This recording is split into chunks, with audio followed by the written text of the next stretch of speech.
So we're live on the YouTubes. Ooh. I see you're wearing your Aldi says relax Yeah. shirt. Yeah. Have you had a chance to play the Friedman Freeze game? I played one solo game a couple Mine days just ago. arrived today actually because I was slow in making sure that I put my order in. I took a long time. Also, I felt bad because like the game, it was like whatever, 40 or $50 or whatever, and like the gift card that he was kind enough to give me was way more than that. So I was like, so do I just use this to pay for the shipping? I mean, I was like, I'd feel bad if I um like bought another game and then I paid shipping. I didn't want to. And then I talked to him and he said it was cool. So I got that, and I got Grand Trunk or whatever, Railroad or whatever, the pick up and deliver game. I like pick up and deliver. So I haven't played too many of them. what? I haven't played too many pick up and delivers. A couple, not many. We played that one at like the we played that one from a long time ago. Hold on a second here. My mother is texting me. She's not working the Beat Harvest, so now she can watch. She Ooh. was wondering why I wasn't live. Anyway, um, yeah, Paul, I just got your message on the Facebooks, wondering where the album was. So yeah, just life in general. Just made us start about a half hour late tonight. Sorry, everybody. Um, this usually ends up being just me and Barry hanging out and talking, which I enjoy actually. Though I'm pretty sure like Van will show up usually, and the rest of the crew Yeah. one by one. They'll. But if it's just me and you, then so be it. Yeah. Well, we were a little late today. Yeah. I know some Yeah. guys were on Facebook earlier, peeking them. Well, this is how we decide who our true friends are, right? The ones that worry whether or not we're going to go live or whatever. Yeah. So yeah. Anyway, what was I saying? Pick up and deliver. Oh, we're supposed to get 48 inches of snow tomorrow. Yeah, we're supposed to get a snowstorm tomorrow. 4 to 8. 4 to 8 inches. Oh, I thought you said snow. 48. I was like, already? What the fuck? Gator Dave just asked what the beet harvest is. Well, I'll explain what the beet harvest is. The beet harvest is up here in Minnesota. Hey, Cassandra. Well, she's connecting. I'll talk to her in a second. Yeah, the beet harvest up here in Minnesota and North Dakota. Sugar beets are a plant that a lot of people grow, and so for about 2 to 4 weeks out of the year, there are like several, I guess what's the word I'm looking for, like basically work. They hire people for a short period of time, right? That to 2 to 4 weeks to be on the, like to work, and so they and it's just a quick little a way to make a little bit of money. And my mom, who was mostly a homemaker most of her life, but like literally 25 years ago, she got into the process of like working the beet harvest. And she started off like working the yard, helping with the trucks and stuff like that. A lot of people just drive truck, where like basically you drive a truck behind a piler that just like basically collects the beets from the ground and shoves them in the truck, and then you drive the truck to a scale house where you drive in. There's this house and where all the beets are dropped, and they drive in and they weigh the truck on the way in, and the person hands them a piece of paper that says, this is the farm I work for. And then they drive in and then they dump out their beets, and then they drive out and they weigh the truck again, and then they hand back the piece of paper with the difference in weight. And so then the farmer knows how many like tons and pounds of beets that he's delivered to, the where like basically American Crystal Sugar is one of the huge places that buy the beets. And yeah, so there you go. Yeah. It's like so. Anyway, she's done that. She's worked the scale house for 25 years, and so that's what she was up early and working late and whatever. So, Good for Alan her. Brown, yes, we started late. We started about a half hour late. Cassandra, nice to see you. Good to see you as well. Isn't it Yes. kind of late in the year for the beet harvest? Oh no, I guess your growing season starts later. Yeah, no. Man, you've been pumping out the videos there, Cassandra. It seems like something new pops up in my feed every day. Yeah, like almost every day. I think we have a couple Where do that you find the don't. time to make to play all those games? She's unemployed. I've been working the past Oh, have few you? weeks. Oh, I really? thought you were still having problems. I got the problem solved this week, and then I worked 4 days last week, 3 days this week. But then it's So where do you work? If you don't mind me Um, asking. one of the theaters is gonna do an online performance of Snow Queen for they do children's shows. So they're getting ready for that. But we got it all up, and it's pretty much done now. So it's like But it was nice to go back and work for a little bit, I'm guessing. it was pretty nice. It was one of those things that it was nice to get back, but I have started a YouTube channel, and it was one of those things that I edit for my job right this second. That's what I do. So when you're like, how do you find time? It's like, I get up at 9, I exercise, I play the game starting at like 11, 12, and then I play them, film, edit, all that stuff until like 6, 7. And so not doing that has put me in a little bit of like I'm not ready for the next week coming out for my video. So, but it was nice to get back and see people. I wish that we had a different crew that came because personalities don't always get along, and I didn't like one of the people who's working there, unfortunately, but it was still nice to see all of them and find out what they're doing in their lives, because I used to see them daily and now I haven't seen them in like 6 months. So it's very strange. Oh. What's the name of the performance? It's Snow Queen. Okay. I couldn't tell you anything about it, unfortunately, because it's a children's show. It's made for 8-year-olds. It's gonna run And about what, 90. you don't understand it? It's too highbrow for you? It's not. It's made for children, and I'm not a child, and so normally they're pulling from like books and other things, and so it's just not something that it's not something that you read in school to do things. So it's you have to be given the script in order to find a lot of the children's shows because they're not popular.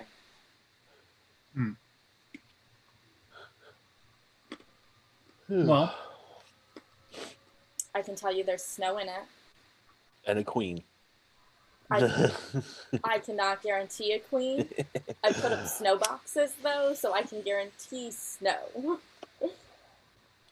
So, if I'm understanding correctly, you set up the stage as normal, but then they're just doing like a live Zoom presentation, or how are they doing it? So they're going to have a smaller cast than usual, and then they are going to film it. They have a 3-angle film crew coming in, and they're going to film it and splice it together pretty much to make a movie. And then they're going to, just like send like the movie file to whoever purchases it for class, or they're going to use something like Vimeo that can have like a monetary, like you get it for 3 days and here's like your link to it so that the teacher could live stream it. So do you think they'll do more? I think it's going to depend on how this one does. If they make money, and they mainly do schools, and the schools are willing to still pay for it, I think they will, but if it flops and no one buys the video, I don't think so, just because it's expensive to do it for no real gain. Gotcha. Yeah, Well, cool. Trying to think. Anybody do anything besides? I mean, Cassandra, I know you've been playing games of the yin yang lately. So, of the games you played, what stood out for you? I don't think I have. I don't know if I did anything, but my favorite game is Search for Planet X. I have no idea where it is on my shelf, but it's right this second. It's my favorite. I love that game so much. And then I did enjoy Aquatica from Arcane Wonders. That one was also pretty good. I enjoyed that one because I enjoyed the mechanics and how it physically worked with the cards like going into the thing, the board, your player board, as well as the fact that there's like this double mechanic where you are gaining resources, but you're not like getting tokens for resources. They're all on those cards, and then to move them up, to use the resources, you move the cards up, and when you finally used all the resources on the card, you can then use a different resource, which is the scoring resource, to score it. So there's a level of like getting the correct cards with the right resources and stuff like that, which I find very fun. Gotcha. Everyone should get Search for Planet X. Huh. If you don't have it, as I see, everyone doesn't have it. It's a great one. It's like it's a logic puzzle, and like that is what it is. That they just in a circle instead of those little boxes. So I gotta think. Oh, I'm out. Yeah, I'm out. Well, yeah, I guess I do enjoy thinking, but it's fun. I enjoy a good thinking game once in a while. Yeah, well, it's a different thinking game than I feel like a lot of board games are, because board games you're thinking moves ahead and trying to like plan out what you're gonna do your next turn, what they're gonna do that's gonna affect the board. Where this one, you're keeping track of things that your other players are doing so that you can kind of see as they place tokens what they might be about to help you, but it's really all about deduction on your board, and it's just a very interesting thing. And then as you move the time tracker around, you're blocking off what you can see.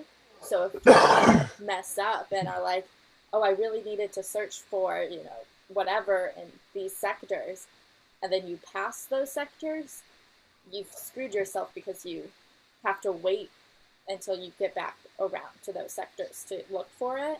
So you have to change your strategy that way, but that might be the only thing you're waiting for, and then you end up losing because you didn't search for the right thing at the right time. Interesting. Yeah, it's definitely a good one. It is app driven, which I knew drove a lot of people away from it, because everything's done through the app. It's not like a companion app where, oh, you don't need the app, it just helps you play. It's like the app is what drives the game, but in such a good way that it's almost like it doesn't detract from the game by having it with the app, I felt, because I've never played Clue, but Devin kind of thinks of it like Clue on crack. But in Clue, when you look for, like, I think it's this, and you look at it, then you're done for the game. Where this, you could search for Planet X as many times as you wanted, but since it's all app driven and the app is telling you yes or no, you can keep going. So a mistake isn't necessarily the end of the game.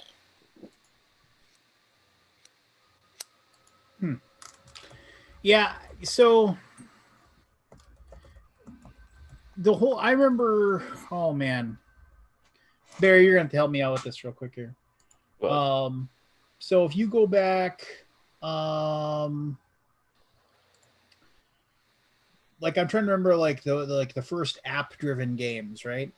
Um, there was that one. Like remember that it was called Gollum Arcana. Remember that one? yeah, I was racking my brain for that. So that was a um skirmish game basically. uh yeah, like it was a skirmish game, but each model was like 50-60 bucks, which that's, I Yeah, mean, you compare that to Games Workshop, that's nothing. um and you have to put together and paint those yourself, right? But no, so the um I can't even remember the like each one, and then like you would scan your app over the thing and it would tell you what their stats were and things like that. And then like as they took damage, you could adjust it on your phone and stuff like. So it took a lot of the upkeep and yeah, maintenance away from app giving. And then I remember everybody was talking about, oh, that's going to be that was going to be like the new big thing, right? yeah. And then That it just died. kind of, yeah, it totally died. And then there was, and somebody just mentioned uh There was that the card. What was that potion game or something? well, there was the potion game, but somebody, Nathaniel Robinson, just or Gator Dave, there was a pirate ship game, and I can't remember the name of that game either, that had your phone actually became the ship that you had, and so then you would push your phone around the board I don't because remember it that would one. it was like a Hoy or it was, I try to remember, I think it was Yellow made it. Here, I'll Yellow pirate game app. Let's see here. World of Yo-Ho. That's what it was called. I don't remember that one. The World of Yo-Ho. And that one, I remember playing it at Gen Con, and I was like, that was pretty cool. And then the whole thing was, it was like, yeah, your phone would be like if you go like type in World of Yo-Ho and go to the Amazon thing, like your phone actually like would, you place it on the board, and like the way it was set up, the app like was you would move your pirate ship around on, and like the your phone actually did it. But here's the weird thing or kind of silly thing about the World of Yoho was, it was like I always thought that would be a great thing to have to play, because it would make people not have their phones in their hands while they're playing. Because nobody would be checking Facebook when it wasn't their Yeah, turn because their phone. But also, you're sitting there and people are always getting texts and pings and alerts and stuff like that. You'd be praying, and all of a sudden, oh, hold on a second, you pick up your phone and try to mess with it or something like that. I can only imagine. Yeah, Kabuki Kisses, it chewed up your battery. I think then there was and then the Alchemists was the app driven, Alchemist. but you could play it without the app, right? I believe so, if I remember right. I think XCOM was the first one I remember that you couldn't play without the app because there That's was right. nothing without the app. There was a sheet of paper saying use the app to play the game. That was it. Yeah. And I actually really enjoyed XCOM. XCOM was the first game that incorporated an app that I didn't. I actually really liked it. I liked it as far as the timing of it and everything like that. I thought that was a pretty good game. I And thought pretty that enjoyable. one role was kind of weak. The I forget what the role was. It was basically you do this, you do that. You know, the one Well, that the they the watched the person app. like the researcher, like it was just like, yeah, I'll just do this. It was like their turn every turn was kind of boring. Yeah. Um, it was tough. It was super tough to win. But everybody has always said, and I guess I'll ask the younger person in the audience of our panel right now that we're talking.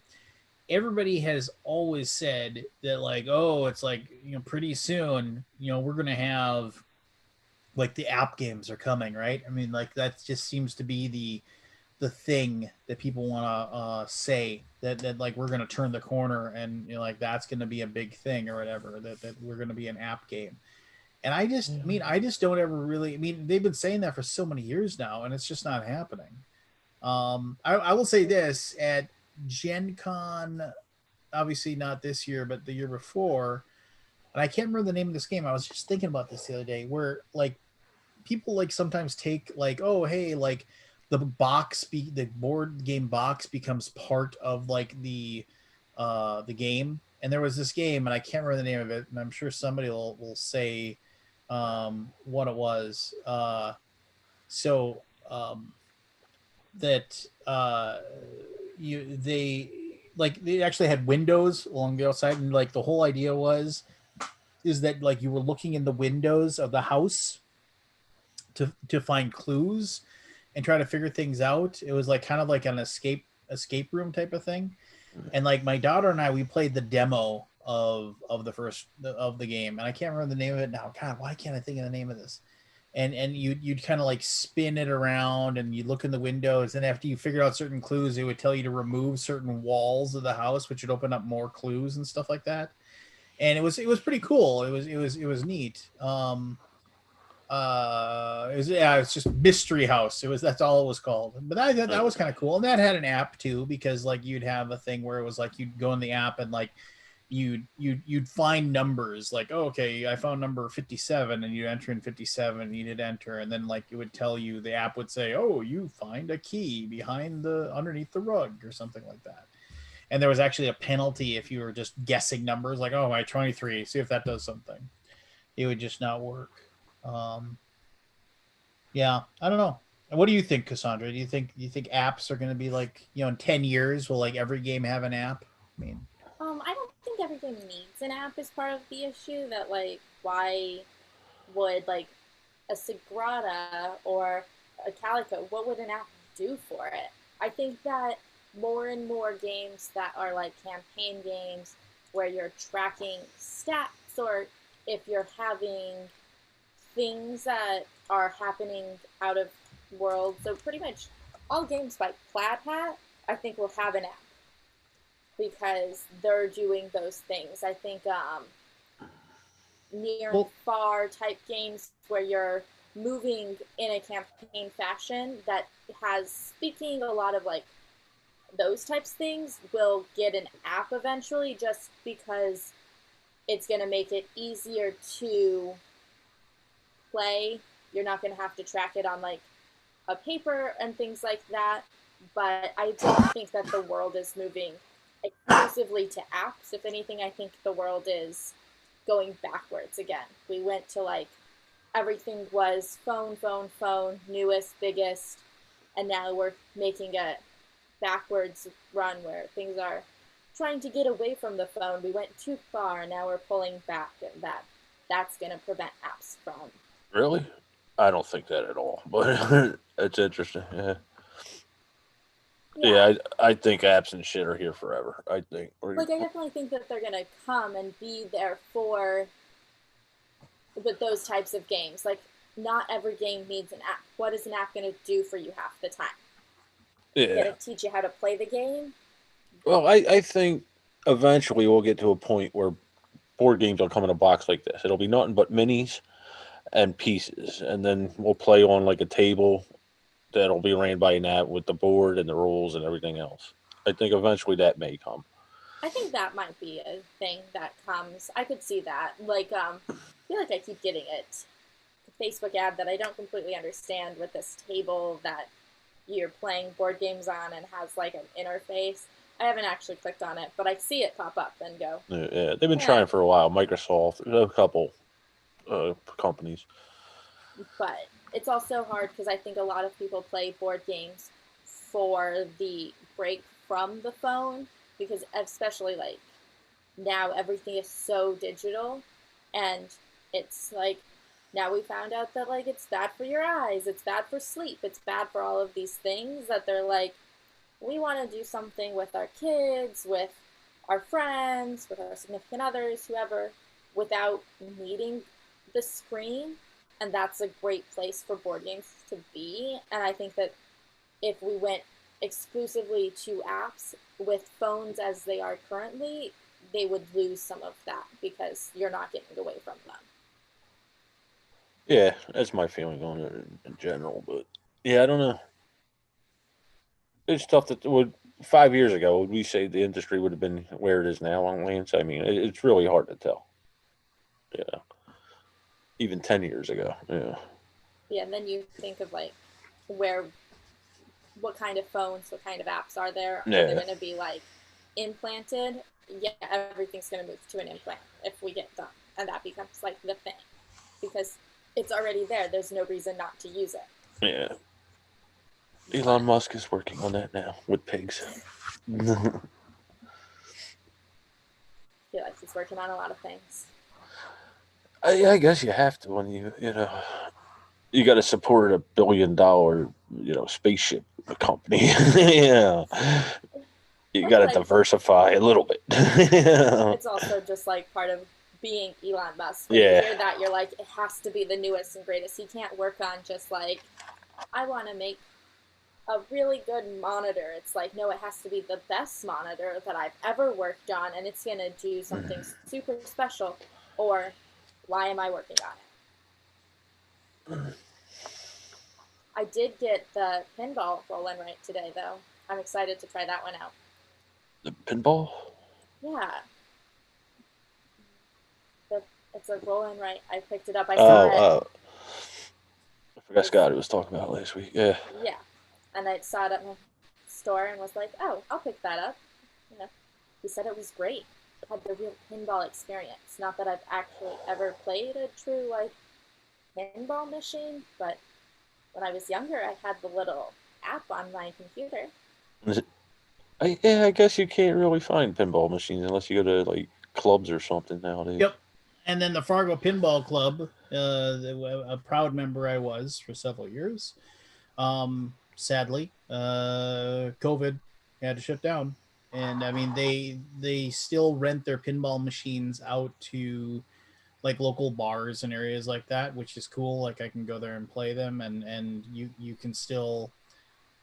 They have they had an app that you could like upload money to, and so like you wouldn't have to have quarters on you. You could just go to the just like be there and pull your app up and just like it would actually recognize their pinball machines, and you could just say I want a credit on that one, and you can just load up the machines with credits.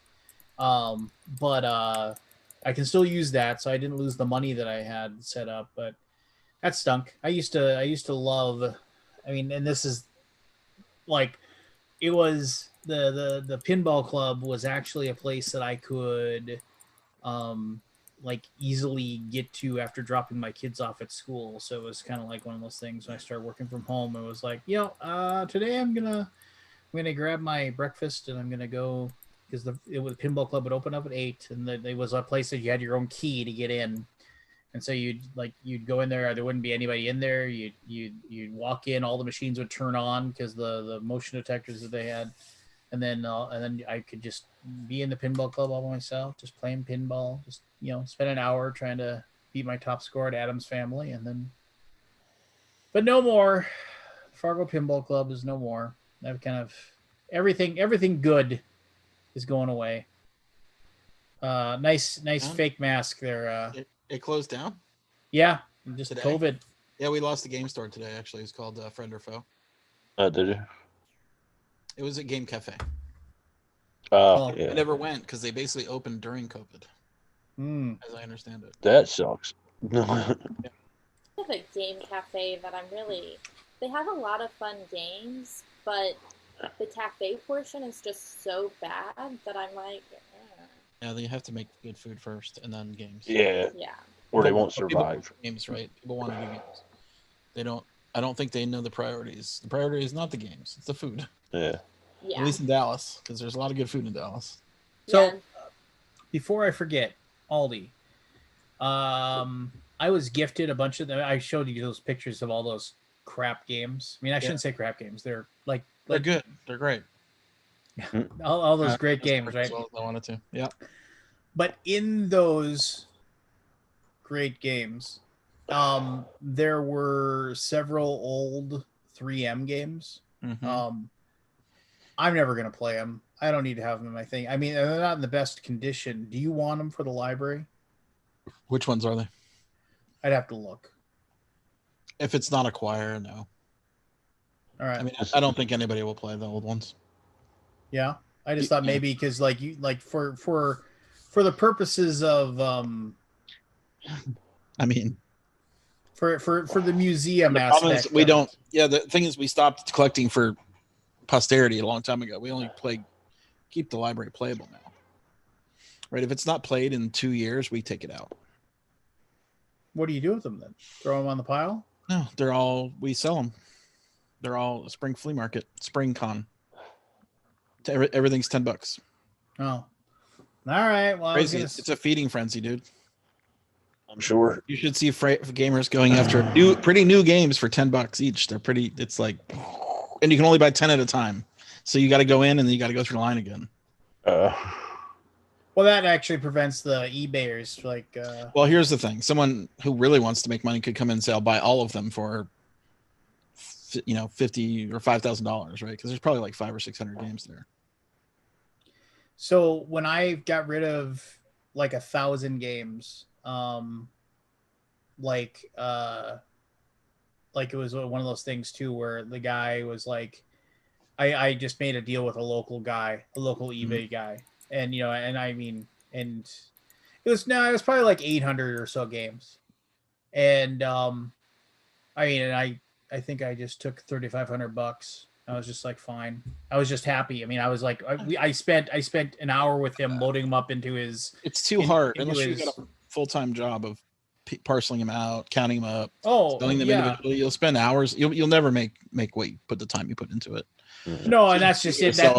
But that's his life, right? Is just like he loves just doing eBay stuff, and so like, and if it's a side business, yeah. He's his wife is like the manager of all the Dairy Queens in the area, and so he's like the handyman for all the Dairy Queens, and so like if there isn't somebody saying, oh, we need somebody to install a new ice cream machine at this place and in the Bismarck Dairy Queen, he's just like, all right, well, I got the rest of the day today to do nothing, so I'm gonna go and list another 100 games on eBay. Gotcha. Or I'm gonna package up 20 games and send them because people have purchased them and things like that. So right, yeah, I got to do that again. But it was just like I got to give him a call, see if he wants to give me another $1,000 for like 400 games or something. And my accountant is an eBay or two on the side. Yeah, not my accountant, bookkeeper. So way back in the day, I used to do eBay every once in a while, but I mean, it was weird. We used to do eBay for when Diablo 2 was a thing. Like we would sell items, and I mean, and I remember was that in their terms of service? Were you I don't think it was, but you can get into somewhat trouble. But I remember we were playing and like we would make people get on because like the more people on, like the better loot you'd get. And my roommate at the time, I don't remember what the sword was. It was just like, but it literally was like the sword of ultimate power. Oh, it was like everything you wanted. It was extra damage, extra crit, and extra speed, and it was all through the roof because we were all max level, right? And so then the guy he sold it on eBay for like $900 to some Japanese businessman. Just like, there you go. I remember when that was like a thing of buying those stupid digital items. I mean, here's the thing. I went through my Steam account the other day and look at all the crap digital items I had and put it all up for sale, and I got $50. You mean that stuff they give you just for all the nonsense that you have in Steam for digital stuff? Like a go look through what you've got. You might have some specials. Like you can go there and say list on the thing, and it'll say what price do you want to sell it at, and it'll say you should probably sell this for 8 cents. And I just say okay, and I just did all of it, and I got. All right, I'm gonna look at my Steam. Okay, and you might actually have some good stuff. So now what do I do? What do I do? Did you pre-order Warhammer 40K by chance? There's like a $20 item that comes with that. Just relax. What do I go to find my stuff? It's like your inbox or something. Inventory, yeah. Yeah, inventory. Inventory. Where do I find? Upper right-hand corner. There's like Share your screen. Yeah. No, I'm not going to share you my screen. I'm not Come on, I want to see your Steam stuff. No, you don't want to see my Steam stuff. Come on, what do you got there? Well, nothing. Nothing interesting. Then why are you afraid of? But then it's content. We like, yeah, come on. Just relax. Jeez. So where where do you I'm go trying to open I know, Steam trying to help. find it out. Yeah, we want to. We can because talk you through it if we see it. view my profile? There, I'm gonna view my profile. No, it's in your inventory inbox, like upper right corner. Where is my green inventory envelope. index? Okay, yeah. Okay, so you have your like name, and then you have a question mark, and then there's like something that says like items in your inventory. Yeah, I don't see that Lance, anywhere. please share your screen. No, why? Okay. Why are you being so? What do you want to hide? What are you hiding? He's got porn open. Okay, No. here. Can I share Oh, my 33 new items in my inventory. Okay, I There, just found. yes. There you go. He doesn't want you to see the orc porn. All right, so now, how do you sell the stuff? Just click it, and it'll give you an option to sell it in the marketplace. Like there's a button, Oh, okay. and it'll say this should be sold for like 5 cents. Yeah, 9 cents, a There you quarter, go. 25 cents, 4 cents, 4 cents, 6 cents. Where does the money go? Like, just to buy more games? People are buying this stuff. People in Steam are buying things. Why? I don't fucking know. Do you get credit for Steam, or does it go back to your account? Or It goes back whatever? to your wallet, which I spent. I just spent it in Steam. I'm sure you can withdraw it potentially. 5 cents, 6 cents. Ooh, this item is worth 22 gems. What is that? Some other bullshit currency. Sorry. Gems that you can sell, buy a little stupid. The stupid thing is all the crap you buy does your profile is all temporary. It doesn't stay. So like, what's the point? What are gems for? It's a currency for buying stuff to bling your profile. Why would I want to bling my profile? This is fascinating content. Well, I know. I want to know if you want. Hey, everybody ready for Spiel tomorrow? I was just gonna say I'll be tuning in. 11 a.m. Eastern, Central. Make up your Actually, we mind. can start a little earlier.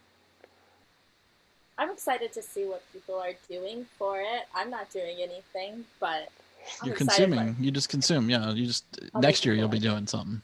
Hopefully, that's the goal. That's the goal. So gems are only useful for blinging out your profile. They aren't useful for anything else. I don't know.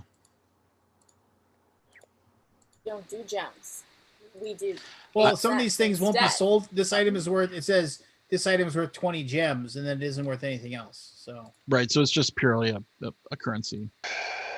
So I had a $20 item in there that I had no idea what it was. It was some kind of thing for. I pre-ordered Warhammer 40K. You know that video game. And it gave me like a $20 box that I was for Dota 2, which I couldn't give a shit about. For what? What's Dota? Dota 2. It's like League of Legends, but it's Valve's version of it. It's pretty popular. Gotcha. Like it's a multi-million-dollar $100 million property. And I like they Dota. do. That's a weird one. Yeah, I mean, I played it. It's not my thing. I played League of Legends for a while, and I really liked that. But then I just got sick of it. And then someone hacked my account, and I lost everything.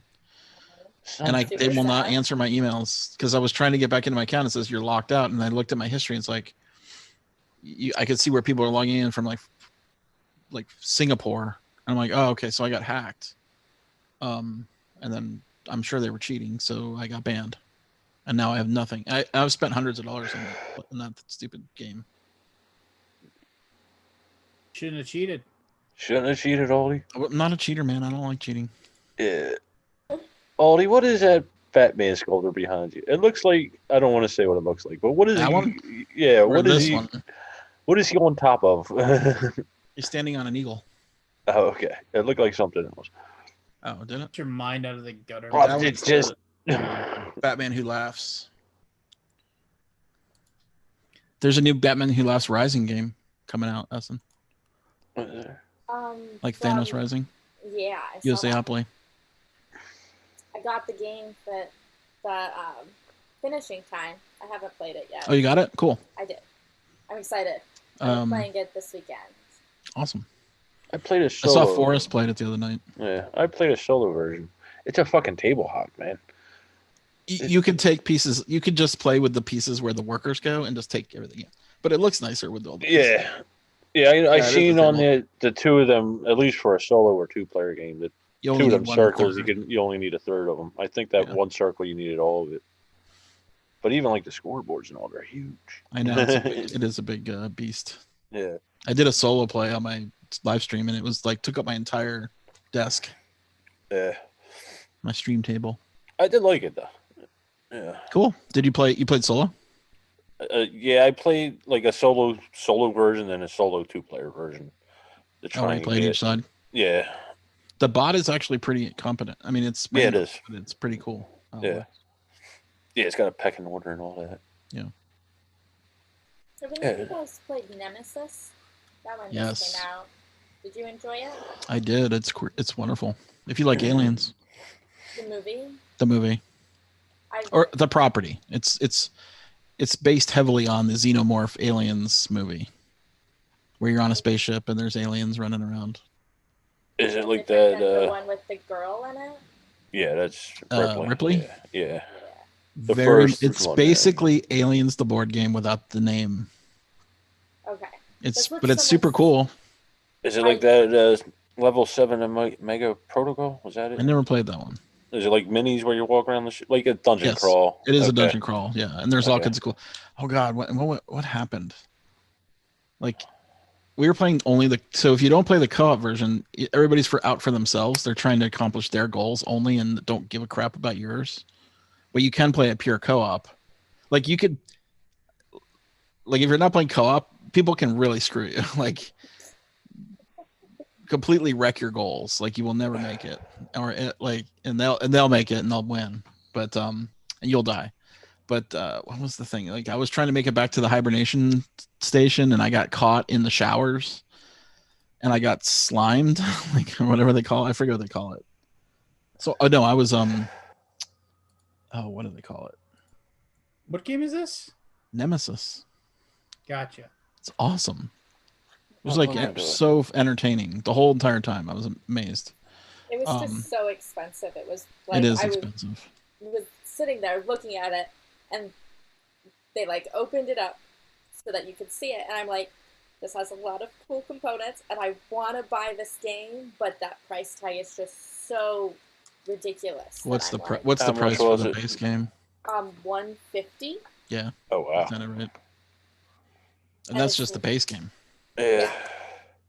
And I'm like, I could buy Gloomhaven, which I've been avoiding buying because of the price tag, for this price, and get another game.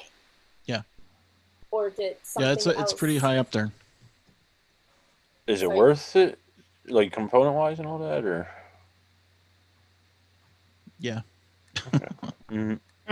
It kind of is. I mean, it's pretty awesome. I mean, it's the best Aliens game that doesn't have the word aliens on the box. Nothing compares to that late '80s game. That's all I want to say about that. I will say that the actual were one awesome. That was the minis are really nice. Like the detail work. So I know I've told the story before, but very briefly, it made me sad because he doesn't show up for the convention anymore. But there was a guy. So the Aliens, we had just said Leading Edge was the name of the company that made a game called Aliens, and you could get a whole. I think there was even an expansion for it, if I remember correctly. I could be wrong, but it was like it followed the script of the movie perfectly. Like it went through the whole thing, and there were so many cool things about it. But you play through, and there was all kinds of moments of like tension and things like that, of aliens popping out to get you and this, that, and the other thing. But there was a guy that basically took when the Todd McFarlane Toys made Aliens and made the Colonial Marines and everything for the movie, he bought all of the figures. He bought a Bishop, he bought a Ripley, he bought all the figures, he bought all of Vasquez. And they bought all of those, and he bought all of he bought lots of extras of the aliens, right? And then he made game boards with like PVC pipe and wood and all these things. He made the giant game boards, and he made it so it was exactly the same to scale as those giant figures, and then he would do the leading edge Aliens game every year at the Con of the North, and like he'd do 2 sessions of it, and it was one of the few things that, bam, it was full. Like it was like he could have like 8 people play, and he'd GM the whole thing, but they were full immediately, and he loved to do it, but he hated having to pack up everything because it was like literally like 5 or 6 crates of stuff that he had to pack up and put away every single time, and I don't know, but it was fun. I got to play it once. It was really, really, really cool to play. Have you ever? Good. I thought you were done, Lance. No, I mean, if you can somehow should have known. Went on for Never done. 5 minutes. But if you talk about the old leading edge game, the old leading edge board game for Aliens, I mean, it's there's those few rare this will never be reprinted games, and that's one that'll like never be reprinted. Probably never. Yeah.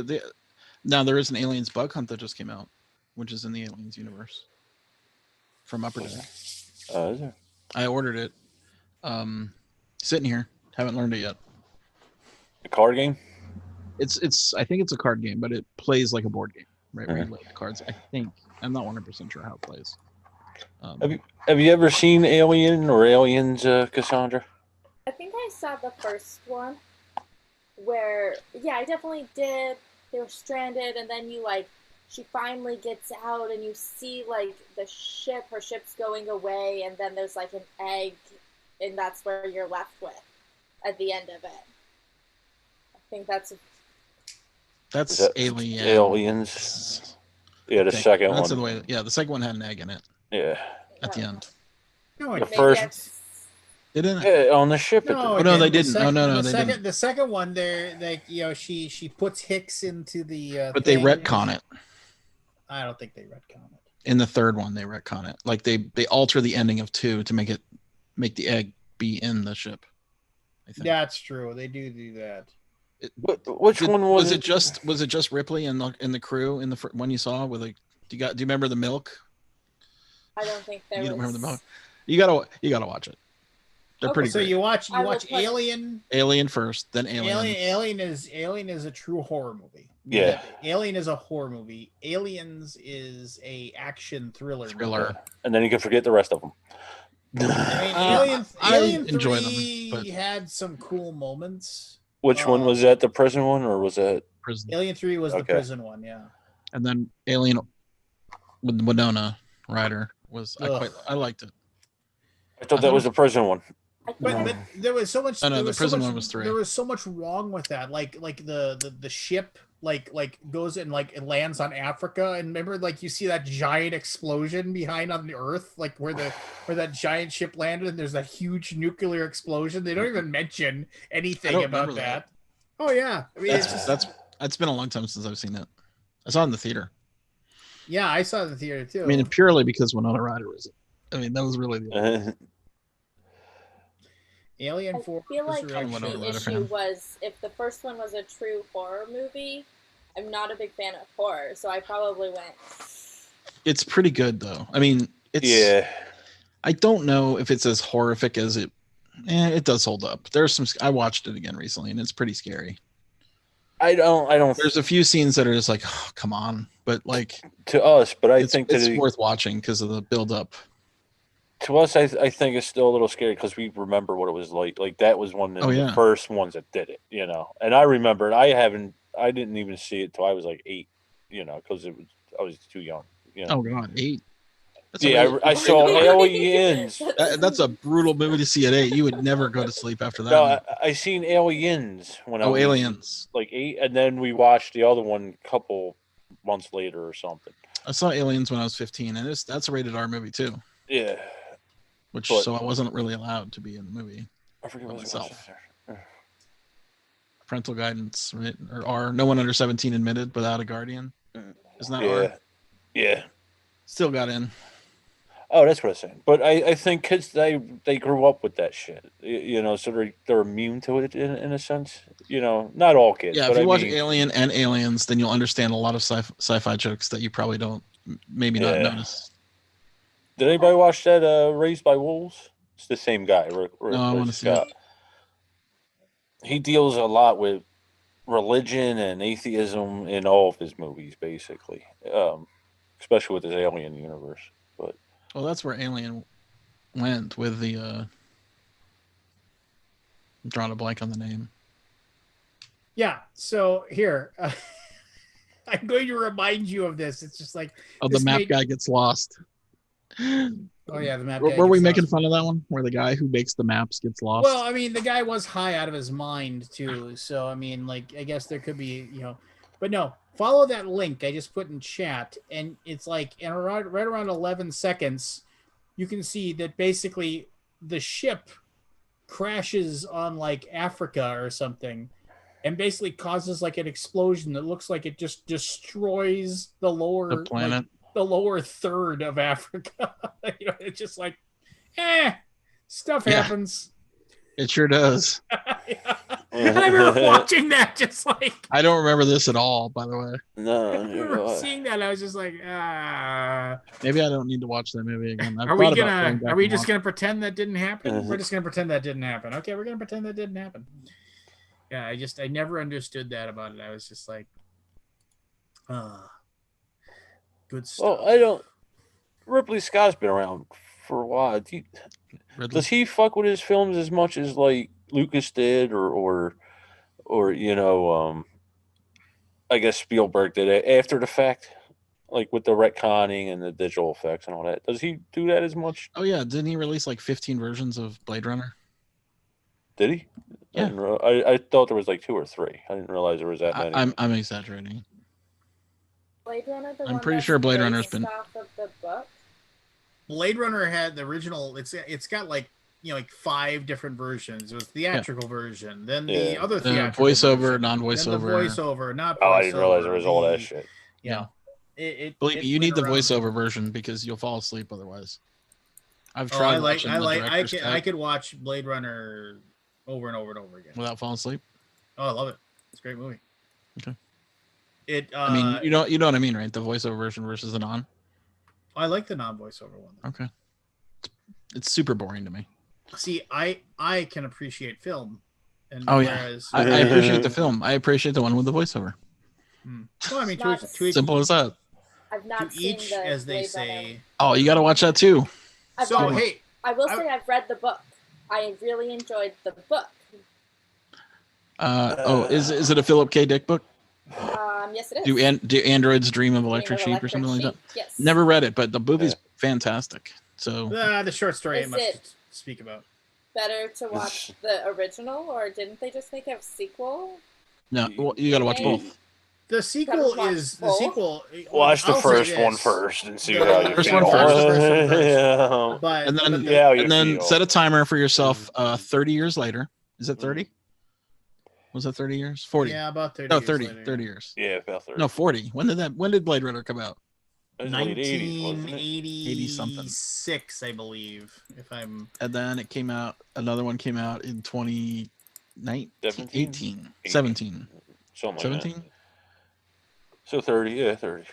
About 30 years. Then you can watch the second one. no, I mean, Seems like Wait a as lot long of as we've had to work. wait. Blade Runner 2049 is Good. good. It is. It is, but that is a long movie. Yeah, it was. It's Yeah.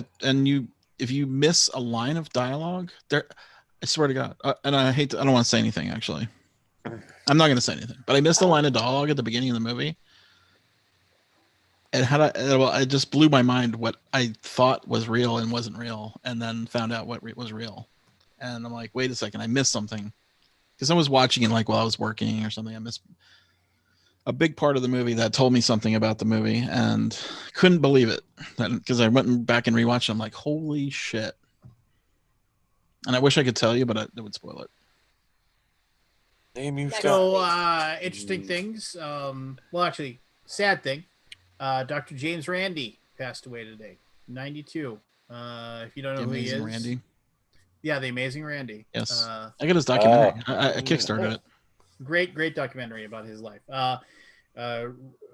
Was the inspiration for Penn Jillette of Penn and Teller.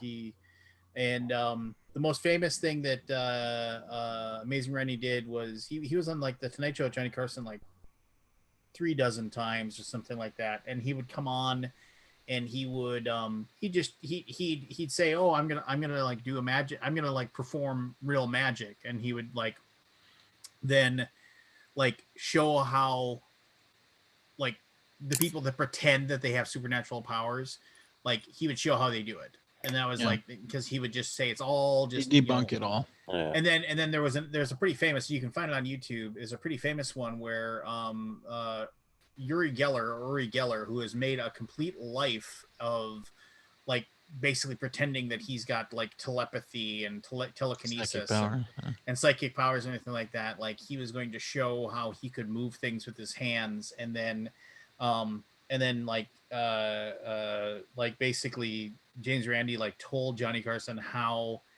like basically how he could prevent him from being able to do it, and he was like just basically set him up to fail and prove that he was a complete joke. And so you can find that on YouTube. That's pretty funny because they don't let him off the hook. No, they don't. They're like, don't you want to do a trick for us tonight? And they're like, no, and he's just like, feeling no, right. No, he's just like, yeah, I'm just the energies. He even tries to blame Johnny Carson. He's like, well, I'm feeling a lot of negative energy coming from you, and so I'm unable to perform because of the fact that your negative energy is suppressing my magical abilities, and things like that, and because like he even says, he's like, you can't let him touch anything. You can't let him touch anything that's on the table. If you do, because he's got enough sleight of hand, he's like a master magician. He'll be able to adjust things and change things, and so that's a pretty cool thing. But no, and then the big thing that James Randi had like on his website, he had the $1 Million Challenge, where he said that he would give $1 million to anyone who could prove that they had supernatural abilities. And so if somebody approached them and said, oh, I can levitate, and he'd say, okay, well, like as long you and I will agree on the scientific like basically observations, and like if you proving you can levitate, if you can prove to me that you can levitate, then you will, then I'll give you $1 million. He was like, I'll give you the money. And like and it was like, so a lot of times they couldn't agree on the scientific observation part of it. They couldn't come to an agreement between the two parties. Some of them famously, like there was one guy who said that as long as he was able to drink water and be able to lie in the sun, he didn't eat anymore. The sun fed him, and so like they were like, okay, well, we'll rent you this hotel room that has a sunroom, and you can go out and you can be out in the sun all the time, and we'll give you all the water, but you can't leave the hotel room once, and you can't eat. And he's like, fine. And he's like, well, you have to do it for, you have to, you have to stay in the hotel for a week. And he's like, fine. He agreed to it for the $1 million. And then so they made a show of the fact that like they had a guard outside his door, like the whole time. And then after like the second day, they actually like had something where they were like, and the guy was just like, not eating, and he was just fasting, right? And then they came and they said, we're really sorry. The guard had like a emergency within this family. He's got to leave. So, but we'll have somebody back here tonight, just so, and he was like, oh no, that's fine. Don't worry about it. I'm not going anywhere. And then what they did was they just waited. And it's sure enough, like as soon as the lights, the sun goes down, the guy like got out and you walk down to McDonald's, and they have him on film, like eating Big Macs and stuff like that. And then, heads back, and then then they came back and they're like, yeah, so you ate, you don't get the $1 million. Yeah. Yeah, but I mean, yeah. So I mean, anyway, watch the documentary. It's. Do you remember the show That's Incredible? Yep, he was on there. He was on there a lot too. Yep. Yeah, because they had the magicians on there, and then he would come on and show how they did it. Mm-hmm. It's funny how him and Houdini did sort of the same thing. Houdini did that back in his day, where he would expose the seances and all that. Did he? Yeah, it's funny. Yeah, so one of them did him wrong somehow. Is there a good Houdini movie? There was a History Channel one that was decent. But I mean, like, dramatized, where it's played, like... Didn't Robert Downey Jr. play him? No, I'm thinking of something else. I don't know. Maybe Kabuki Kid knows one. You know, I'm about to fall asleep. Are we playing initial? There's no. Where is everybody? I don't know. I don't know where everybody is. We can play I don't want to initials. fall asleep. I'm tired. Why are I you gotta. falling asleep? I don't know why. Actually, I'm just feeling like I could drift off here at any moment. Could you get a cool Monster? I just drank a Diet Coke. Well, that's not that's Diet Coke is. I'm not drinking anymore. Red Bull. Well, you should be drinking. It's been Red making Bull. me feel weird over the course of this Red pandemic. Bull is the so devil, I'm not gonna drink anymore. but You are so wrong. the same Red stuff. Bull is great. Red Bull is the devil, and but Devil. like That's the same thing. found, no, It's got taurine in it, doesn't it? This is better. And, It has taurine in it? It's got B vitamins in it. It's like I'm being. Red Bull tastes better. No, it doesn't. Red Bull tastes like Blueberry. barrel vomit. Like bubblegum. I don't know. I'll say this. I mean, there are 2 times. Okay, the 3 times in my life drinking an energy drink, I felt like really actually woke me up. One time was with a Red Bull, where I had waited outside all night long for Best Buy to open up on Black Friday, so I could get in there and buy whatever it was that I wanted that was on the cheap. The Xbox. Who knows what it was? TV. Probably a TV, you know. And I remember like the guy who ran it like knew me, and he came out and he handed me a Red Bull, and I remember I chugged it right before they opened up, and it was like, I'm awake. The first time I ever had a Bang and drank a Bang, because like it was like supposed to be like it had so much more caffeine, but man, that stuff just I don't know, that stuff isn't very good anymore. I mean, there used to be a couple of flavors that I liked, but they've actually changed like the Monster's flavors of the worse, Bang. man. Oh, Monster! I mean, What's the active ingredient in that? Caffeine. Taurine. It's caffeine. Or is it It says unleash the Ultra Beast, and Give me also the- this has no carbs because I'm Give me the I'm doing the ingredients. low carb thing again. What now? Give me the ingredients. Well, the lights are off. Does it have guarine? I don't The know. lights I are can't. I off? can't. Well, like, Or take a picture of it. oh Jesus! Send it. Whatever. I mean, I'm trying to do content here. Played some games this weekend. What? Tell me about the games you played then. What did I play? Why am I drawing? Oh, Gloom of Kilforth is really fun for a solo game. Do you remember it? That You game was play from it? like 1,000 years ago. 2017. Well, that's 1,000 years ago. Came in out board game against time. Gloomhaven, so I think it got overshadowed. Let's see here. It's What pretty do we fun. got? We got taurine, Taurine. carbonated water, That's what's in Red Bull. but it's got B vitamins right here. B12, Okay. B6, Is that really But good? I think what you're failing to understand is niacin. Let's not forget the niacin. The niacin makes your ears turn red. Yeah, so and then that increases your blood flow because it dilates your blood vessels. my or- my pantothenic acid. No idea what that does to you. That's B5. Okay. Yeah, B3, B6, B12, and B5. It's like So every single one of these is theoretically an energy booster. every one of these is 240% or more. As far Doesn't as that worry you? I'm a little worried about the. Yeah, that's why. Anyway, I stopped drinking them and I feel better. I was feeling really weird, jittery. Taurine. Yeah. Well, the thing is that so here's I got a gripe. I got a complaint. Can I have it? We're gonna be here forever. You haven't been on the show She's learned. long enough. She's learned pretty Cassandra. quickly. you fuck with her about a mug every week. So here's my Diet Dr. Shasta is What? is- Oh yeah. There's a It's thing like- called Diet Dr. Shasta. Yes, Diet. Why would you Doc- dare bother? a little Because it's DDS? his favorite. Yeah, it is. It is. They still it make is- Shasta? Oh yeah, Mhm. they do. They It just is- stopped making tab. It is the absolute Nobody will miss best. It is the Mhm. absolute best diet, like Dr. Pepper. Cola?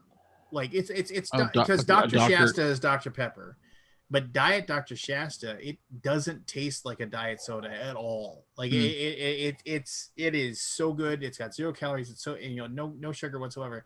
What's the And sweetener? There's like I don't know. Look it up. There's like 2 or 3 places in town that sell it, like the 12 packs, And plus, it's cheap as hell. You can get a 12 Yeah, because pack. no one buys it. You can get a 12 pack for like $3. And yeah, I can't find any in town anymore. And the couple places I went to that have it, I was like, yeah. So who makes Shasta? Who owns it? Pepsi? That would be the Shasta company. There's no such thing as a Shasta company. I wanna pop. Yeah, I wanna Pepsi or Coke. There's no way. Shasta Or Canada Dry. So I used to drink Shasta growing up in the 70s. I remember it well. We always had we would do the suicide where we put like a little bit of every flavor in one drink. That was our Friday nights. All right, here. Ooh. So and acetylsulfane potassium. Is it Shasta beverages? You always need that. Shasta Beverages is an American soft drink manufacturer which markets a value-priced soft drink line with a wide variety of soda flavors under the brand name Shasta. The company name is derived from Mount Shasta in North Carolina and the associated spring. Began at the base of Mount Shasta, California in 1889.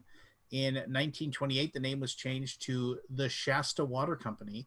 It produced bottled mineral water from Shasta Springs. The water was poured into glass-lined railroad cars and shipped off for local bottling. That's pretty cool. Glass-lined railroad cars? Yeah.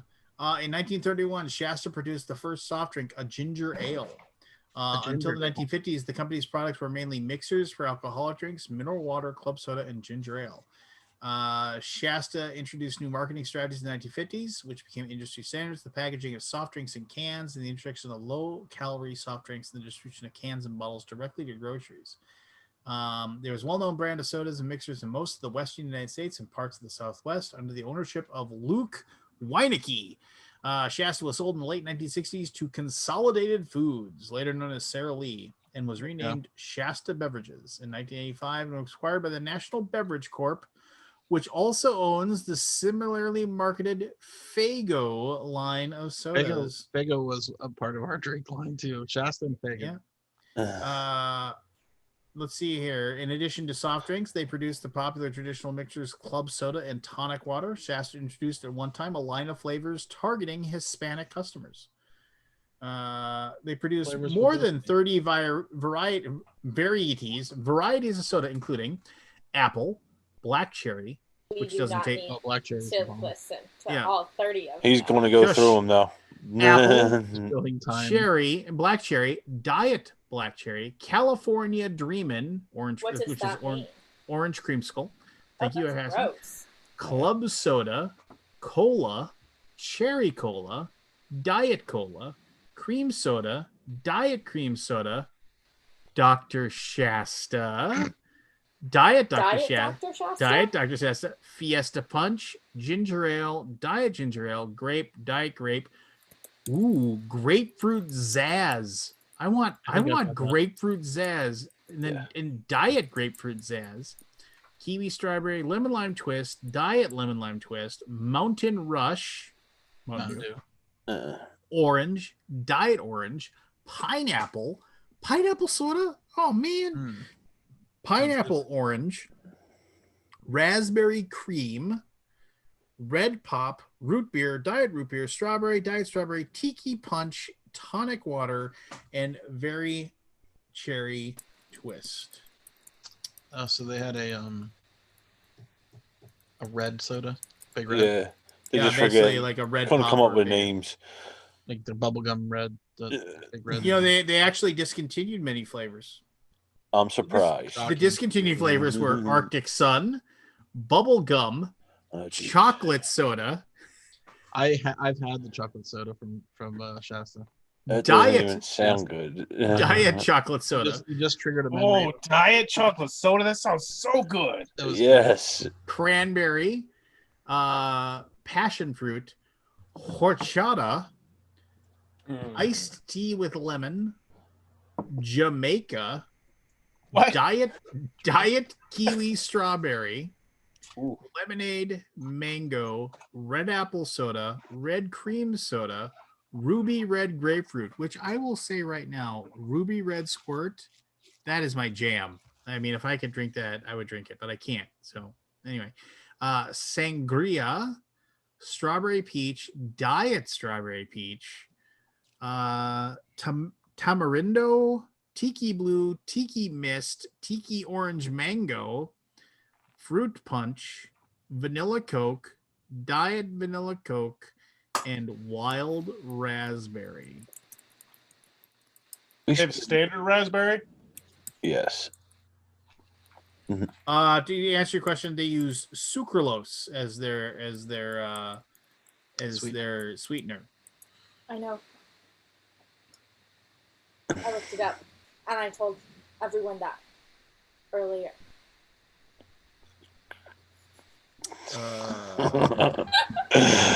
We spend way too much time on fucking beverages on this show. Well, it's part of life. How are you, Forrest? I need Diet Dr. Does anybody Shasta. drink the diet green tea from Lipton? God, no. I've had it before. Pretty good, actually.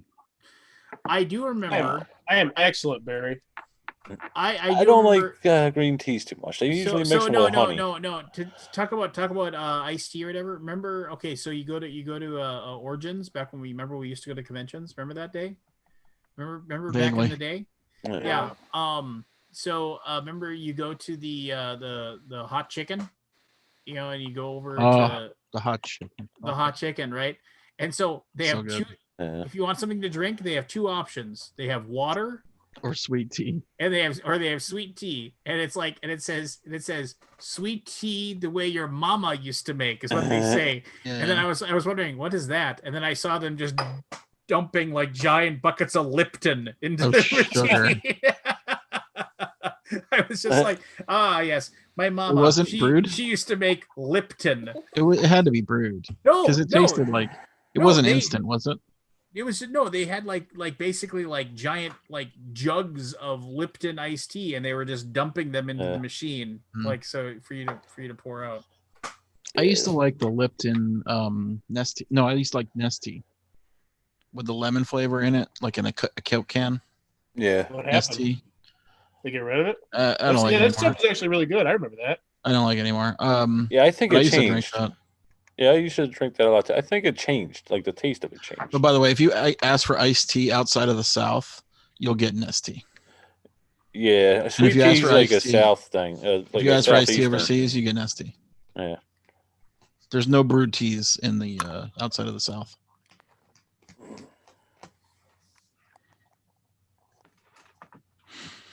You guys talk about games and all tonight? Shut your mouth. A little bit. We were gonna play Initials, weren't we? Yeah, I can.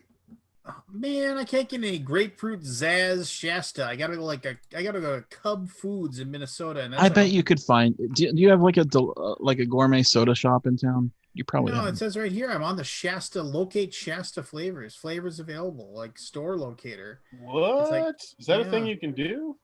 Do you have Amazon? I'm sure they sell it there. I bet it has it on Amazon. Okay, fine. You know what? No, I don't want grapefruit Zaz. I want Diet Dr. Shasta. All right. Do you remember the drink? It was like a Mountain Dew ripoff, but it was like a green can with an orange like splat on it. Mellow Yellow? No, not Mellow Yellow. It was something. I know exactly what you're talking about. What was the name of that? Citrus I've even seen it recently. Yeah. Citrus something. Kabuki knows. Kabuki knows all. Kabuki knows remember. all.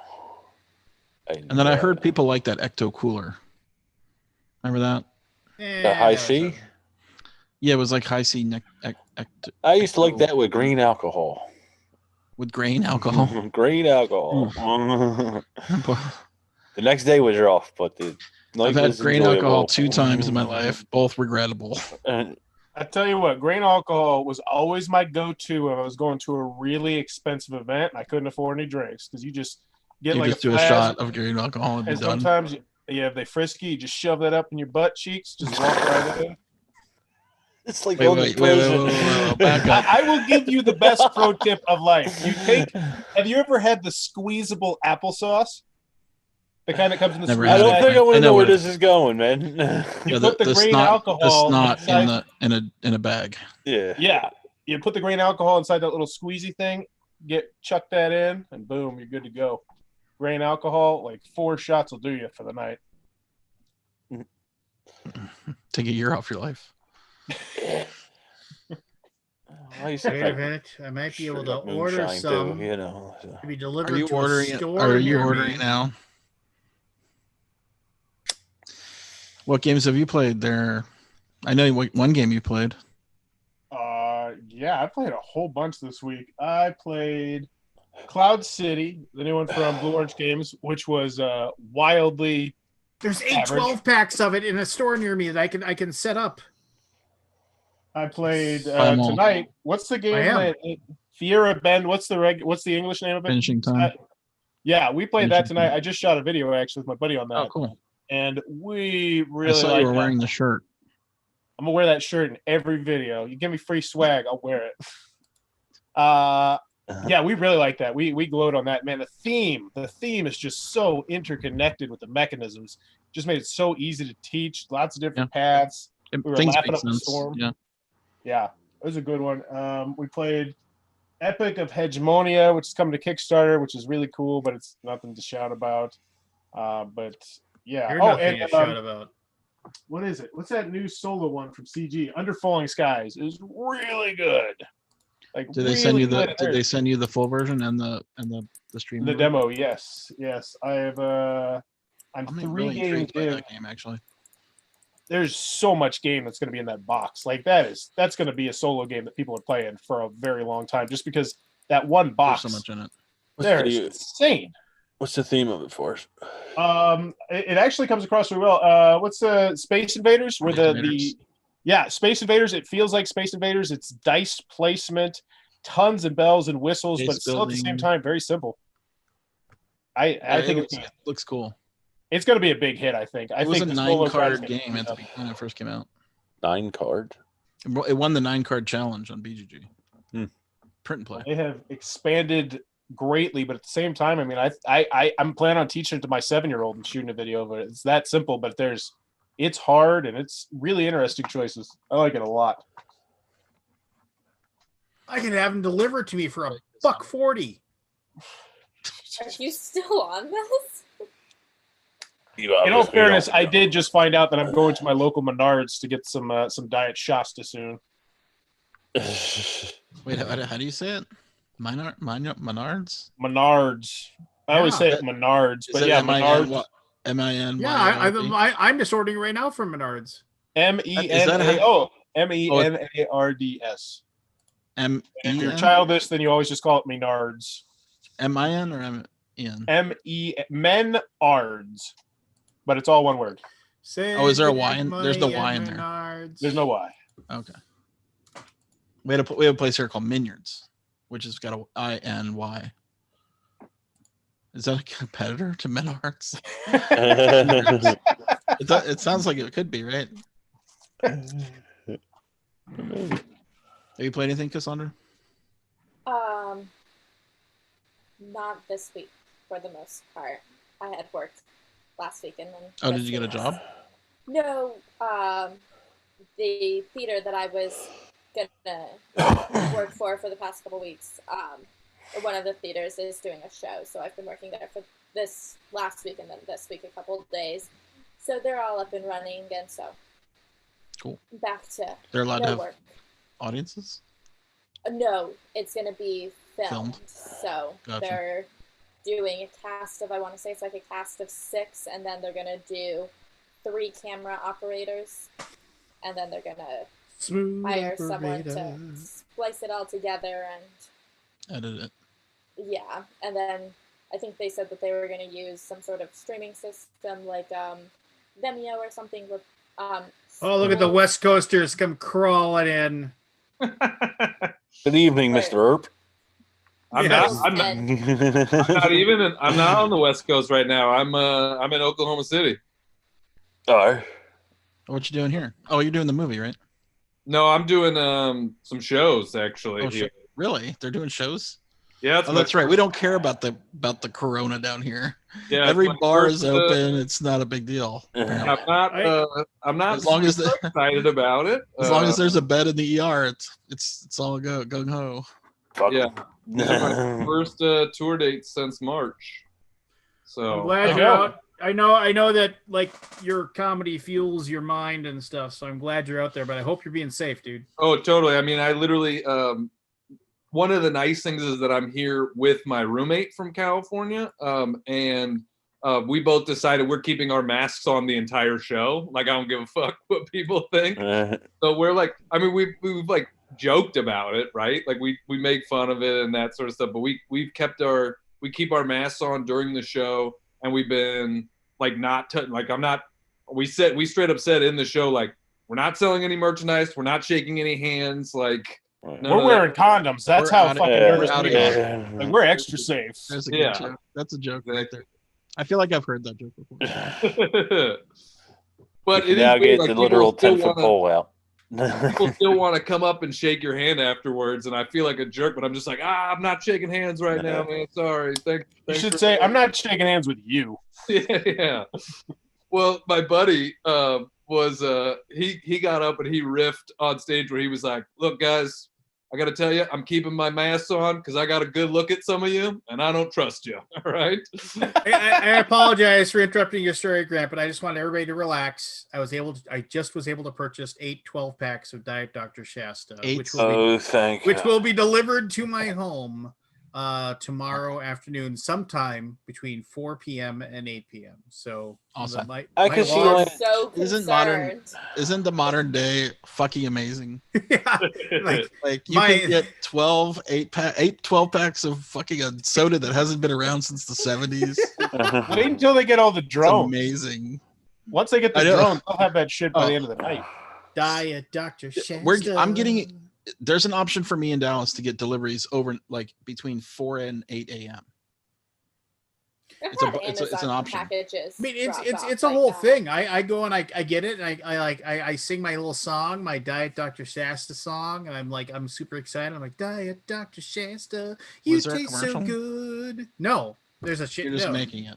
I just make it up. I make it up every single time I get one. Every single drink, I make up a new song. Yeah. Well, people always don't like to drink around me. It always starts up Diet Dr. Shasta, and then it kind of goes from there. So. Scott, are you in Dallas proper, or are you in the outskirts now? I am Dallas proper. Well, I guess that's why they would of Dallas. I guess that's why they would do it in the middle of the night then with the traffic. Oh well, sure. Well, there's no traffic. Well, yeah, there's no traffic in the middle of the night here, right? Well, I'm saying they're doing it to avoid traffic. Possibly. Yeah. I would just like to take also a moment here that Richard, I'm thankful you took my grave before shave advice. Just let it keep growing. Just let it keep going. Just let it. I'm going. Let it going as long as I can. So, just out of curiosity, why are you in coronavirus mode of no shaving? Like, would you shave if there was no coronavirus? Me or Richard? Anyone? Well, I actually shaved myself clean last night, but then it was just. And then you put it back on. It just couldn't stop it. Well, I think I spent it. I actually like what was it? I got my first beard trim today from my wife in like 4 or 5 months. So I actually got about 4 inches cut off. So I feel like you said that like a month ago. No, that was like a while ago. No, I because like he actually he like you're right here. You me? No, Scott said like your beard's getting out of control. I was like, yeah, it was. I was able to like go and pull it out, so it was like out to here, kind of like I was like if I combed it and straight out, it was like I was like in the I was in that guy in the Civil War commercial, the Civil War picture, just everybody's got that stern look on their face. The reason why they didn't smile in those pictures is because it took so long to develop. You had to like lock yourself into place, so you would. They actually had things that locked your head in places in some areas. Yeah, so you wouldn't move, and so those pictures would work. Go eat a kid. That's how they took it. Speaking of facial hair, Grant, why do you still have the rockin' handlebar mustache? Don't you have to get rid of that for professional reasons? You had to get rid of the rest of the beard. So I got rid of the beard because of specifically shooting this pilot. Yeah. And, they were like, yeah, we don't want it. And I got to this part, legitimately, I shaved it down to this part. And then I was like, I think this works for the character. And I took a photo and sent it to the director. And he was like, I love it. Keep it for this. So then I've already filmed that pilot. And then legitimately, I booked a TV show role where in the email, they were like, please keep your mustache. That character has burly in the description, and I'm certainly not a burly person. I'm like, I'm like 5'10". I'm not a big guy, but this gives me burly cred. Yeah. So I'm filming a show next week that they wanted this as well. So I guess I have it for a little while now. Well, I don't know, man. It sounds like you're getting typecast pretty quick. Yeah. You're gonna be rocking that for the next 20 years. You're gonna be cursing the 2020 for the year that you got that, and you can never lose it. Yeah, seriously. It reminds me of Mark Maron. Oh yeah. Yeah. Like, because he has that Van Dyke, right? Yeah. I mean, it is big. I mean, the whole that beard that I had, I'd never had a beard before in my life, and that was just well, the world doesn't exist right now. I don't want to shave, and so I did that, and it got crazy. I mean, that was like 6 months I grew that, so without touching it at all. I feel like mine. See, Lance, yours is all like shaped. I felt like mine didn't grow long; it just kept growing out. Gravity. Yeah. I grow one a year. Every year, my wife lets me do it once a year. It always looks creepy and slightly, you know where I'm going with that. And this year is the first year where it actually doesn't look nearly as creepy and terrible. So I'm just willpowering my way year after year to eventually being able to grow a beard. Well, one of the things I said on stage tonight, which got huge laughs, was I was like, part of the reason I like wearing this mask is you have no idea what I look like underneath. Like, if you just look at me with no mask, I look like a nice suburban dad, and then I pull down my mask, and it's like, uh-oh, where'd this guy come from? Like, uh-oh, hey, I'm your nerdy neighbor who's fucking your mom. Oh, jeez. This is true. Oh, the mask has become prop comedy. Yeah, a little bit. You didn't see that coming? Anyway, so there you go. I know Richard's been playing games. What have you been playing, Richard? Oh, I play all kinds of games all the time. Yeah. What's your good talk? Thanks. Good. Yeah. Thanks for stopping by. Yeah. This is the new Feld game, Cocopelli. It's excellent. Cocopelli? Furnace is excellent. Seastead is pretty good. Twa Dice is great. Pandoria Merchants is surprisingly excellent. It really better than the game. In the running for heaviest roll and write ever. Mysterium Park. Oh my God. Really, really good. Yeah. I love I remember. Oh, that's right. You were really excited about it. It totally destroys Mysterium. Okay. Because there's just no reason to own Mysterium now if you have Mysterium Park. Okay. That goes 2 players? Oh, it does. It does. Well, yeah, it does a pretty good job with 2-player. I mean, what does it do obviously better once than more, Mysterium? but it works well. Huh. What does it do better than Mysterium? It plays in half the time. Okay. Ooh, and it sets up in 45 seconds. Oh, nice. See, I said that about Caelus Magna Carta and no one believed me. It plays in like a quarter of the time. Caelus Magna Carta is fantastic. Okay. Well, I got one supporter. Such an unsung little gem of a game. Everybody was like, no. And everybody was wrong. Yeah. I know some people thought Obscurio kind of killed Mysterium already too. Have you played Obscurio? It's a different game. I never tried it because the trader function is turned off in 2 players, so that's like its whole reason for being, right? It's Mysterium with the trader. Yeah. I would play Obscurio over Mysterium, but I feel like there's definitely room in your collection for Obscurio and Mysterium Parks if that's the case. Because Mysterium and Obscurio, I felt had at least a different enough feel that they were different enough. Yeah, I really liked Obscurio. It's nothing like Mr. M, really. I mean, Yeah. I guess it's kind of like Mr. Do you M. like which one? Obscuro? Obscuro. I had a good time with it. We played at Gen Con several times last year. Would you like it as a 2-player game without the trader? No. Yeah, it's just pointless. It's a it's not a 2-player game. It's a 6-player game. Because you have to have one person be the book and 5 players playing. You have to have one trader. If there's one trader amongst 3, it's usually easy to figure it out. So yeah. It's fun not to figure it out. Yeah. Did anybody watch AOC play Among Us last night? No, did she? That's fun. 425,000 viewers. Wow. Live, yeah. So it was like the 3rd largest live stream event ever. You want me to send her a tweet, see if she'll join us for one? No. It was pretty interesting. It was fun. My grandma shared a tweet about AOC today. It was just like, God, Grandma. Was it a bad one? Oh, it was so dumb. It was because she's very polite. So when she sends a mean tweet, it's like polite tween. It was like a donkey and then AOC together, and it was like lost at birth, and it was like, God, Grandma. God. I mean, also there's part of me that's just impressed that your grandma tweets. So. I know, that's kind of amazing. Yeah, sorry, not Facebook in tweet. it. She's She tweeting. shared. No, She shared it on Facebook. Let me correct that. It's an email chain, not an email chain. No, this was on Facebook share. Oh, okay. Well, now she's losing all her cred. Well, now I got to quit Facebook. Oh, I should have quit Facebook 10 years ago. We should all quit Facebook. I love me some Facebook. I feel like it's the only connection I have to friends, really. I mean, that's it. That's like all I got. How else do I fantasize about that one chick from 11th grade PE that I want to see what she's up to now? Has she fallen low enough that I could scoop her up?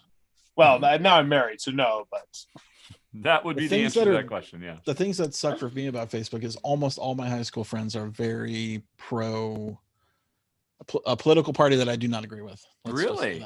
Libertarian.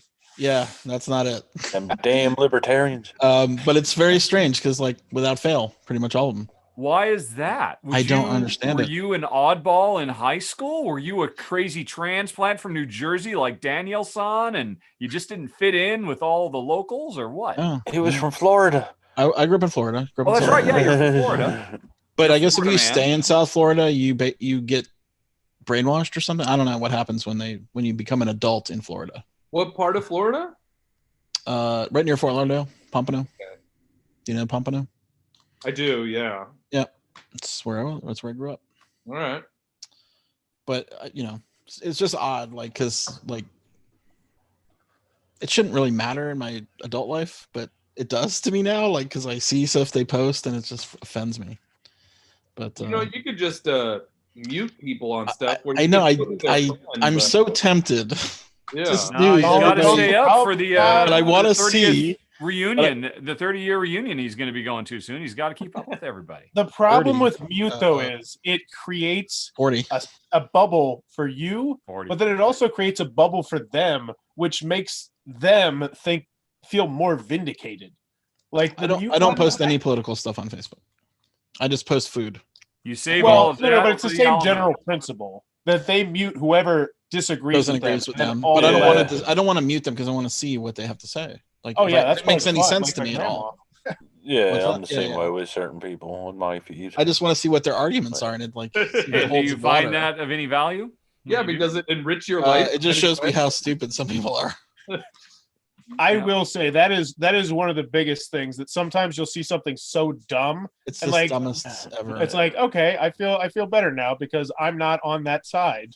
But I don't like that. It turns us into a tribalistic society. Yeah, we can't understand the other tribes, so we are headed towards I don't know. I didn't want to go down this path, but basically, it's incommunicative. You cannot communicate with the other side now, right? It's turning into that, which is bad. We got to communicate. We got to communicate to get shit done. I mean, the easiest way to do it, we just need to get multiple parties. Because if there's 4 parties who all disagree, then you just need more parties. That would solve everything. Oh, that'll work. Holy shit! Somebody let Jeremy out of the dungeon. Hey, man, where you at? I'm at an undisclosed location. I'll get my basement redone, so it's like there's nothing but my table. There's nothing but my table here. That's it. So, I got my floor done, and I think we're gonna paint back here behind me. So yeah, it's just barren in here. Blank canvas. Also, It's Alden, good once in a while. How did you go this long without having seen The Princess Bride? I don't understand how that. I sort of held it. I sort of held it out there as What? like, yeah, I haven't seen it, like just on purpose to make people do what Rado's doing. What? Yeah. How is that possible? It's Well, inconceivable. now I feel silly. Jeez. It was great, actually. I had a great time watching it, which is fun It's because so it's only like fun. it came out. I In cannot even 87. imagine watching it for the first time now. It was wonderful. Don't you? Yes. God, no, don't you of course, guys of wish course. you could Now- experience now what I just it's- experienced? It's pure This weekend? bottled joy. It was amazing. joy in its So can purest I form. point should out actually watch that the again. movie? The movie is really good, but there is one thing Yeah. about it. that We all knew there drives- was a butt coming there. There's got a problem. There always there's is. Don't ruin my there's my a perfect single movie, Lance. there's In a the single book. moment. There's a single moment that like, and if I point it out to you, you'll never see it the same way again. So I mean, you can decide whether or not you want. No, me to do point it, out do or it. not. Try to ruin it. All right, it doesn't ruin it, but it'll bug you like it bugs me every single. Wait, time wait, it wait. happens. Before we continue, has Cassandra seen The Princess Bride? Okay. Okay. So in the climactic encounter between Inigo Montoya and Count Rugen, Mhm. and you go back and you can find it on YouTube because you'll see it. As he goes through the whole thing, and he's down. He goes, "Hello, my name is Inigo Montoya. You killed my father, prepare to die." Like, and he slowly gains strength, and he gains strength, and he gains strength, and he sits there and he keeps like, and then he, and when he very boisterously says, "Hello, my name is Inigo Montoya. You killed my father, prepare to die," Count Rugen should say, "Stop saying that," but instead he says, "Stop, say that." He doesn't add an ing on You there. sure about that? Oh, you mean I it's am- a flub in his line read? You mean? It's a flub in his line read. He goes, "Stop, say that," and like, and it's. I it don't is- believe you. I bet I'm on it's YouTube there right though. now. I bet it's Go. there. It's hidden. It's hidden by an accent or something. All I hear is you being a hater. You just nitpick that little tiny moment. I mean how is that possible? To You don't know bother the Lance. I'm telling you, go listen to it. I'm doing.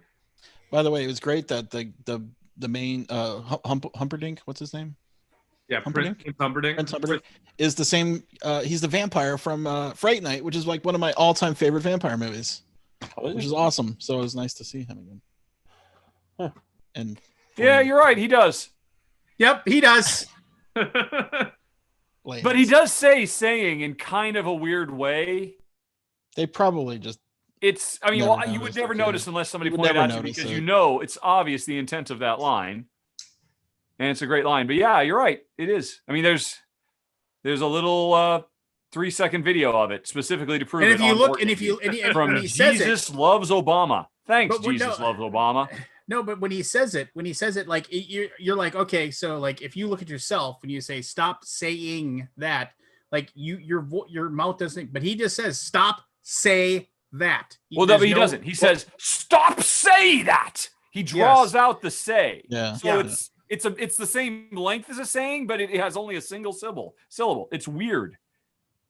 It's very strange. He's under a lot of stress But that's A lot of stress. at who's that that moment. actor? It's Christopher Guest. Christopher Guest. Is he British? No. He's American. He just played one in in this and Spinal this, yeah. Tap. Yeah. But no, he's an American. I mean, I mean, he I was, think he's trying to be on Saturday Night Live for years. because I think they drop the ings in British speak. Really, they never use Go- ing. Go watch Harry Potter and anything. Yeah. I didn't do anything. That's what they say. Well, he certainly doesn't say stop saying that. I'll say that right there. Yeah. Go Okay. listen to it. He says No, stop. Lance is say entirely that. right. He does, but it is a very weird pronunciation of the word "say," which is why nobody notices it. I did. There we First go. time I saw the movie. Lance, You didn't pick that up off of Reddit? No, I was like, really? Did he just what? How could you sure there's plenty enjoy other a things movie? to nitpick about that movie besides that part. I actually And want the to thing watch is that that again. Lance is just nitpicking for nitpick's sake. No, He, and of if course you- appreciates the brilliance and wonderfulness of the movie. And if you go and you look at the like I can't even talk. If you look at the script online, it says stop saying that. It says, but he says stop say that. And I have like Googled, like am I really the only person that's noticed this? I have like, and nobody else has ever picked up on it. It's just like it just drives me crazy that nobody Had else they ever noticed it, they would have overdubbed it. I'm sure. Yep. Rob Reiner. All I found about it is one thread on Reddit saying that once you hear this, you'll never unhear it. So nobody hears it because That's everybody Lance's- knows. I mean, it's so iconic. That's It's Lance's just so alt. obvious what he's saying. It's His just alt account. it's an audible trick of the mind. You just don't notice. But this makes me want to go watch the whole movie now. Oh, It was delightful. It's one of those rare like 99.9% perfect movies, except for that one Yeah. moment. Yeah. I mean, it's like Ghostbusters. Ghostbusters is like one of the, like I've said this before, the first Ghostbusters movie is one of those rare perfect movies from beginning to end. It's just crafted. There's a couple parts amazingly that well. are kind of weird. The ghost blowjob's pretty weird. I mean, let's not beat around But the here's bush. the deal. couple Here's the things deal. that are- When you were a kid, It you moves watched the that. plot forward. It moves the plot forward. When you were a kid, you saw that, you were just kind of like, what? I mean, you didn't understand it, right? You're like, Slow what? montage. It moves the plot forward. Cassandra, have No. you seen Ghostbusters? I'm curious, what's your year cutoff? Like, I had one when I was younger too, but like, what's your year cutoff on movies? I don't necessarily know if there's like a cutoff. If there was, it would probably be like 2003, Yeah, I'm sorry. What year were you born? 94. 94. She's Okay, gonna so live you've never forever seen compared to us. Ghostbusters. That's the I- equivalent of me being born in 69, whatever the biggest movie of 1959 was. Did I see that? One Flew Over the Cuckoo's Nest. No, No, that's that that's a movie from the that's a 70s. seven- What's the I- biggest I- movie from 1959? And what? How dare I not watch? I mean, I don't know. I've seen. How dare you not watch that Ben Western? Hur. Ben Hur. I was just gonna say Yeah, I've seen all the Ben-Hur. big biblical episodes, Cleopatra and Ben Hur and I've seen the Shaggy Dog. yep, I've seen Some Like It Hot. I've seen Operation Petticoat. I've seen North by Northwest. I have not seen Imitation of Life, but I've seen North by Northwest. Mhm. I haven't seen The Nun Story. I've seen On the Beach. I've seen A Hole in the Head. I watched a lot of these movies with my dad. I've seen Yeah. Pork Chop Hill. I've seen Rio Bravo. I've seen Journey to the Center of the Earth. So I've seen most of those from 1950. You're doing better than me, but I mean, I think I've seen all the big ones. So, Cassandra, friends you have who are your age, have they seen Princess Bride and Ghostbusters? Yes. Okay, so you're just weird, right? We didn't Well, she really said she didn't watch watch much TV movies and all that, yeah. or things like that because my mother was a single mother and she was Okay. a teacher, and Mhm. for a couple years we lived on a Navajo reservation where we had no TV, and to get to the closest city that had anything, we had to drive an hour and a half, 2 hours. So we just didn't go see anything. So Nope. I would say, Wow. Oh man, see, mine would be 1961. I'm crushing mine. So yeah, it just was. I probably didn't start watching movies or like actual like TV until I moved to Las Vegas when I was 7. And then we had like bunny rabbit ears, so I watched Saturday night cartoons for the morning. And we didn't watch real like movies and TV until my aunt moved in with us after her divorce, and I want to say 11 or 12. So I would say that's when I started watching movies, Mm-hmm. when I was in 4th grade. 3rd or And 4th of course, grade. you were watching movies for a 9-year-old kid. Yeah. Yeah. And they were. So you're like, okay, now I have to ask, have you seen Captain America Winter Soldier? No. No, okay. Because I was going to say you're like Cap and Captain America Winter Soldier, walking around with your list of all the stuff you have to do that you've missed because I definitely have a list. We have a list of things that I need to see, and I would say, Working right through it. yeah, we watch it. I envy and- you, honestly. There's so much great stuff to. I to do that. kind of agree. But no. But here's the deal. The stuff that we say is great. It's not the same. You're seeing it Well, through. and it's hard because like Ghostbusters, I haven't seen the original with the men, but I've seen the new one The with remake, the yeah. girls. The original which? The original Ghostbusters. 84. Oh, you saw the the remake. reboot. Ghostbusters is overrated. I mean, that's interesting. I mean, I think what? you're right. I think I'm kind of jealous because so many of these incredible, amazing films, I think I would appreciate more, like Aldi, if I were seeing them today, much more so than seeing them at 12 or 8 or 16. Richard, you're burying the lead here. Have you seen Indiana Jones? No. The lead is that Lance I'm not going to defend what I just said. I have No. You're trolling me or you're. No, I'm not. I'm just there's certain things in Ghostbusters I'm not happy with. Like whoops! I'm sorry, I forgot about that. Okay, yes, we don't need to talk Let's about dissect. We don't need the Ivan Reitman classic, the greatest comedy ever, the greatest supernatural comedy ever. Although, personally, if we had to choose, I'd sit down and watch The Frighteners right now myself, but that's okay. Frighteners isn't bad. Yeah, it's all right. The one with that's with Michael J. Fox, directed by Peter Jackson. Is that funny? Yeah, it's a supernatural comedy. Okay. Yep, it's got a little. All right. So I'm not prepared to defend it here. Okay, that's fine. But Scott, here this is you. I think it's good, but it's not like. Just I'm dropping it. I'm dropping it. You don't have to. Okay. So you and I, Aldi, you and I are about the same age. Like we're separated by like we're months. Like exactly the same age. Yeah, we're like exactly the same age. So, hey brother. Separated at birth. And anyway, so this is the top grossing movies of 1961. I want you. Oh, you're doing the same test. Yeah, same test. Yeah. I probably haven't seen them. Okay, 101. It's a fun test, actually. 101 Dalmatians. Yes. Okay. West Side Story. Yes. The Guns of Navarone. Mm-hmm. Is that the one where it's the Greek? It's the war movie, like World War II. The guns on the Greek island, and they're trying to sneak by. Yeah, I've seen. Yeah, and then they go in there and they like have they all sabotage it. It's a sabotage. Yeah. It's a heist movie. Yeah. Okay, so now this next one I've seen, but I'm guessing you haven't. It's called El Cid. It's like a 3-hour epic. It's just it's good. Okay, but there's a lot of here we go. There's a lot of Disney movies on this list. The Absent-Minded Professor. Yep. The Parent Trap, like the original The Parent Trap. With the no, I never saw the original. Oh, really? Okay. Who was in the original? That English lady. Yeah. Okay. Who was it? I'll have to look it up. I forget what it is. They were like two twins. Yeah, I mean, I've seen one of them. Short blonde hair. Was there a Jodie Foster one? Well, yeah, but this is the one that was 1960. I know. Yeah. I've seen the Jodie Foster There's one. been a couple remakes. All right. See the one of your generation, which is Jodie Foster. So here's one I this is the first one I haven't seen. La Dolce Vita. I don't know anything about that. The Sweet Life. Don't know it.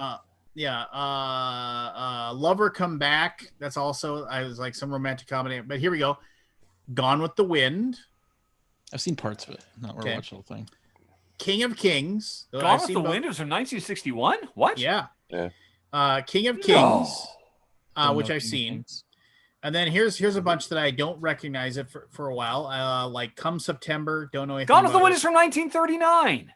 No, it says Gone with the Wind. This is like, they must have re-released it in 61. So probably it got some big. It probably had the 60 equivalent of 39 be black and white.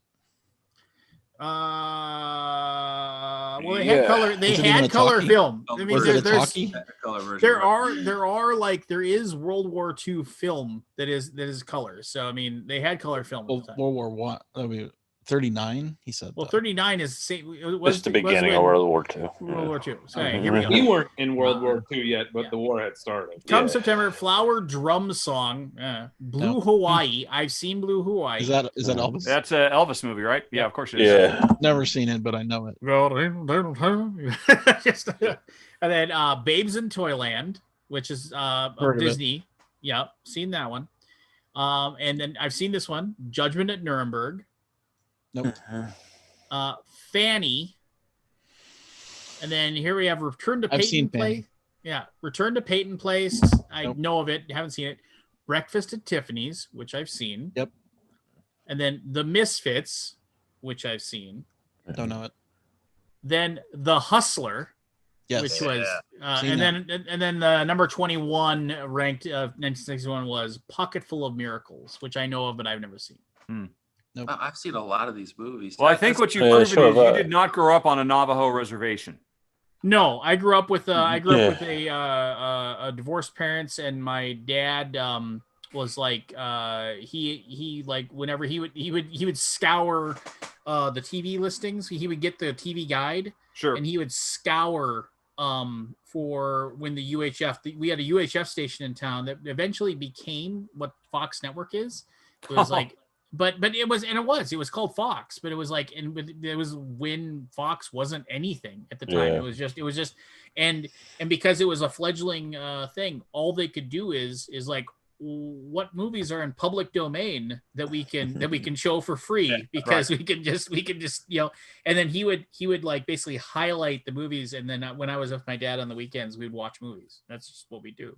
And then when he got a VCR, it was like he would sit there and he would record everything, and he'd race forward and hit the pause and the record during the commercials, and he'd just sit there like a hawk waiting.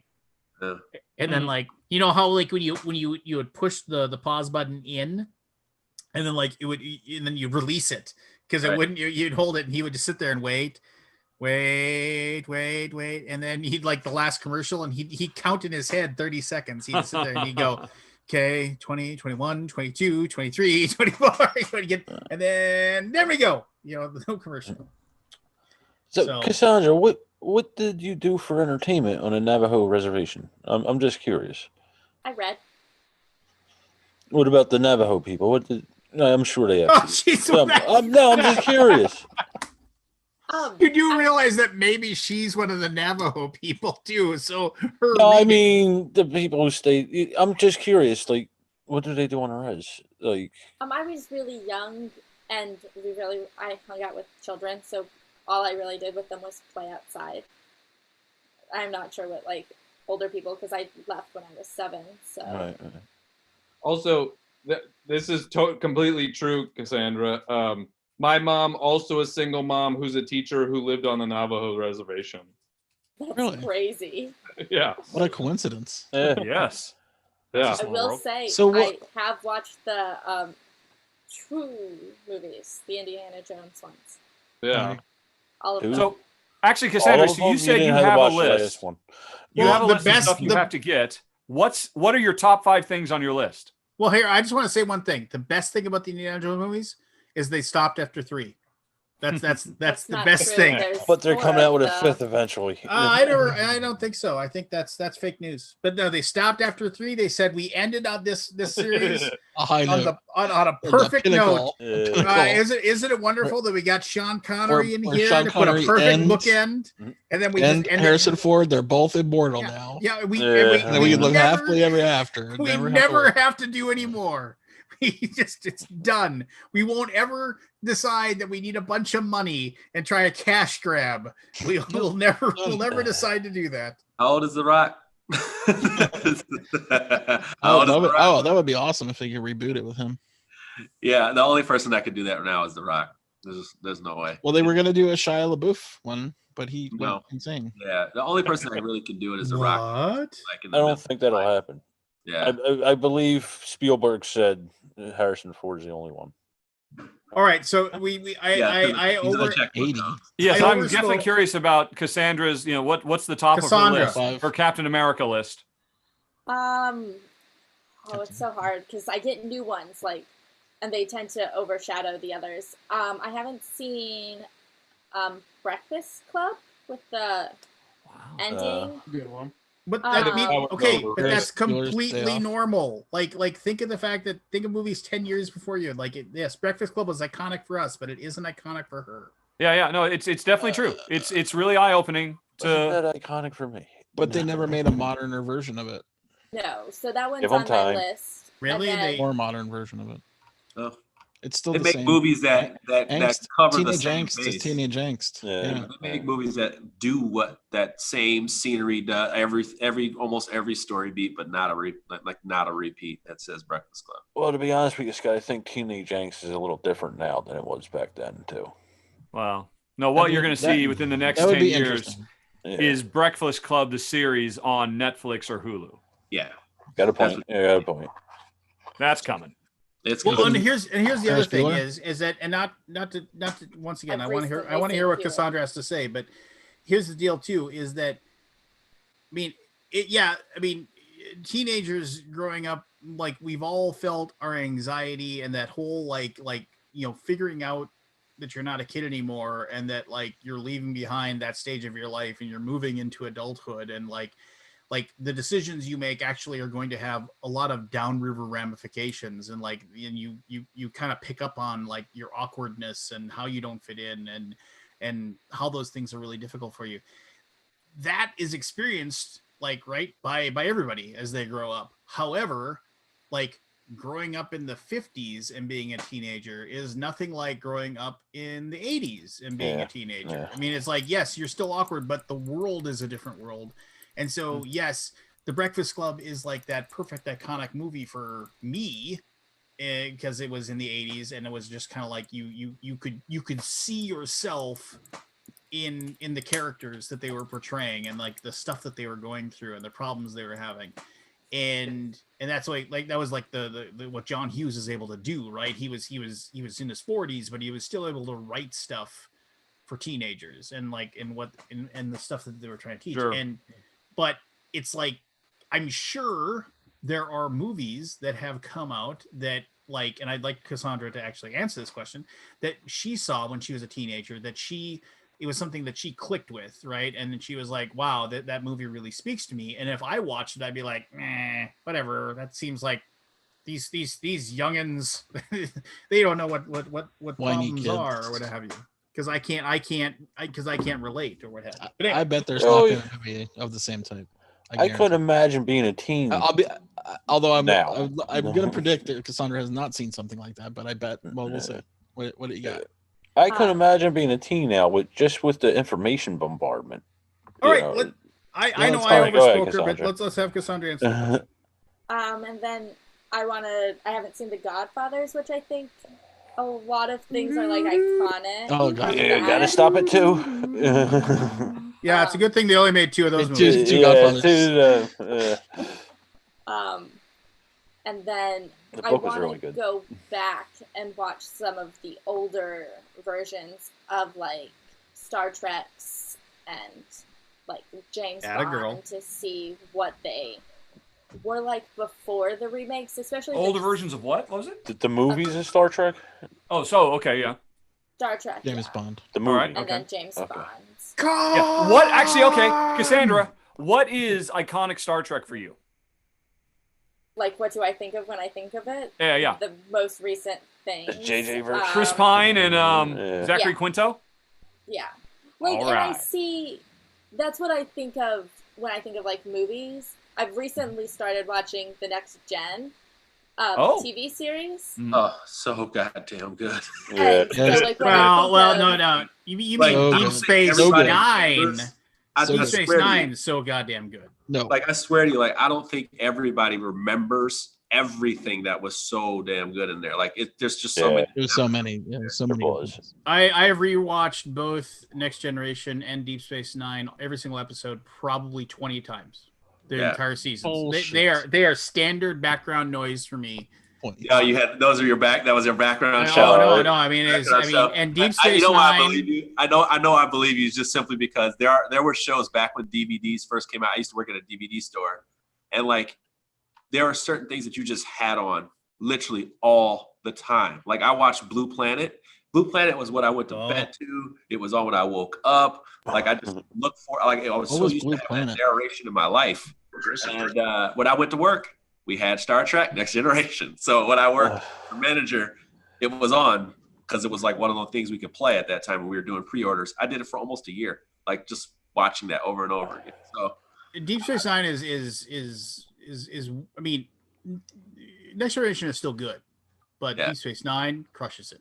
Picard was just so good, man. He was so. They wrote so many great lines for him. Like they just wrote so much good stuff for him. So yeah.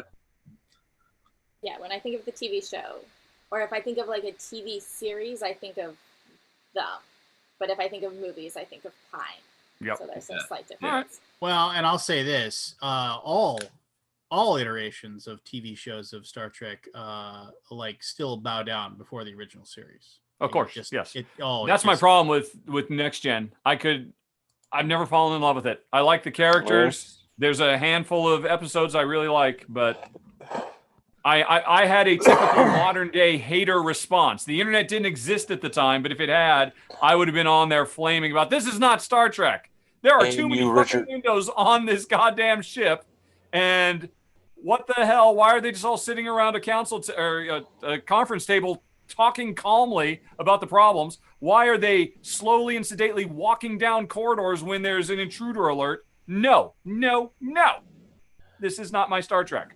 Why made my peace with it now. Why were they walking at all when they could teleport anywhere on the ship? Why isn't Captain Kirk, punching out a Roman god? Yeah, exists in Star Trek.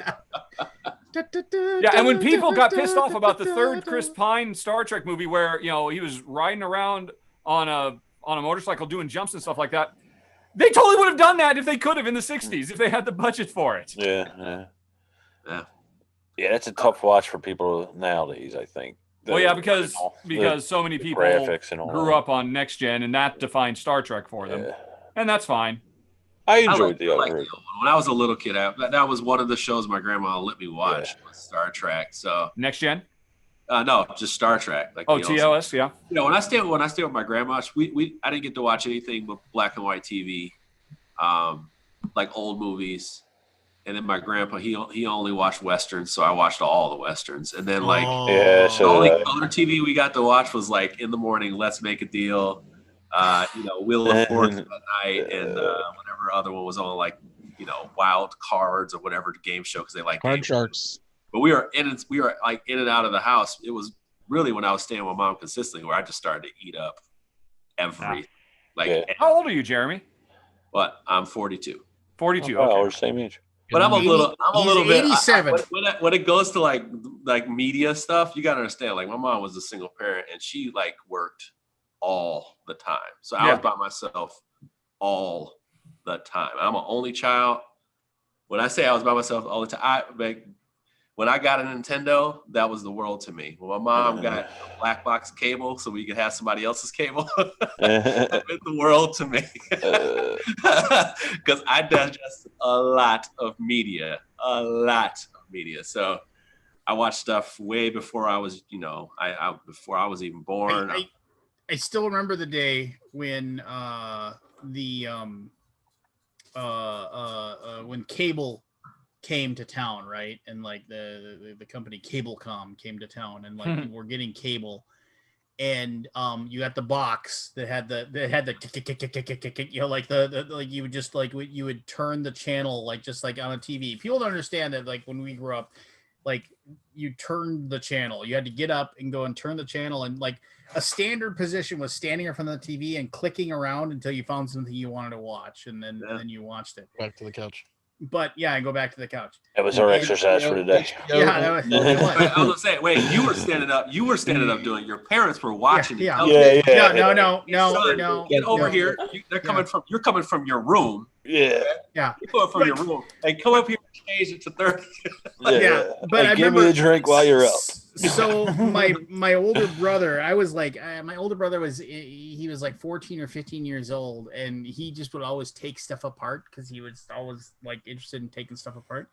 And so he took apart, like it was just like 4 screws in the back of it. And so he took apart our cable box, and inside there was just all these dip switches, and in the dip switches actually said on them like there was a little like thing that had little arrows pointing to. It said HBO, like little things that like pointing to the spots that you just flicked them on to get the channels. Like, and so like the whole thing was like when you would call the cable company, you'd say, oh, it's like, hey, I decided I want to give you an extra $10 a month. I want HBO. And so they'd come to your house, they drive up and they'd say, well, I've got to replace your box. And like, I got to bring you a box that actually has HBO on it. And so they make a big show of bringing in the other box, and they plug in, they take your box and they go and leave. But actually all the boxes are the same. They just hadn't flipped the little dip switches. So he opened it up, saw they actually had the spots on it. And he was like, huh. And he just clicked all of them on. And all of a sudden we had all the channels for free, like the movie channel, the Showtime, Cinemax, like all of them. Right. And it was just like, and then so my parents were like, "This is awesome. We don't have to pay for this stuff. This is super cool." Which is, you know, horrible parenting, I suppose, and like the rule. But of course, the whole neighborhood heard about it, and they're like, "How does he do this magic?" You know, just like. So he went to the he went to all the neighbors' houses, and he would open up their cable boxes and he'd fix them, right? And then everybody was like, yeah, well, eventually, like, you know, somebody says to somebody, oh yeah, the kid down the street, he knows how to fix the cable boxes to get them all for free. And so, you know, and then like my brother was like changing all these things. And then and all of a sudden, like one day we're at home and like somebody calls the house and they're like, yeah, so the cable company just showed up and they asked to see our cable box because somebody finally said something to somebody and they're like, wait a minute, why, like basically probably people that had paid for the channel said, yeah, I'm just going to cancel those channels. I don't want them anymore, you know? And so, and then the whole thing was, it was that they, so I remember like they came and they ran down, my brother opened ours up, flicked all the channels off. And then like he jumped on his 10-speed bike and he just took off to like all the neighbors' houses and he was like going there with a screwdriver, unscrewing all of them and flicking them off. And he was like staying one step ahead of the cable contract. pedal, race in, unscrew. Man, what a great scene in a movie that would make. Yes, definitely. Very Ferris Bueller. So that same black box that I had, I did what he did. I wasn't so smart though. I took it apart because it was somebody told me that there's a way you can lock it so nobody could detect your black box because cable companies were snuffing out these black boxes. Yeah. They were stealing signals. They were constantly fighting. Yeah, so they were stealing signals. So I was trying to be smart because I thought I was tech savvy and I knew wires and shit. And like some kid had talked me into like, this is how you do it or whatever. I did it and I couldn't put the box back together. My mom came home and she was like, the box isn't working. And I was like, I don't know. I tried to fix it and yeah, that didn't go well. Yeah, we lost our first cable box and it cost $150 and that was just $150 my mom didn't have, you know? So yeah, totally. You know, so it was like, oh my God, that really sucks. So we didn't have cable for a while. We didn't have cable for a while. It was because Did you guys cable box have a adult lock on it? Anybody have that? The scrambler thing. Even the black box had a scrambler on the. Yeah. My parents had one. Like they would lock it at night, so you couldn't watch anything at night. It just sucked.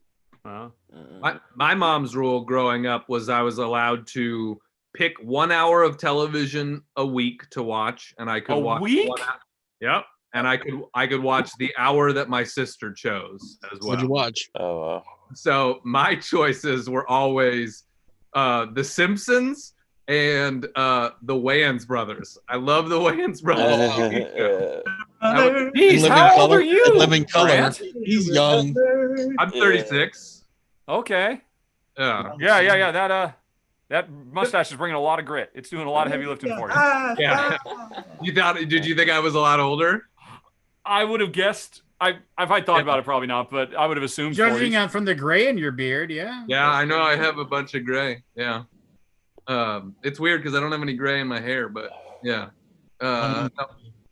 So am I the only one wildly and inappropriately excited by the fact that Kabuki Kid just mentioned in the chat that there is an upcoming Willow TV series for Disney Plus? You know, I was never a huge fan of the Willow. I don't like Willow. I guess I'm alone. Never seen Willow. Cassandra likes Willow. it. You liked Willow? Too. Okay, then he's got the Cassandra seal of approval.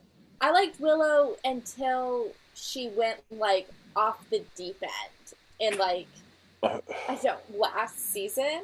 I think we're talking about different Willows. Oh, maybe. Oh, you're talking about Buffy. Sorry, I was in a different chat with it. That's a different Willow. Willow. Great show. Okay, never Willow mind. is a Great show. Wait, are they going to have Val Kilmer in it? Was Val Kilmer in that? Warwick Davis is reprising the role of Willow, but it doesn't say anything else at this point. Mad Do you Mardigan. know who Warwick Davis is, Cassandra? What is it? Do you know who Warwick Davis is? No. He's the guy in Star Wars. He's in a lot of Star Wars. He's the Ewok in Star Wars. Ewok in one. He's Wait. R2D2 Have you seen Return of the Jedi, Cassandra? That's true, actually. Oh goodness. Wasn't he? Wasn't he was in one of the Harry Potters too? Yes, He he's was in the- every Harry Potter. Yeah. What was he in There's Harry him Potter? and there's He Andy. is Like the Professor the banker. Flitwick. The bank. Okay. Yeah. Bank, yeah. One of the trolls or whatever the hell they are. Yes, Goblin. that's true. He Goblin. also played Goblin, in the in 7 Part 1, the nasty troll also. All right, well, I guess it's just me then. That's okay. I'm excited. I'll watch it, Richard, because I wanted to like Willow. Oh, I loved it. Willow is, going back full circle, one of 2 movies I skipped high school to go see in the Wow. afternoon. What was I the other skipped one? class to see Willow and Princess Bride. Oh, nice. Classes to see everything. I skipped Whatever came out on Full Metal Friday. Jacket. Because when I was a kid, my mom, it was the only day where my mom got off a little early, and we would go see whatever kids movie was out. So like I watched like Rainbow Bright, Care Bears, anything, because it was like the day my mom could take me to the movies. Right. And You got what you got. so as I got older, by the way, funny thing about that was, it's like, just to show you how crazy my mom's life was. Like, so we would go every Friday. She would get me, like gummy bears, because I always wanted gummy bears, and a soda and popcorn. And I didn't like popcorn growing up. And several times, and I always remind her of this because parents always have selective memory. When she sat down, she'd even make it through the beginning, even though there weren't even a lot of previews back then. She would be passed out and the popcorn would fall on the floor. Like she would literally pass out, like the second the lights turned off. But I was just going to say, like every Friday when movies came out, because I think it was Fridays back then, I would just leave school at like 12 o'clock. Like, like if there was anything cool out, like I would just leave. I mean, I was like, I'll figure out a way to figure this all out, unless there was a basketball game or unless there was like my girlfriend or something. Like I was gone. Like I had to see that movie, whatever that movie was. Were you still a good student, or did you get in trouble and stuff? Yeah, but I did what I That wanted. doesn't answer the I question.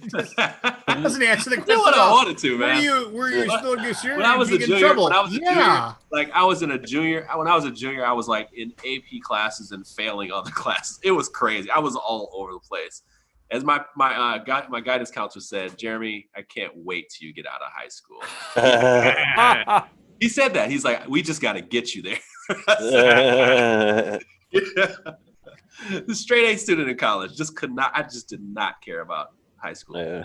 Like I cared about women and sports. That's all I cared about. Yeah. So yeah, that's all I cared about, man. I'm going back to Willow. I googled it. This looks amazing. It does. Like- It is amazing. I Good think guy. I'm now this is going to the top of my list. Wow. I never got it. There's better movies to put to the top of the list. Yes. That and Labyrinth. I've never gotten in Labyrinth. No, yeah, Willow was supposed to be George Lucas's next Star Wars. It was kicking off. It was going to be a big new franchise. It was going to take the world by storm, but it sadly did not. But it has such a warm place in He my didn't heart. have enough people to tell him no. Yeah. Now, So no, Star Wars. I mean, like Willow was just kind of, for me, it was just, I don't know, man. It was just kind of like, it was like, I don't know. I mean, it was like, probably because you were a hardcore D&D nerd. oh well, sorry. I would imagine. I never remember the name of it, but the one with that was his name, Tom Cruise. That was. And Tim Curry is the devil. Tim Curry is the bad guy. Wasn't the devil. Legend. Legend. Oh my yes. God, that was Directed by Tony Scott, if I recall correctly. I thought it was Ridley.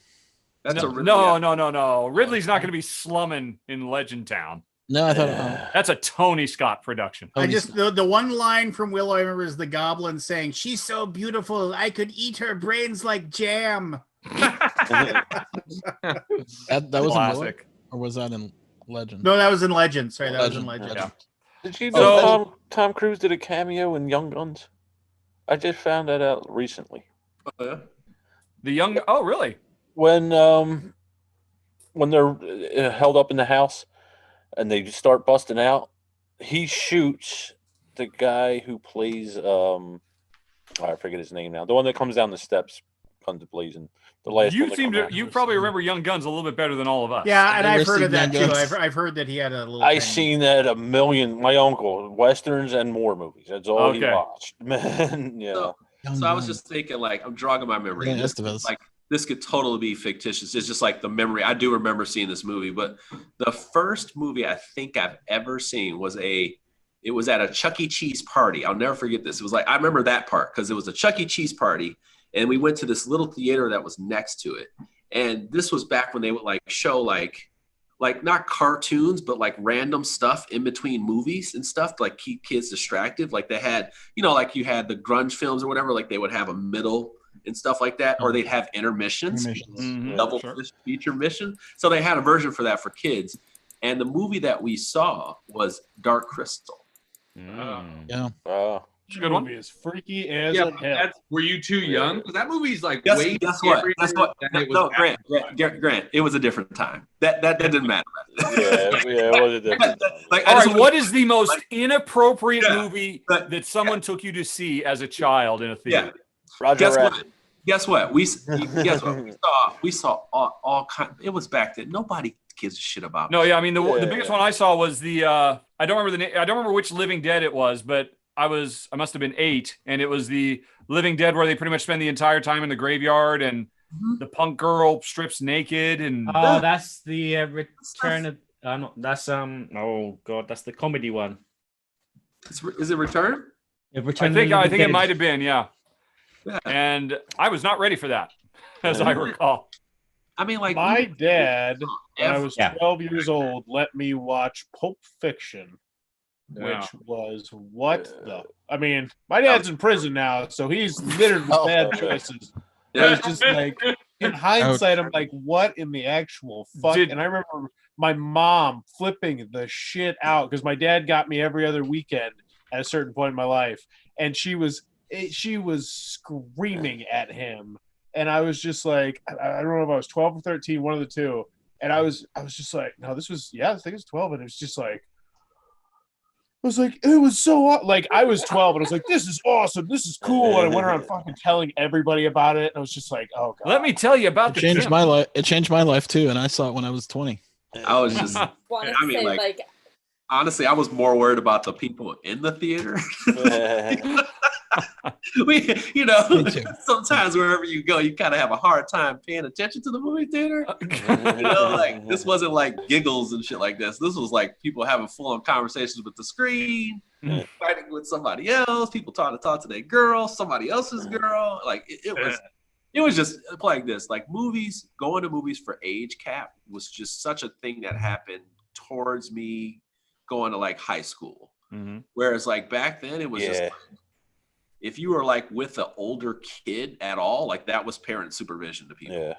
Like you could just go see rated R movies, or they were PG-13, and back then PG-13 was like hella risky. By the way, I just found out today because I was gonna watch Texas Chainsaw Massacre today, and I was gonna watch the old version, which I just love. It's so horrifying to watch, and I was just because a movie reviewer brought it up, and he said that the director tried to make this like a PG or PG-13 movie. What he did was he kept making cuts of the movie and to the studio trying to get it to be PG, then PG-13. And then what happened was they just kept rating it rated R every time. No shit. I just found that completely hilarious. Like, this guy was motivated. There's no way. Like, that's why the movie is not overly gory. Yeah. Okay. Todd Hooper did a good job of that. He was then acquired to do the Salem Was Lot film afterwards, the TV movie, which was kind of not PG, a little bit higher, but It's just a puzzle. That movie, I just remember watching that like as just an adult for the first time. I was like, this is, and I just loved horror movies so much when I was younger, and I was just like, this is truly horrifying. Because back then I was all in. If somebody said this was based on a real story, whatever, right? But I was just like, this had to be the most horrifying thing ever. You know, he was so much bigger than everybody. Running around wildly. I mean, there's just a part where he's just like swinging it. Like, I'm like, this is insane. Like, oh my god, it was the most freaking thing ever. Like, Freddy was just comedy to me. Yeah, sure. Well, yeah, I know it was. Yeah. It's slapstick. Jason was like horrifying to me until he became, like Like the first Jason was like, holy shit. And like the first Halloween, like that was not playing around. That was like, holy shit. Like, but then it became all comical and stuff like that. I like the real, truly horrifying horror where it feels realistic. Like it feels like, oh my God. That, Oh, thank you. It's like, oh my God. Shameless plug, Jeremy. I'm like a fifth build on an Amazon Prime movie called Killer Kate right now. Killer Kate. It's a horror comedy that I star in on Amazon Prime. If you want to check it out. All right, pulling it up. Let's do it. Shameless plug, Jeremy. I'm on an Amazon Prime movie called Oak, Phantom of the Woods. How much does it cost? $20. No. Free. I think it's still on there. The Phantom Wood. Phantom of the Woods. My ass is in the movie. $20. Your ass. Is it a bare ass or is it a clothes ass? That's why you bare put ass. Clothes, I don't want to Strange see it. sisters, Kate and Angie, reconnect during a seemingly innocent bachelorette party that turns into a night of murder and mayhem. Yeah. That's why he's called Forrest, because he's got a Phantom Wood. Oh, dude, this guy. Oh, I just found you. I just found you. Director. I told you I'm like fifth build in that movie. Kabuki, that director, the guy who did Hereditary, The Witch, and Midsummer, that guy is like, he is like the new dude, like for horror. He does. Those are all good. He does some things, and you're just like, are you fucking kidding me? Like you will be watching the movie, and you'll just be like, is this? Oh my God! I jumped out of my chair on Hereditary. But like, I was several times. Midsummer was like, hold the hell up, like. Yeah. This is happening in what, 3 days? Like, could you picture all that happening in 3 days? Like, I was like, this is absolutely insane. And like, Stop watching that movie. I could not. I just. It's like 3 hours long. Oh, you're gonna share this? Oh, you don't have to share. God, this is awkward. Are we doing a viewing session? This is not me. Oh, are you just playing the trailer? Is this the trailer? No, this is a movie. We go back and watch the Be careful about the copyright, man. Yeah. I just wanted to show it off. Why are you doing this to Grant? It's good. What is it? Shop smart. That's, Shop Are there S- Shop S-Mart references S-Mart. in the movie? Grant Lyon is an actor and producer known for Killer What? Have you been in corporate, Grant? Yeah. What? How did you get your picture on there? That's Corporate so is fancy. fantastic. Yeah, I love. Yeah, it's great. You are in two of my IMDb. absolute favorite comedies of the last Killer 10 Kate years. and Corporate. Who are you in corporate? I play a guy. There is an episode about like male makeup, and I play the main guy like doing the test group. Oh my God. Yeah. I'm going to go back and watch that. Any excuse to watch corporate. Dude, guys. What's corporate? So good. It's a really underrated show. It's legitimate. If you like Is it dark Prime? comedy, corporate is really great. Oh, cool. It's about two guys that are working for like a soulless multinational corporation, but it's like a dark comedy. Sounds pretty cool. Yeah, it's very dark comedy. Just mercilessly rips up everything and everybody. Just it's awesome. It's excellent. How do It's I not really know really that? good. And I mean, my God, the episode literally about depression and suicide in the third season is really just incredibly moving as well. Yeah, they do a good job. Yeah, that guy Jake Weissman's a good buddy of mine. Oh well, I don't know who that is. Is he Jake on the show? Yeah. He's the tall one. No, he's the short one. Oh, he's the short one. Okay, yeah. Well, he was excellent. I love them both. Wow, that's awesome. I'm getting more starstruck by the week with you, man. Oh, what is the best thing you've done, Grant?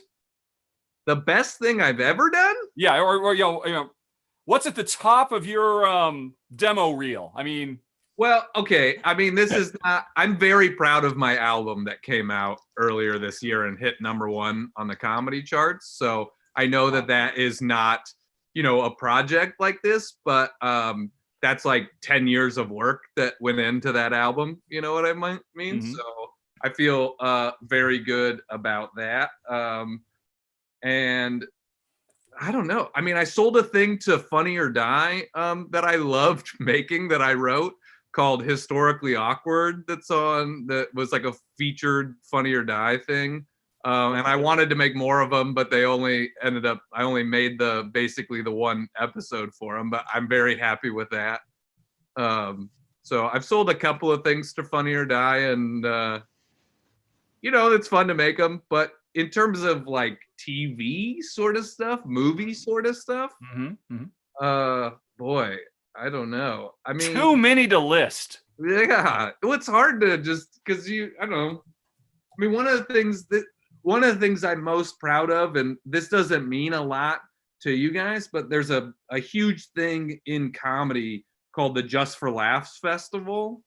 And it's in Canada, and every year they pick like 15 new faces to watch, and it's this anybody who's anybody in comedy at one point was listed as a new face. So I got chosen as a new face in comedy in 2014, which was like a huge deal for me and helped with a lot of stuff. So I'm still proud of that one. Yeah, that's sweet. Yeah. Every industry has that, and I that's where a lot of the people come from, or they come from like the improv houses or stuff like that. Totally. Yeah. I listen to a lot of Joe Rogan brings a lot of those people on, like totally in a cycle, right? Like right before they go or right after they come off of it. Yeah, because it's pretty cool. I like that. Yeah, for sure. Scott. For us, it's the Dice Tower. It's not the Laugh Awards. Wow. But thank you for asking, Richard. That's very nice of you. So, Cassandra, what's number 3? Actually, before you finish, I got to run. Have everybody great spiel. Hope you guys are doing stuff. What are you doing? Wait, Scott, before you run away. Work. What are you doing? What's happening tomorrow? We're doing 12 days of streaming, 12 hours of streaming every Thursday, Friday, Saturday, and Sunday. And using the same format you've been doing with Lincoln and Nikki Hands, Disembodied Hands running the show. Yeah. Is that interesting? I want to hear it now before I'm about to do 40 hours of it. It's 48. Good luck. What is happening with Spiel itself? What is Spiel Digital? Spiel Digital. It's basically they have a platform where they've listed every game, and press people like ourselves can all go in and share what we're doing, so that it's like a centralized hub for people to go look at other people's stuff. Okay. So Dice Tower's doing something. We're doing something. There's a Spanish group doing something. There's a German group doing something. Unfortunately, the catalog is not up. I thought it would be up by now, where people could go plan and see what they want to watch. I don't know why it was. It might come out tomorrow. I don't know if it's up now. Maybe. So you would go through their press accreditation, and they would give you access to the back end where you could list all your events. So we've listed all our 60 events, or what we're doing, 70 games or something like that.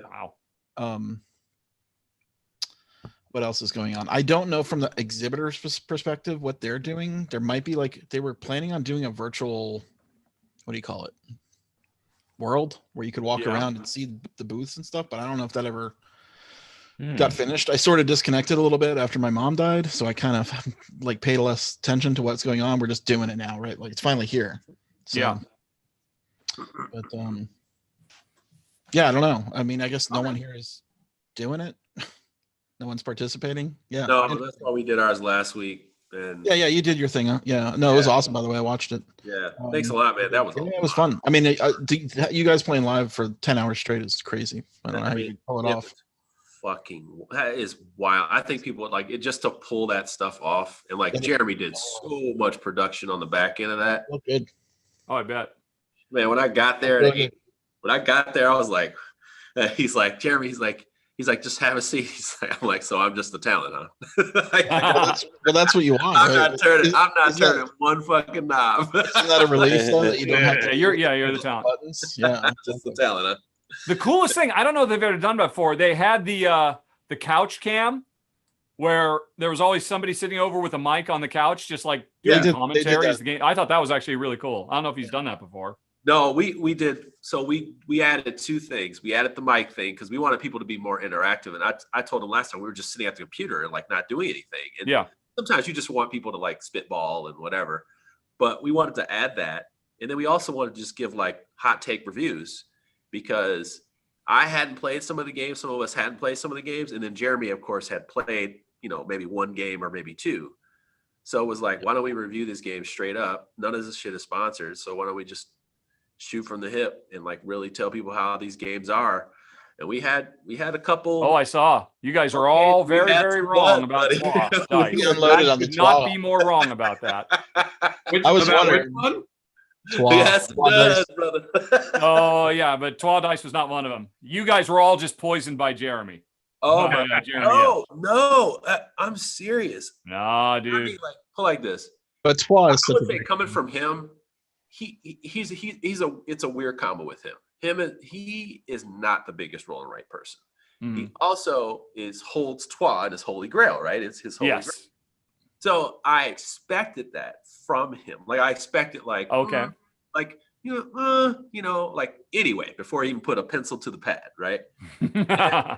But the rule book, just trying to, I mean, it was garbage. The rule book was garbage, but the rule book was garbage. I won't doubt you. And then I started to, I'm like, this is not fun. Like there's nothing, there just was not fun. Like it just was not fun. Like it flat out, first impression, not confusing, not like, maybe this is just a first game thing. Just not fun. Absolutely not fun. I was like, I can't even say anything good currently about this. And I think your marathon fatigue must have been setting in at that point. But that's the thing. It's like, that's the thing. Everybody can go back on that, dig on their heels on that one. On their back heels and be like, I'm tired as hell. I'm like, no, the last game we played that day after I started the day with Bonfire and I ended the day with Praga Caputa Regni. Trust me. If there was anything, Plus you played that Rio game. If I said Caputa, I was gonna say, and I played Beyond the Sun right after Bonfire. This is at 10 a.m. in the morning. Yeah, so it was ridiculously heavy run. Stay awake and still tell you that I think it may be the #1 game of the year. I think I can say whatever. Is it that good? So yeah, I think that Praga game is special, man. It's really good. It is very, very good. Yes, very good. And that I can't wait to play it again. But I immediately bought Bonfire right after playing it. Did you get it off Philibert? Yeah, I bought it right after playing. I was like, I'm going to track this down today. Oh, by the way, sort of a stealth thing that happened, and it's been published, but no one talked about it. Asmodee acquired Philibert. Whoa, that's a big deal to anyone. That is a big deal. That is a very big deal. Yeah. You knew about it, Barry? Yeah, you knew. Why? I didn't know about it. No. Oh, you didn't know about it? Oh, no. That's very why? Well, they're going to get miniature market next. I mean, that's what purpose does that serve them? Philibert is it's an external way to sell games, I guess. I don't know. Mm-hmm. Yeah. I mean, I don't know what the goals are. Yeah. But I just saw it like on the news, whatever. Some French blog had it. It was really under the radar. Oh, that's low. Yeah, surprised me. I mean, Philibert's a big online as well as a physical store. Yeah. In France. Oh, they're physical too? Yeah, they're physical. Oh, that may be why. Yeah, because they do promo videos. I think Asmodee wants to promote play.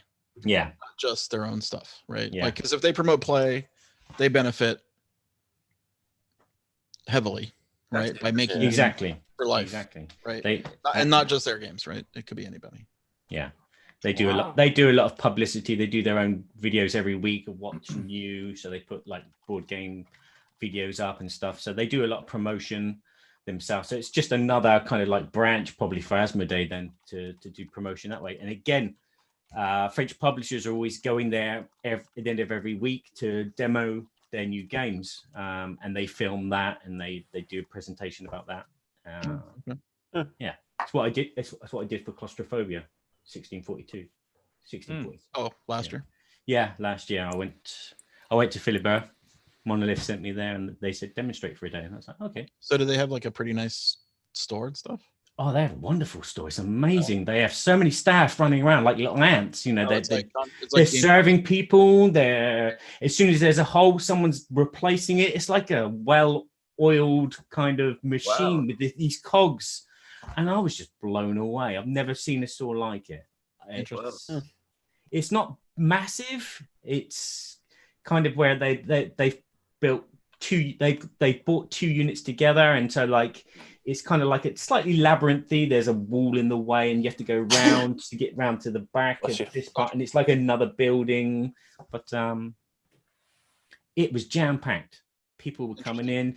The staff were on par. They could see someone was a pro, they could see someone was a novice, they could just work that out really quickly and then get a sale just like that. It was amazing. I've never seen anything like it here in the States. They have like people walk in the hall, like Madness, this shop here in Dallas. It's like if you walk, I mean, I think they know me by now, but they were constantly like, can we help you with some? Can we find you some? Like, what kind of games? You're like, don't worry about it, I'm good. You know, just like, but they do try to help. Must be sort of a similar formula with Game Concierge. There's 6 questions you can ask apparently that can figure out what people like. Interesting. Do you know what those questions are? I don't know what those questions are actually, but I've been told there's 6 at Philibert. I could tell you what they are in clothes shops. Yeah. Okay. I mean, I imagine there's like legitimately some of the same theory, though, right? Yeah. Like, obviously not going to be the same question, but no, there'd be all open questions or wine shops. Right? Yeah. Yes. So, I mean, if you see someone looking, if you see someone looking at, you can ask people random questions that really make sense. Do you guys remember there was a compass of drinks? Like it felt like there should be a game compass too. I forget what was that talk that I saw. It was a cocktail table, like a grid, and it was like sweet and sour and like I don't remember what the 4 axes were, but like it was, and then you're like, well, if you kind of like a drink over here, you might like this drink too, but you never heard of this one. So at this place, like on those places where you have specialty drinks, like the bartender doesn't have, like they don't have a menu. Yeah. But they do, like they have a menu in their head that they give. Like I have a menu of drinks that I have, and I would ask people random stuff. But like at those specialty places, they may ask you like sweet or sour, your favorite fruit or whatever, or like soda, not soda, like that kind of stuff. And then they'll mix it up. And you kind of either rely on them or they tell you, hey, this is the drink I'm making. That's part of the experience, Yeah. I like when they do that sort of stuff. When you're like, this, I like this. What else you got? I call it bartender's choice. So yeah. That somebody says, oh, like I don't know what I wanted to have to drink. I'm like, do you want to have some fun? And then I pour them and make them a drink. I mean, right? We could all think of like, I mean, some of the games was like, do you want like? I would start if I was coming up with questions to figure out what people want for games. It's like you start with, well, what kind of experience do you want, right? Do you want laughs with your friends? Do you want to be able to screw your friends over? Do you want to be able to think about strategy? Like, right? I mean, these broad strokes, but it can kind of narrow it down a bit into sort of what sort of experience they want. Yeah, you always got to start with an open question. Complex game you've played. I think that's a good one. What's the most complex game you've played? That'll really help you, I think, as well. I would say, can you name 2 games that you had fun, like the last time? Name the 2 games you had the most fun with the last time you played games. Like the 2 most fun games. Never have fun.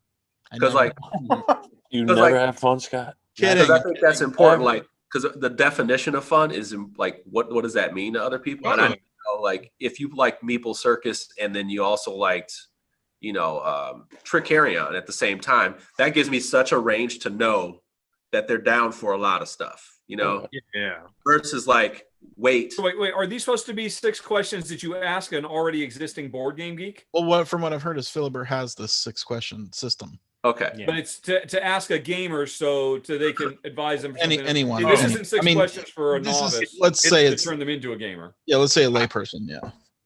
I mean, the obvious one for that first is, question, what are your passions? What are your hobbies? And then find a game that matches that. Yeah. Yeah, it's the first opening question is like, how do you approach someone? You don't just go, "You right there." You've got to leave it open. So if you see someone hovering by the Habba stuff, you say, "Oh, you've got children. What kind of games do they like playing?"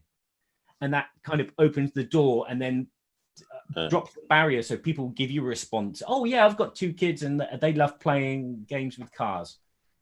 And then you start developing, finding out if they're an experienced person that knows a lot about games, and then finding out if they don't know a lot about games, and then you start educating them.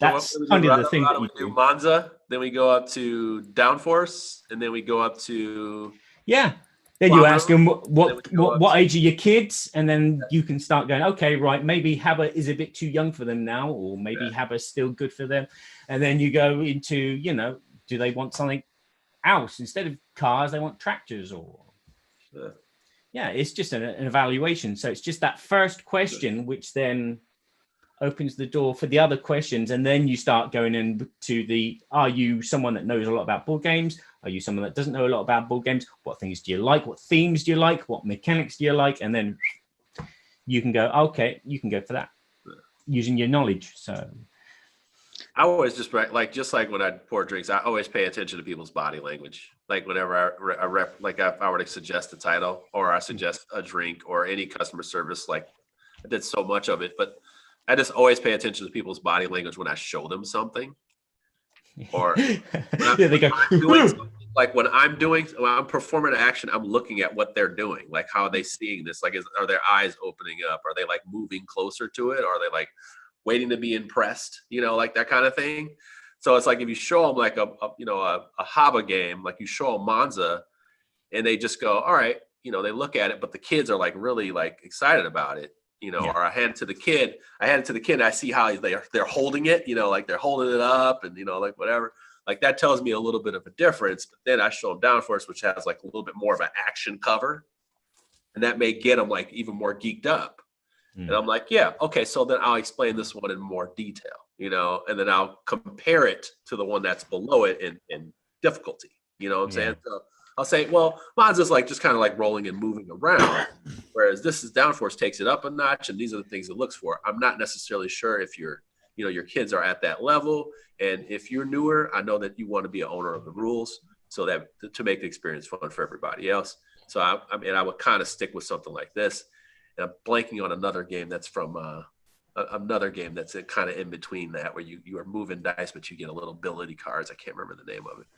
But you'd have problems with my kids because my kids want it all. It's like you show them anything and they, I want that, I want that, I want that. Well, there's the kids that they don't care about the rules. They just want to play. They like that looks cool, and that doesn't matter. Like anything else doesn't matter. It's like, or they're just happy that daddy bought them something. Yes, exactly. Yeah, exactly. I don't know about you guys though, but I'm still like surprised by game. Like I think I know what I like, right? And then I'm still surprised by games. Like an example this week. An example this week for my life. I just got 2 of 25th Century's new games. Jurassic Parks, Kingswood, and Jurassic Parks. Yeah.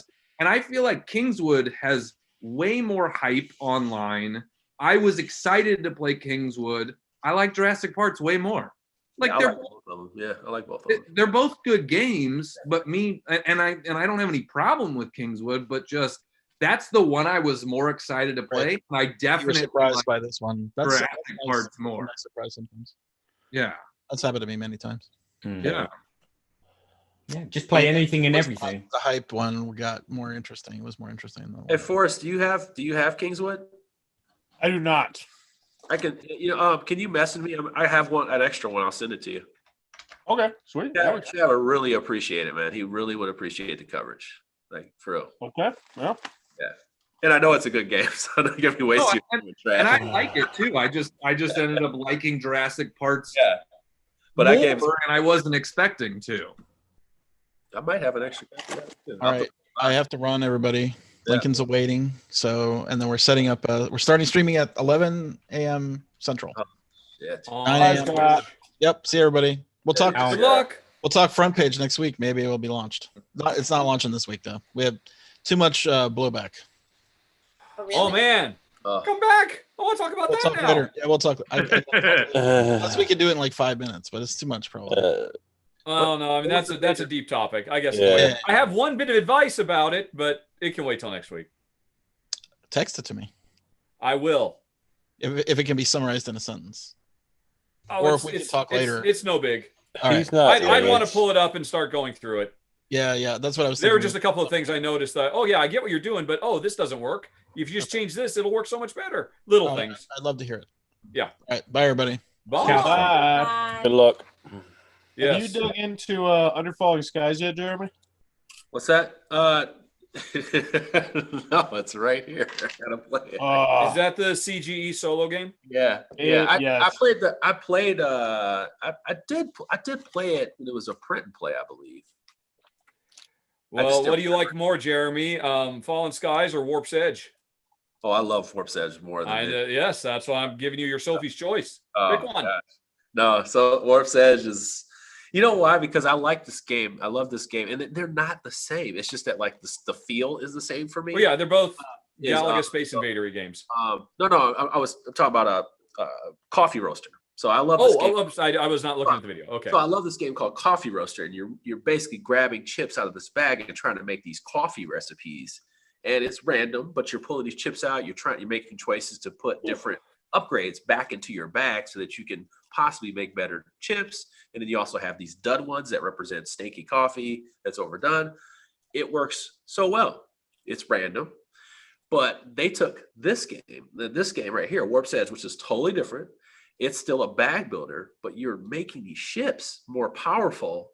And then you're adding power chips, not only like attack and move chips, but power chips as well. And yeah, you're doing the Space Invader type thing. It's like a speed run Space Invader thing. Yeah. And you get to fight this epic boss. And then some of the bosses have 2 forms. I was like, holy shit, this game is just infinitely better than one of my favorite games. This is my favorite bag building game. Like I like for a solo gamer like that. I mean, it's just awesome. Like it's all right now, Forrest, debate. I've only played. I haven't played Coffee Roaster or Warp's Edge. I've only played. No, you don't have to. All you have to do is say why yours is so much better. Your solo Space Invader board game is so much better. All right. I played 3 games of it, and I feel like there's probably easily going to be 17 games you'll get out of it minimum. If you want to play, if you want to experience everything, which I imagine you would want to, you're going to need to play at least 17 times. Okay. Your game? What? This is your game? No. I'm talking about Under Falling Skies. I don't have a solo game. Oh, wow. I was trying to foster a debate. Oh. And we, the audience, would have to decide based on your guys' mutual passion for your 2 solo Space Invader games. So they definitely. But you were not playing the game.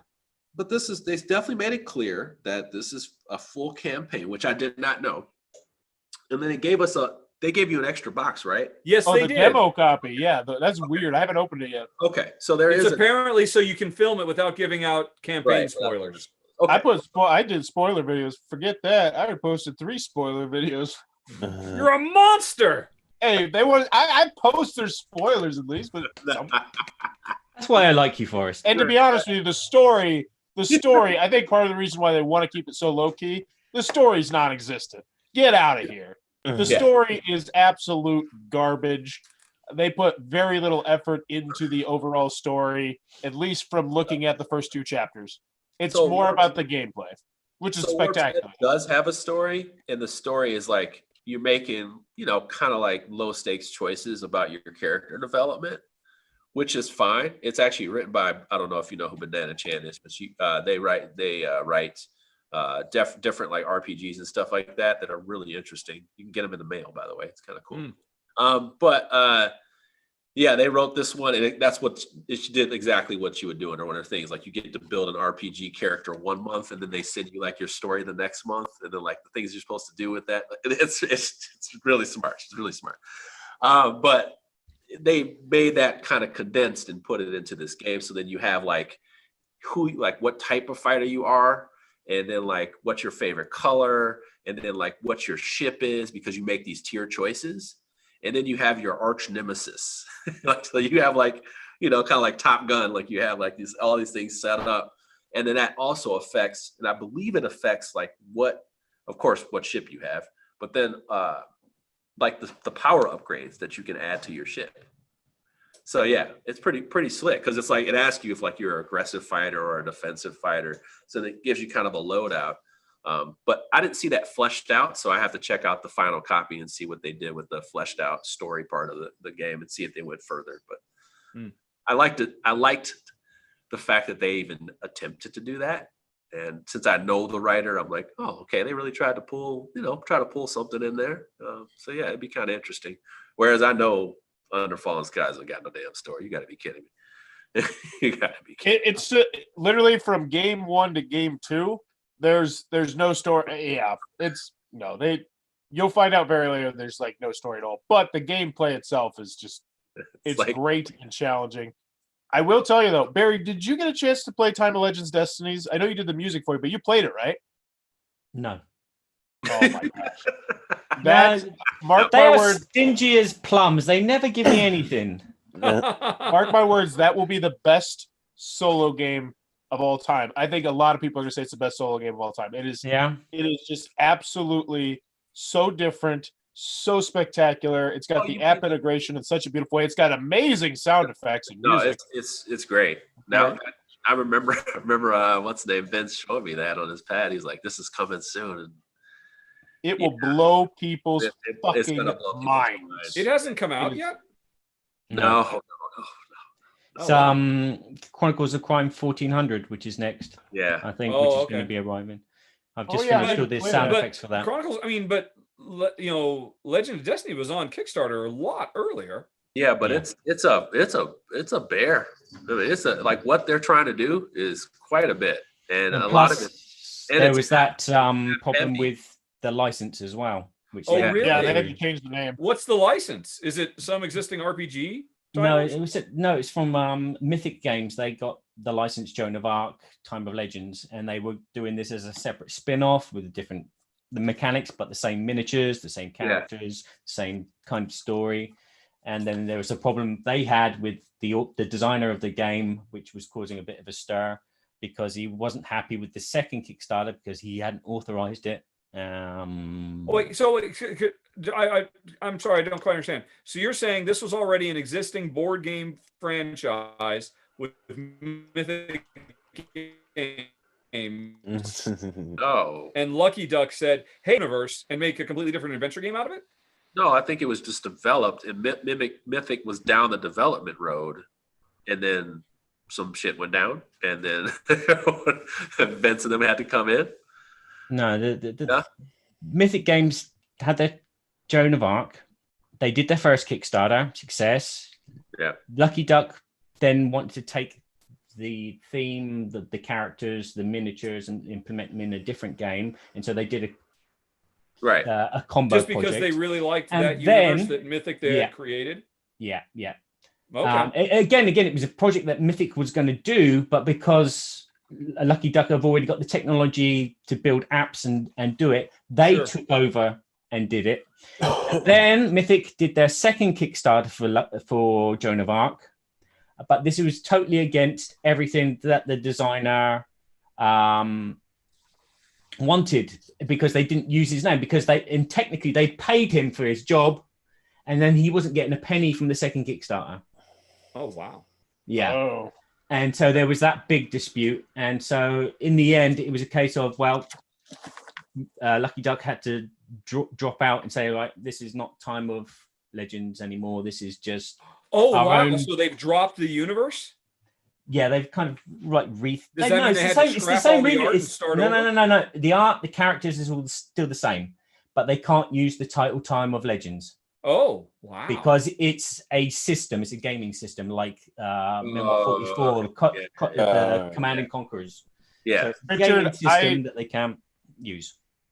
Richard, you will want to get this one when it comes out. No, I played it. I covered it when it was on Kickstarter. Oh, yeah.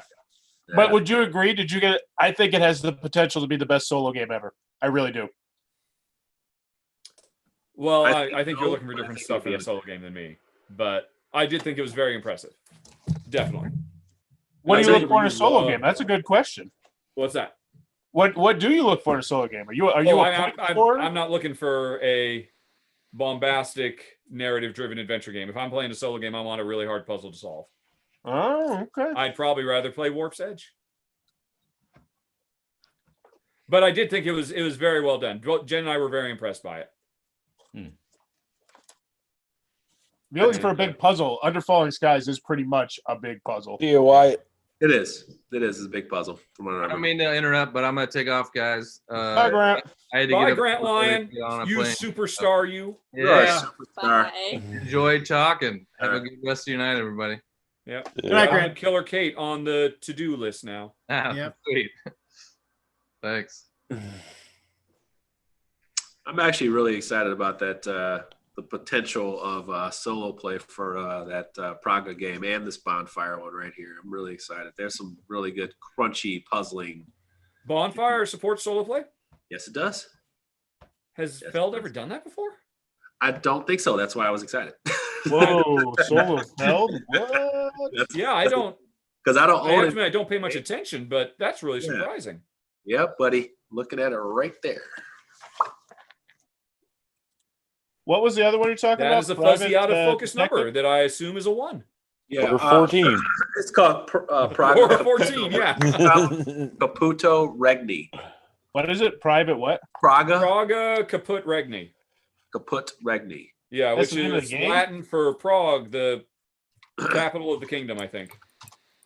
Something like that. To be honest with you, since I'm so not into theme, really, none of that means anything to me. You're really just grabbing this thing, these actions from this rondel. You're trying to time it, whether you're paying for it or using it for dollars. And it's got some really interesting action choices, and how you build on different tracks. It just has a combination of things that I like in a board game. A lot of puzzle to it, and that really gets me. I assume you've only played the basic mode, where all of the action dominoes are mirrored.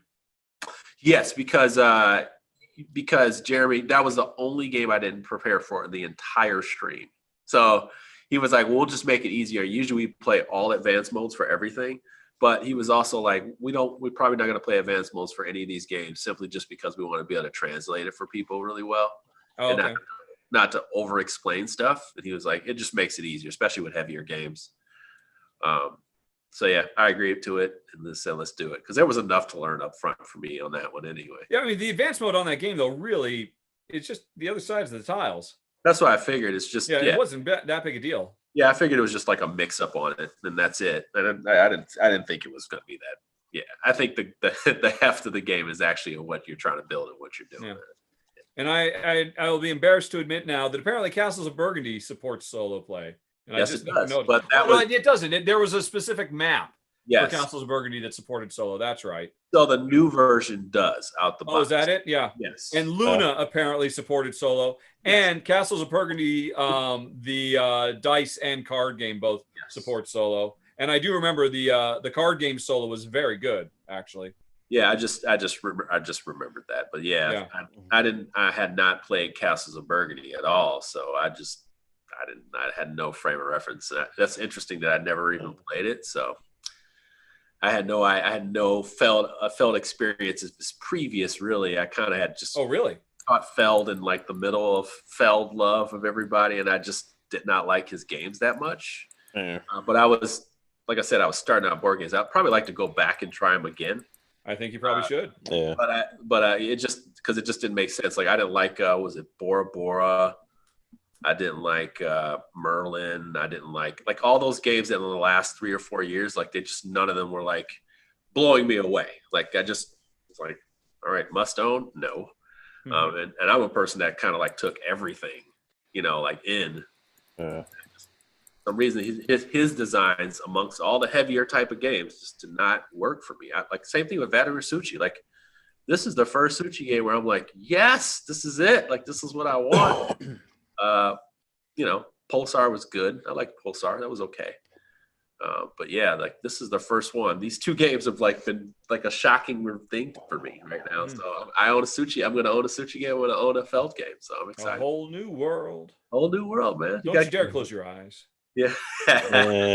Dare close your eye. Hold your breath. It gets better. Yeah. Yeah, this kid on the bus in middle school that would sing that all the time. I could not. No one telling you where to go, or I should not do that. Could not stand it. You get Lance a copyright strike. Chill out with that.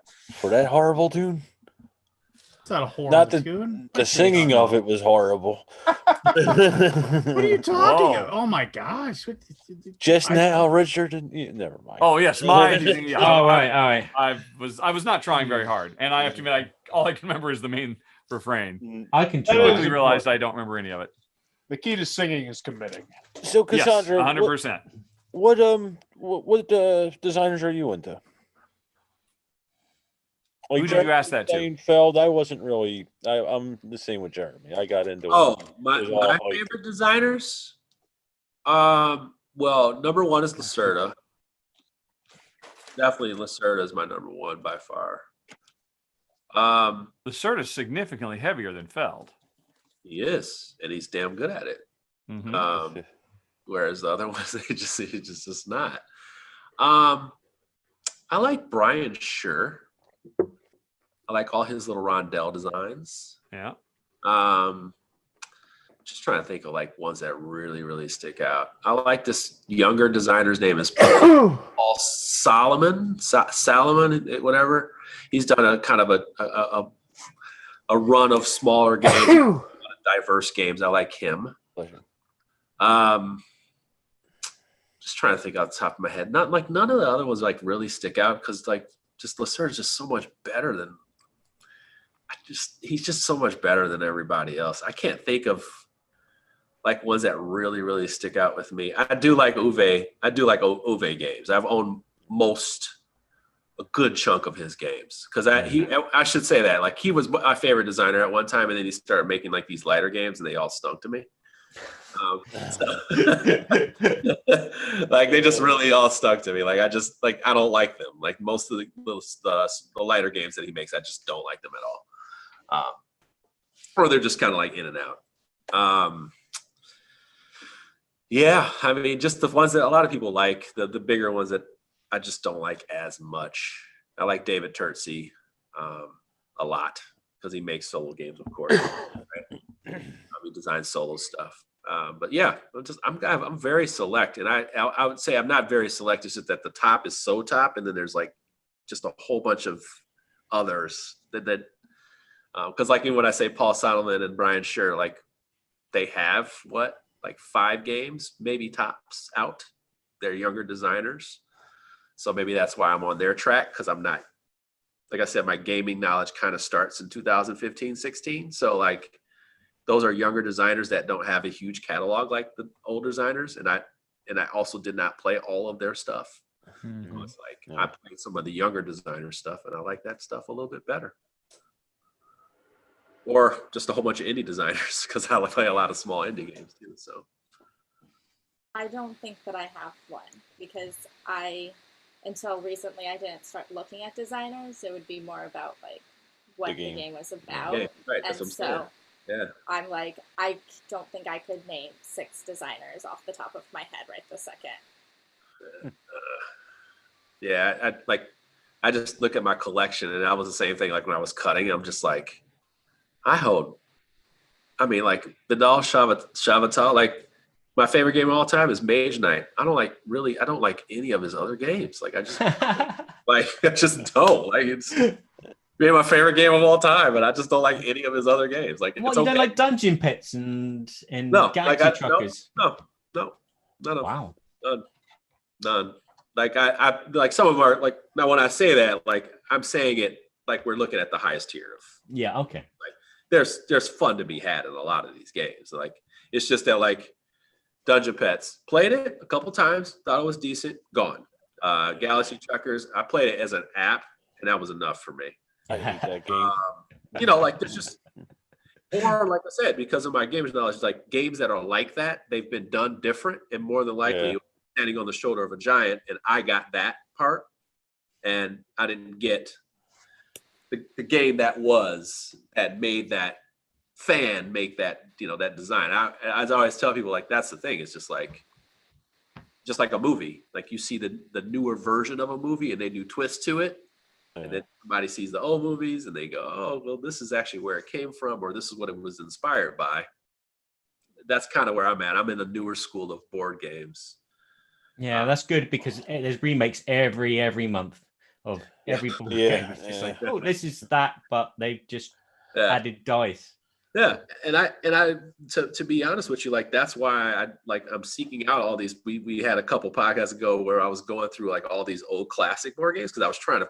Like I have like 4 or 5 boxes of all these old games that were like from 2000 forward, 2000 to 2010. I think I went to 2014. I went to. So 2000 to 2014, and I just have a whole bunch of these games. I'm going to play them because I want to find out, like I want to see. Some of them were cheap, some of them were not. So I just trusted people's knowledge that I think, they know what they're talking about. Lance and Richard gave me some titles out of that list. So I just said, hey, fuck it. Let me just see what's up. It's game of knowledge, man. Yeah. So yeah. That's where we're at. By the way, Alma Mater. Have you played Alma Mater, Richard? Yes. Do you like that game? Yeah, I thought it was cool. It was not my favorite of the year. Yeah, that was. I'm trying to remember now. I had some issues with the 2-player scaling. Oh no, yeah. Oh, that's what it was. Yeah, I really think they only did half the work they needed to do to make it a good 2-player game. Yeah, they did. They really did a half-ass. And they had it there. The structure, the framework was there. It's just they stopped. And we spent the whole time saying, yeah, this would be a lot cooler with more players because of all the interaction between players of buying other players' books that they put on sale, basically. That just kind of goes out the window to a certain extent. And you do have a third dummy player, but he only sells books. He doesn't buy books. Right. So it creates this really weird economy where I will never buy from you unless I have to, because I'm not going to give you points. So I'll just buy from this dummy who doesn't care. And the dummy himself doesn't pull anything out of the economy. Right. So it was just kind of weird. It was like, it was just kind of half there. It's kind of that was kind of a dud for me. By the way, to add to that list, I like Luke Laurie, Scott Caputo. I just try to think of I like Tile Lang a lot. I found that out. I love Tile Lang. So if you want Tile Lang, Scott Caputo.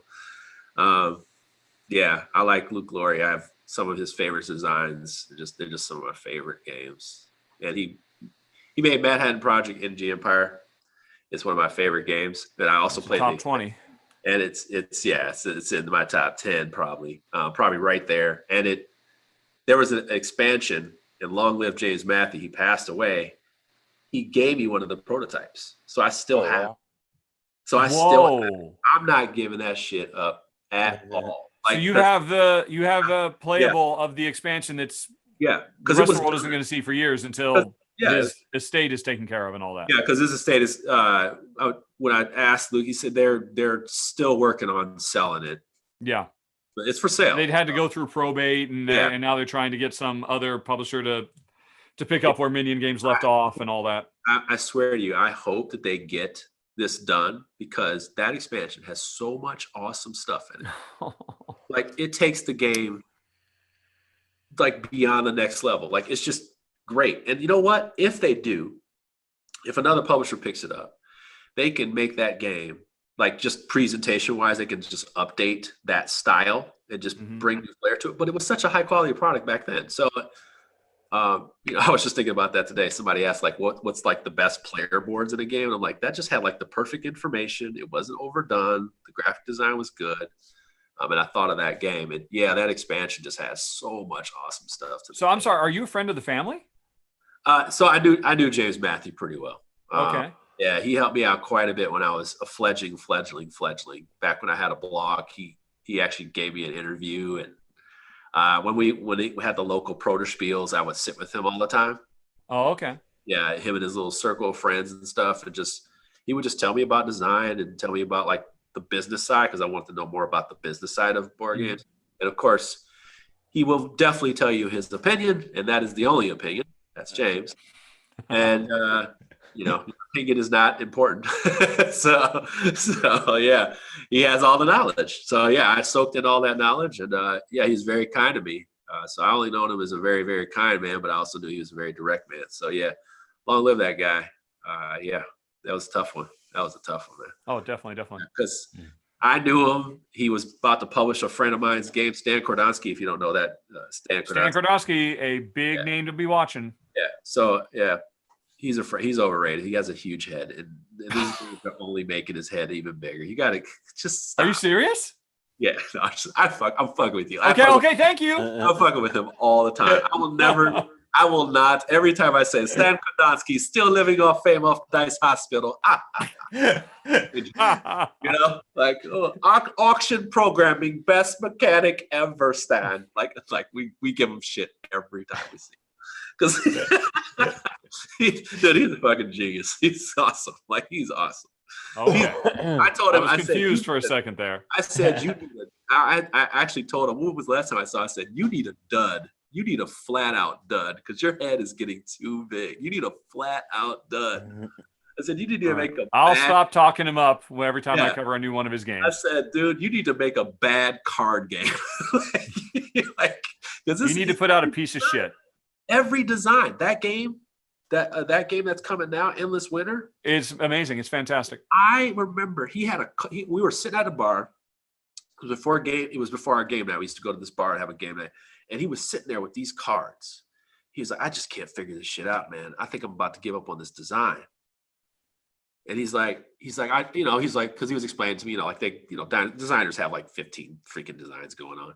But he had these cards and he was explaining to me, I'm going to make this like prehistoric kind of like game where you do this and that and develop. And I'm like, it sounds good. It just sounds like based on what you have, it'll never come to be. He let it go because he was working on Shadow Kingdoms of Valeria at the time. Yep. He was trying to find a publisher for it. And that was a Dice Chefs game at the time, by the way. It was a chef's game. Yeah. I think I told you that. It was about chefs. Yep. And he was really trying to get that sold. And he was like, I think I'm gonna let this go for now. And then I didn't hear anything about it for a year and a half. I didn't hear anything about it. Usually he kind of, weaves in some things. And then he was like, yeah, that game, Endless Winter, is going to happen.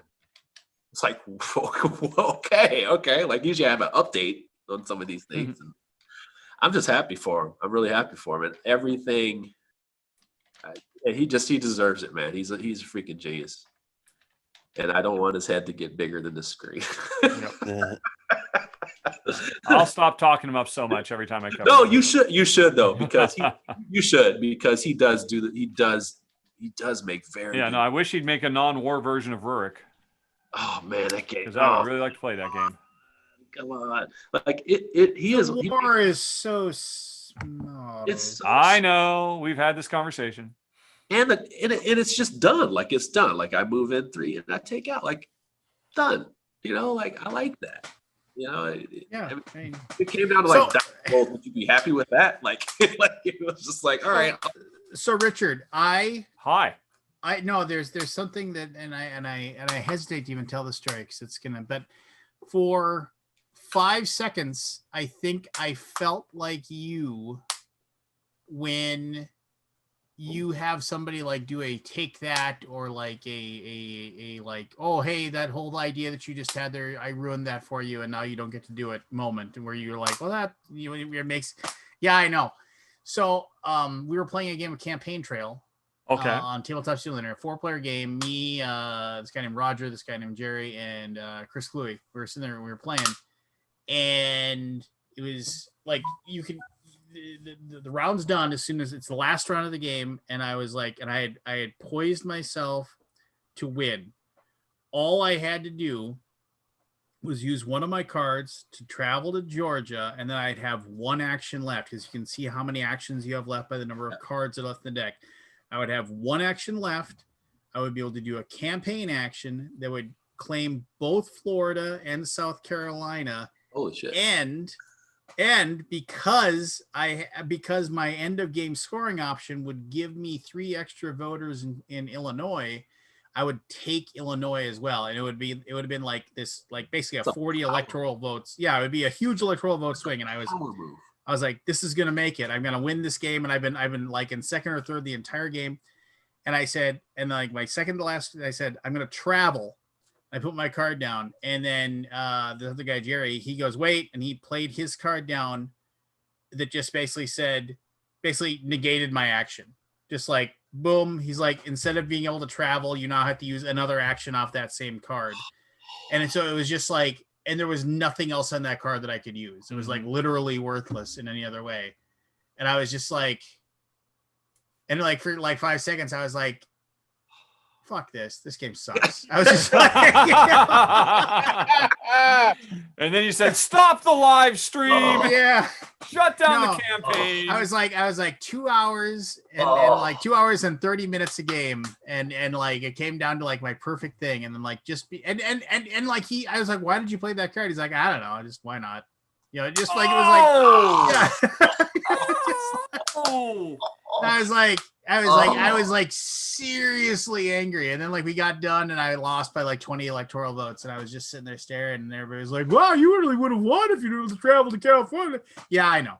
I was just like, but Lance, if I got over it. If it had been me that had done it, then I would have been like, yeah. But I mean, I felt like I was like, this is so he did it completely. There was no way he could have known what he was doing. Nothing. Because it was secret information that you were going to reveal, kind of a thing. Yeah. He had no idea. He was just like, yeah, why not? That was that game. Wow, that's the worst. I won a debate on the last two cards where I literally pushed everything, all the topics to my side, and I made this huge comeback. Of course, I was the orator from South Carolina, and the last part of the game, I lost the lead, but because of the play of my one of the other candidates, he actually pushed the other guy down, and I won the game because of the last two moves that this guy had made. And it was such a sweet victory, man. It was like a last section of the game victory. It was such a cool thing. I was so happy. That game, not just because I won, it was such an epic experience. We just had such an epic experience with that one there. It didn't hurt that you won though, right? But I rarely win. The Green Party, Chris Cluey and the Green Party took the Electoral College. And how about that? There you go. Yeah. What is the new stuff? What is the new? It adds a new. So obviously it adds a new party. Along with that party, you add a bunch of new cards to the game just for the deck. It adds. The big thing is that one of the complaints about the original game was that there was no. The game just kind of ends. It just ends. Yeah. Yeah, and like there's nothing really. There's some cards you can play. So in the expansion. In the expansion, there's a lot of cards that that you can play as a politic action that you'll end up putting face down in front of you, and then like you will actually set like another card on top of it, or you will put voters on top of it that will be like October Surprise or something. Right. Like that. Yeah. So there's a lot more cards that'll like have end of game effects where like people will think they'll be secure and whatever, and all of a sudden, boom, there's one more like. And the big thing is that at the beginning of the game, you get dealt 3 cards that show different states, and then you show 3 cards that are end of game scoring. And after the end of the first round, you take one of each of those cards and you discard them. The end of the second round, you take one of each of those cards and discard them. And then each person has like a card that has some states on it and a card that has end of game scoring. And then depending upon how well you've satisfied the end of game scoring for the card that you kept, you'll get 1, 2, or 3 voters in each of the states that are in the secret card, and they're all secret. So you can keep those like down. And that was like where I was going to get all my voters from Illinois, and just like, so I was like, I'm going to win. I'm going to win. I'm gonna, like, everybody's like, I'm going to win. I'm going to, what? It was like, yeah. I kind of like that. I know that's like a, oh shit, whatever, but I like those kind of moments in games though. Like it as long as the ending is tense, I remember that more than anything. Like I said, like in my game, same thing. Like it's just like those tension moments or like the big reveal or wow, like I know it sucks for somebody, right?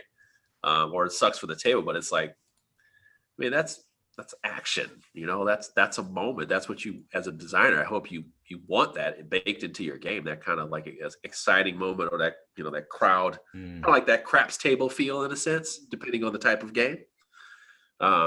Like in a war game, you want to kind of have a couple of those moments where you feel like, oh, I turned the tile because I got this big ass roll and a card or something like that. But no, I had a big reveal and I was ready for you, I mean, like, it's kind of, I guess that harkens back to like our old kids games, like the old school games where it's just kind of like that's all it is. Munchkin. Epic rolls, epic misses. I will to this very day. I'll say this about Munchkin. I mean, I played my dozen plays that I enjoyed of it, right, and screaming and yelling. But we moved on, right? We moved on.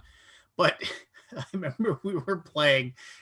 I start to laugh and this will totally not be funny to any of you. Well, actually, it would be funny.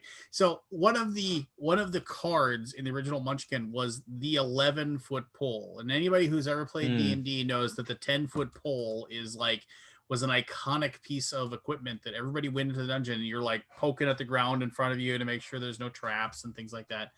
And it was the 10-foot pole. So it's the 11-foot pole, and it was like a weapon. It gave you like +1 to your strength or whatever it is. Okay. A whole bunch of it. But my buddy Brad, who's insane, but a good friend, he's like, I'll play my 11-foot pole. And we were like sitting there, and we all like, what? And we looked at it, he goes, that's 11, Brad. He's like, huh? Oh, yeah, it is. And so then, okay, now fast forward. We've been playing Munchkin for 2 hours. Same game. And my buddy Scott says, this game is lasting 11 hours. And to this day, we still bring up, this is lasting 11 hours. But anyway, and if I wasn't for Munchkin, I wouldn't have that memory. Yeah. Hey Liz, do you remember this card game? It's a game. It was almost like Mad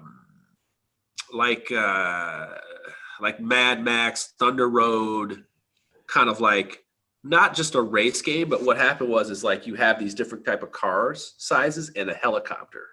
Yeah. I know exactly what you're talking about. It's called Thunder Alley. Thunder Alley. Thunder Road or Thunder Alley. But yeah, I know exactly what you're talking about. That game is fucking amazing. Yeah, it's great. Like, here's the problem.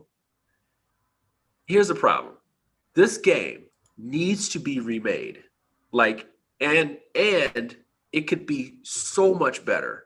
Like, this game, my God, like Rob, do you know Rob Geislinger from Dice Tower? Yeah, I know he is. Yeah.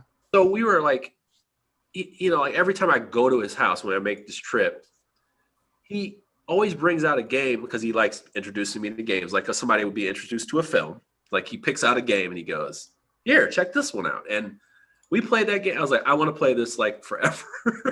But what I found out is that some games can go on forever because it's a race where you're not only trying to kill people, but you're also trying to like wipe them out by moving the board forward. There's 2 boards that kind of like overlap and keep the road going in a sense.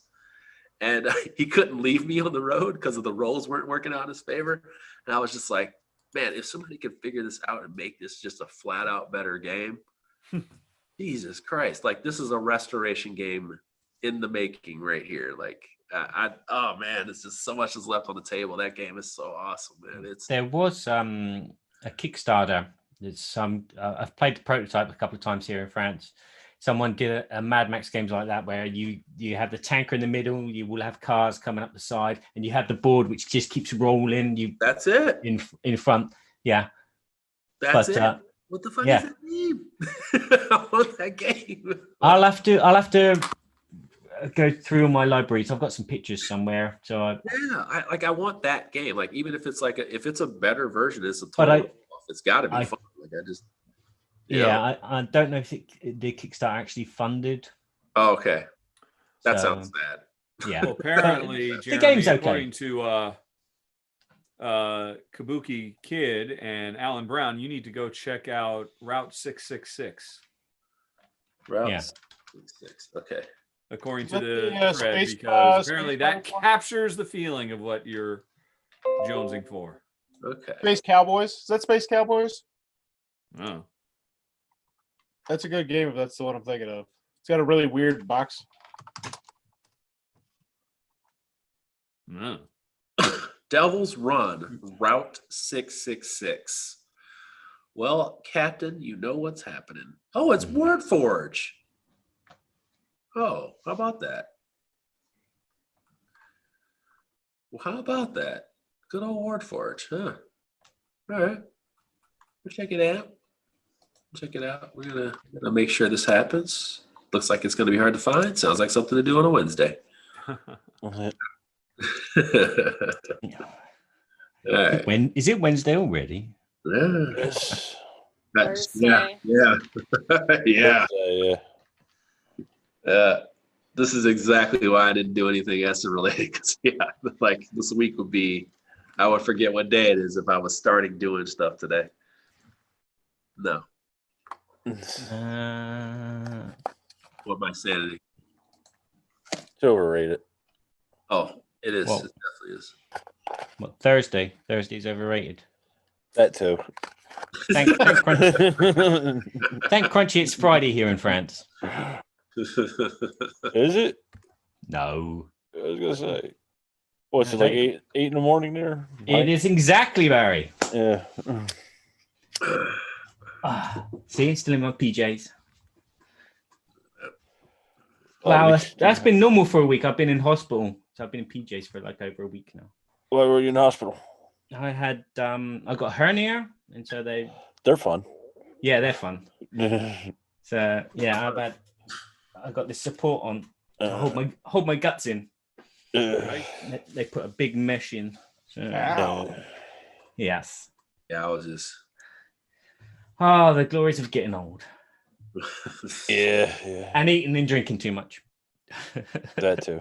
I can't laugh. I do not want to be. I know one day I will have my day because I love too much junk food too damn much. I love beer, scotch, and donuts way too much. No. I thought you were. I get away with murder, man. I get away with murder. I thought you were allergic to that wheat or something. What's that?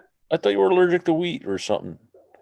Yeah, I can't drink. I can't have like rye. Like rye. But you could drink beer. It just depends. Like I have to pick and choose. But like rye, like certain stuff, I just can't have. I just can't. Like if I eat like rye bread, I'm done. Rye is gross. No one should eat that anyway. No. Okay.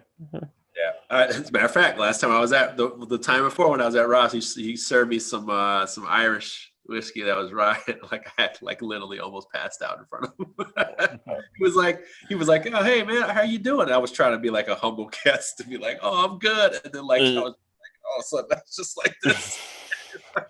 He's like, dude, you're not gonna die while you're here. And then we had to run to a store. That's always fun. Always an exciting day when you get up, man. It's always exciting to go around. Yeah. We had a lot of fun, man. We always have a lot of fun when we're together. What you got on your table, Rich? Richard, what you got on your table? What? Oh, what? Hello? Yeah, what you got on your table? Oh, hi. Yeah, Cocapelli, the new Feld game that's going on Kickstarter next week. Wow. It is very good. It is unlike anything he has ever done. Huh. It's really quite unique overall. Is it a points out still? No, it is a very small, unassuming game. The game comes with a bunch of different rituals. You pick 12 of them randomly that you're going to play. Each one of those rituals, each player gets 3 cards for that ritual in their deck, plus some wild cards. You've got 5 cards in your hand. You are on your turn doing 2 actions like, oh, I'll start this ritual, which means as long as that ritual is there, it's that power, and I'll start this one. And oh, good, I've got both of these powers. That's great. But I'll also score points once I complete these rituals by putting more matching cards on it. The thing is, my neighbor to the right can also build on these rituals and end up finishing what I started. And so you have to be a little bit careful about that. But sometimes you want them because I need to get this fucking out of my deck so I've got room for the real thing I want. I can't finish this ritual. Will you please finish it for me? Kind of stuff. So there's a lot of really interesting interaction that's maybe a little bit aggressive, but not too terribly bad. And yes, all of the powers on all these ceremonies are so big and game changing. And you have a combination of 12 of them every time you play. It's super impressive. And it's like I said, people are going to say, this is from Stefan Feld. I would, and they wouldn't guess it. It's such a different game. Who's the publisher? Queen. Oh, there you go. Okay. Yep. There you go. Did they send you a copy of what's named in damn, I can't remember the publisher right now. Carnegie. No, I don't think I've heard word one about Carnegie. It looks really cool. I forget why. I think because I like the designer. Who's the designer? Nah, man, it's too late for me to remember that shit. I don't know. Carnegie. Yeah. I would like to try it. I know, but I can't remember for the life of me why. And Quinn Games. Oh yes, Javier George. Yeah. One of my top 10 favorite designers of all time. Yes. What the hell are you talking about now? Huh? He's one of my top favorite songs. No, that's what I'm saying. What are you talking about? That's why I was like, wait, isn't this like, yeah. So yeah. I would very much like to play it, but no, I've not heard hide nor hair from Quinn. Wow. Interesting. Hey, Jeremy, going back to the Mad Max thing, there's a game called Apocalypse Road by GMT, which is not out yet. That might be worth watching. Not much on it on BGG. But as I was saying, I was looking for this French design game. And that got the same name, but it's not the French designer I know. I can't even think of his name. So, Barry, what kind of games do the French like over there? Is it like family games, or is it more Euro games, Ameritrash? It depends. I mean, my circle of friends is all kind of Ameritrash. So they're always backing all these big mini games on Kickstarter. But the people that live near me we play, party style, family style games. So it just depends on, all my friends played Dungeons and Dragons in the past. All my friends played all the, Risk and Stratego when they were young. And so the American style of gaming is their thing. They love all these, having lots of minis, they love painting stuff. They love intricate rules and, things that get overlapped.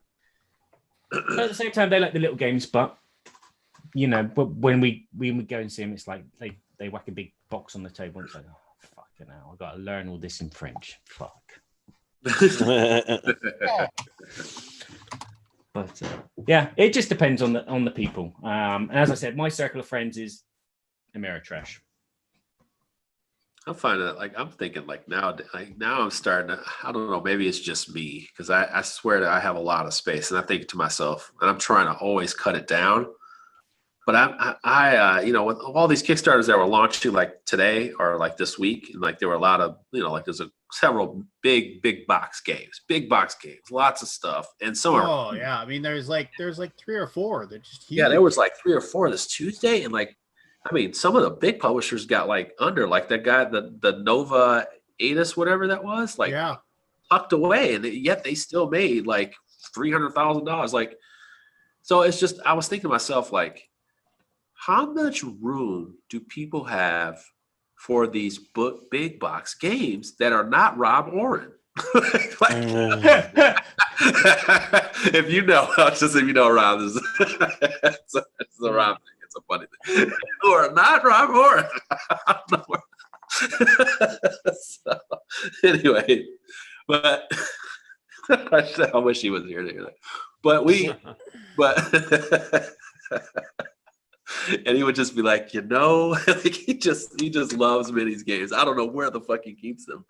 His basement doesn't even look big enough to keep all of them. But I just think to myself, how many of these games, all that content, which you value things how you value them, how many of those do you have? And I love video, I love playing Final Fantasy. I love going 60 hours deep.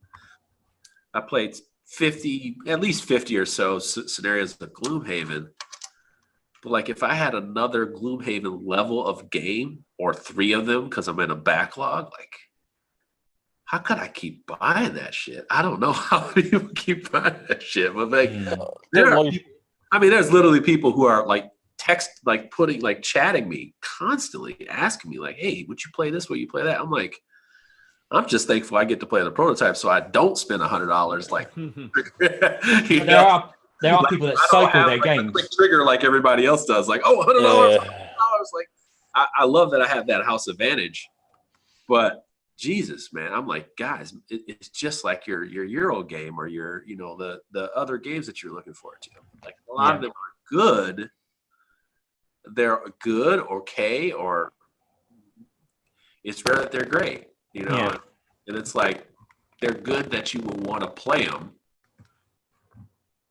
There you go. Yeah. I have, as I said, I have friends that back these big Kickstarters, and some of them actually take them in, they play them, they go, yeah, that's good, I'm keeping it. No, that's bad. Make space for the next one. So it's just it's a cycle. That's a lot, and that's the thing. It's like people value what they value. It was interesting today. One of the guys in this group was just like, and this is a good example of like somebody who actually is just kind of over it, but they still want something like this, like Darkest Dungeon. He goes, I would have got this if it had 30 minis only, and it was like $75. And the guy goes, well, it's like 85 plus 15 shipping, it's only like 100 when you pay the extra. He was just like, no, when I go to movie theater and it's 25 cents extra to get a large, I just get a medium. Like, and he's like, that's what I'm willing to pay. I'm willing to pay the medium price, and that's it. And I just think at some point you got to cut this off. Jesus Christ. Jeremy's a Cylon, by the way. Yes, you need to reboot your microphone. Oh shit. Am I? Your WD-40 blood is showing. There you go. Reboot 2. Yeah. He'll be back. He'll be back. He'll be back. I think a lot of them games are lifestyle games, though, for most people. That's okay. So here's the thing. I was like all super jazzed about Darkest Dungeon, right? I was like, all right, I gotta see what this is, because Darkest Dungeon is one of the best computer games I've played in a long, long time, right? Sure. And I was super jazzed to check out that game. And then I was sitting looking at it, and I was just like, so basically this looks like I would just be playing Darkest Dungeon, but with other people, but playing it on my table.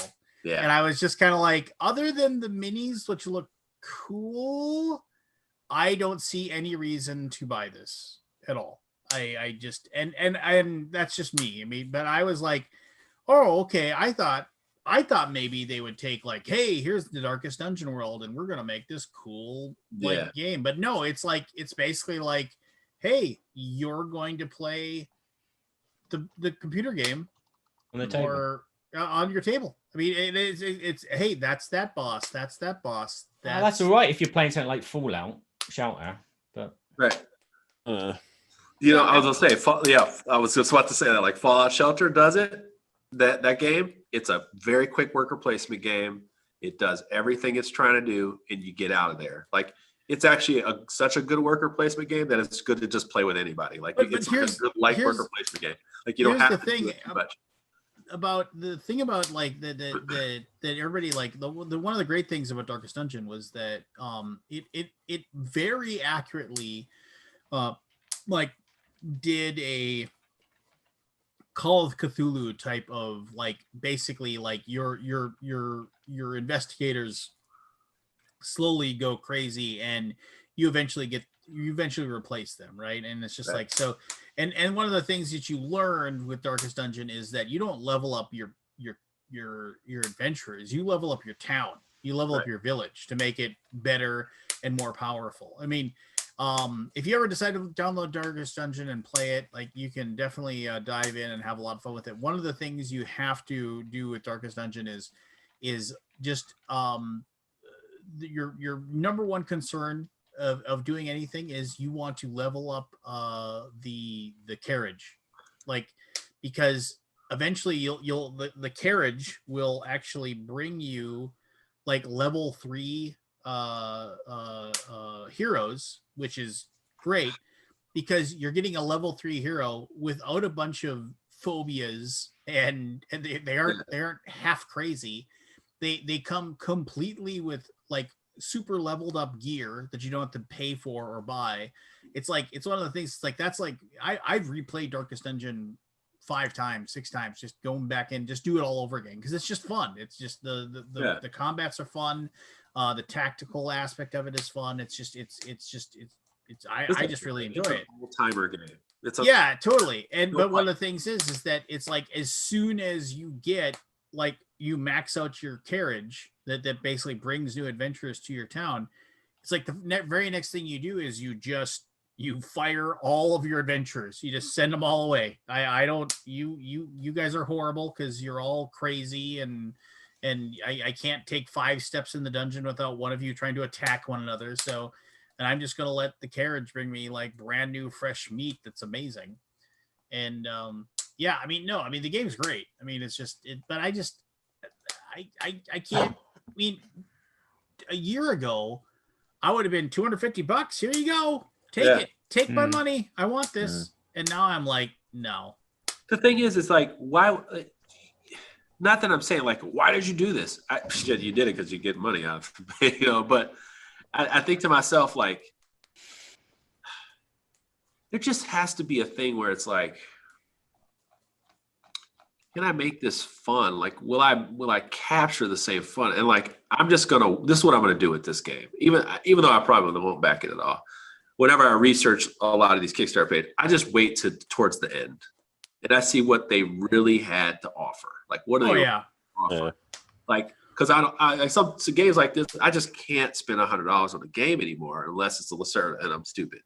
But here's what I wonder. I have to see what the entire project is trying to show me, and I need to see what Mythic can show me, because Mythic has some things to prove too. So, yeah, it's just weird. So here's the thing that astounds me is that, okay, so here we have you heard me, Barrett. Yeah. I'm talking to the furry one. So we have Darkest Dungeon, right? He's getting pushy. I'm just gonna pull up the page. I'm not gonna go through the page or do anything, because they did a really good job with the page.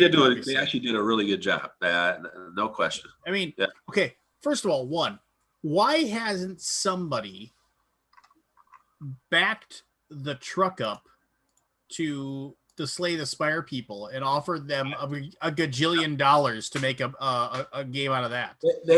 That's gonna happen. It has to happen, and they gotta find the right. So. Let's just say, have you played the game Prison Architect? Oh yeah. There's somebody we talked about tonight that's working on that. So I'm excited. I hope it comes soon. I really do. The game's okay, but it's also as far as sandbox games, it's not the best. But it makes for a good board game idea. That's the difference. Like it actually works into a good board game idea. So that's the thing. Sometimes I feel like Darkest Dungeon leads itself to have this miniatures game, but it may not be a good board game type of game. Whereas like some other ones are just better for the open world and what they present. I was going to ask this to you guys who do this reviews. Okay, so I did a preview for a game that I had no idea what the IP was about at all. Have you ever done that before? Yeah. Like just zero knowledge. Like when somebody said it was for the show Librarians. You know the Librarians? Nope. Yeah, my wife. I'm aware of the show. I just knew it was a TNT show. I don't watch any of their stuff, and I was like, whatever. So the designer contacted me. He's like, "Would you like to try this game? I know you like solo stuff." And I read the rule book and I tried it. I was like, "Oh, this sounds interesting." So I tried it, and it ended up being like a home run, which I was really excited about. But I was wondering if you ever gone from not knowing anything about something, you play the game, and then it made you want to go learn about said theme. Oh, sure. Yeah. Because I feel like that's a total different experience as far as a board game. There's so many things that apply to that. Like you could go ride a ride at Disney, and then it's like, oh shit, that was fun. Let me go see the movie, because everybody else was like so excited about it. Like in board games, I just think that's so rare. Like I just feel I think it happens all the time. Well, it happens all the time to me. Oh, really? There was a while where companies were doing their own universes, like Miroshima Hex. That was one of the games that made me want to find out more about them. Okay. Arcane Wonders. What was their universe? Yeah, they had a universe, didn't they? Yeah, there's a bunch. Fantasy Flight with the Arkham Horror. Yeah. I was gonna say I played several games in the Sentinels series. Like I don't know any, and I read comments. I'm like, I don't know anything about this stuff. Well, like I'm about to play Freedom 5. If I like that, then I'm gonna go ahead and read these comics. I want to find out what the hell this stuff is, because it has a massive following. Like it does. Yeah, it has a massive following. I just never read it before. But I would go and get it just for the fact that it's Richard Lonius and it's a Defenders of the Realm thing. Oh, okay. And I'd want to replace Defenders of the Realm with something which is a bit more pretty. Yeah. Okay, I'm sorry to circle back. I never on jive this. with that one though. I'm gonna head out, guys. All right. All right, Cassandra, get some sleep. Cassandra. So I'm gonna circle back on this because I want to talk about Darkest Dungeon because this game, like, I actually got kind of angry that this wasn't more interesting to me. Like I was so ready to give them all my money. Lance, let's go through it, man. Come on, put it on the page. But no, I mean, it was just there's nothing really to show because it's a fantastically well put together. Another Disney song. Let it go. Come on, Richard. No, it's true. Like Lance, I'm doing what I went this look like you did. I was like, I'm going to give this a full look, and I was so like I knew it was coming earlier this year. I just was like, I'm gonna wait. Then I saw the page and I was just like, I'm surprised. I'm not interested. Like, I'm surprised. Yeah, I was going here. Oh, I'll just go through it. Yeah, just tell me what. I was like, what's my all-in pledge level? And you got it. I was just like, I was ready to go, right? Yeah. But then I was just like, the more I looked at it, it was like, the more I was like, so basically I could play the game I love that I play on the computer, which handles all the upkeep, which handles everything for me, and does the whole process for me easily for me. I can just do that on a board game and it can be annoying. I mean, You just don't like want to share that experience you love so much with your daughter?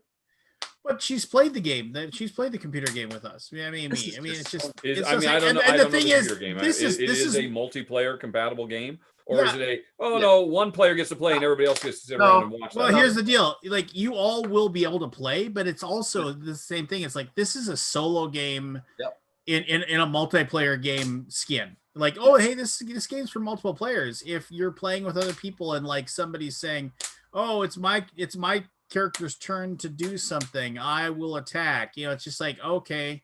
It's not like you're all working together or anything like that. It's like it's a solo game in a multiplayer skin is what I can see. And it's just that's fine. I'm sure the game is amazing, but also here's the deal. There's absolutely no way the roguelike elements that exist in like the game will ever be evident, because you can't have like infinite like situations or whatever. And also, once again, when you set up the dungeon, you're setting all these little tokens out to determine what's in each room.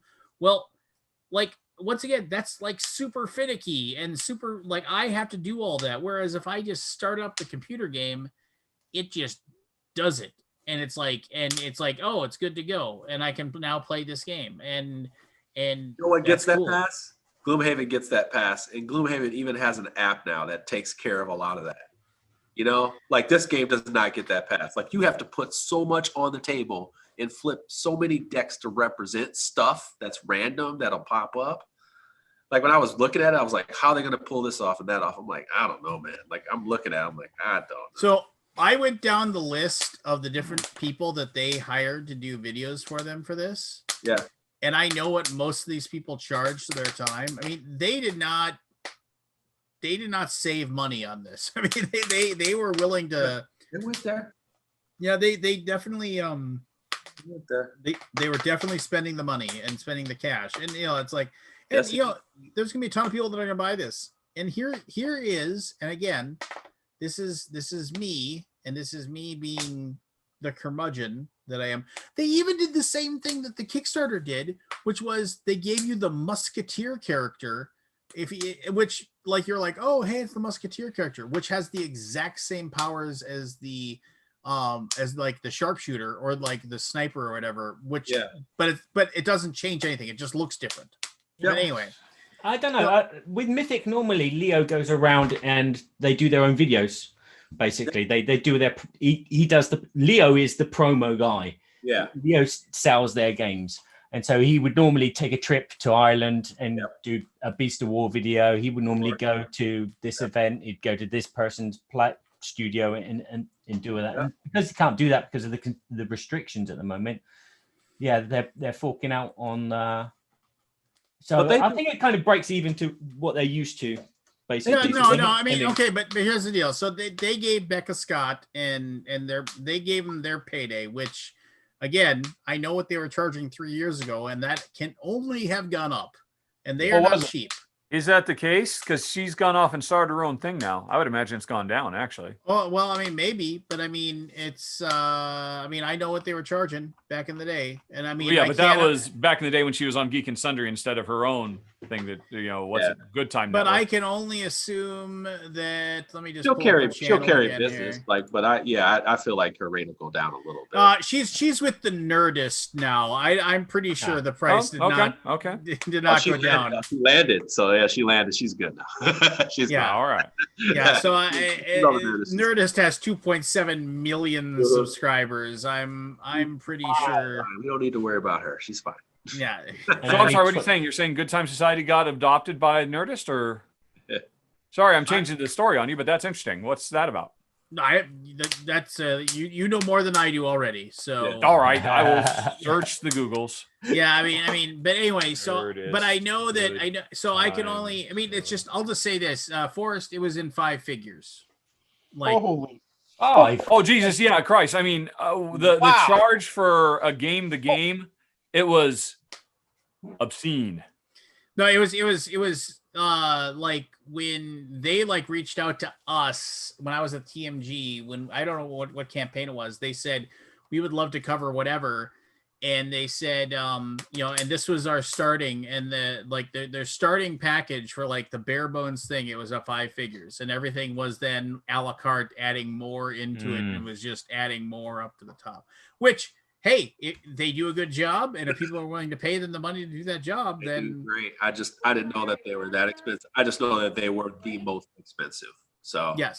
So well, no, and their talent has to get paid too, right? I mean, they're doing what they do, and they're really good at what they do. Their team is great. Yeah, it's a big team, lots of people, great. Hollywood production. Yep. Yeah, absolutely. But so you have this game, and like I said, once again, it's like another thing that I didn't like about this was that half the fun of playing Darkest Dungeon, especially like the first time you play it, is like, after you play through it all, right, you know the story.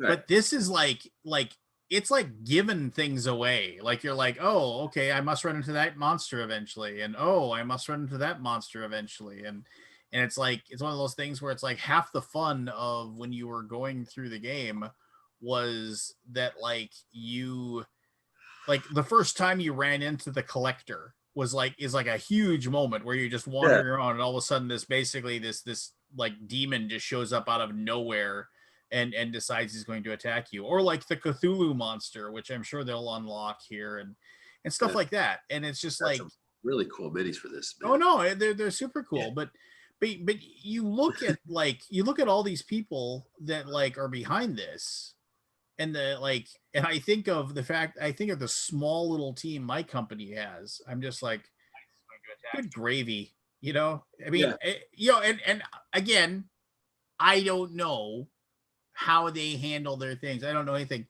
but I mean, I can only imagine like how much, like, how much that team, like you look at the thing where it says, like here's Tyler Sigmund of Red Hook, Chris Barossa of Red Hook, the guys that created the original game. But then like you get to the teams, and here's the sculptors and the tile artist and the painters, and like and just the art directors, and the also art director, and the Kickstarter page manager and production manager, and the trailer and animation, and the voiceover work, and the graphic designers, and the game designers. Is like TV shows. Like, how many executive producers do they have? Well, I mean, they're listing off like the people that were part of this, and it's like there's like 32 people listed on here. It's That's like a lot, though. These things take a lot, and you're just like, okay. I get it, whatever. And they definitely have a huge team. But again, it's like, it's one of those things where you're like sitting there and you're just saying, well, good Lord. I mean, I can't even imagine having that many people working on anything. Don't you think they're getting credits though, Lance? Like I would say the board game industry has a problem not crediting people. Yeah. Well, that's fine, but I mean, I think I'm also crediting everybody that's associated with this. Like, I don't think they're all working there. I wouldn't credit all those painters and sculptors. More than likely, they're just doing it.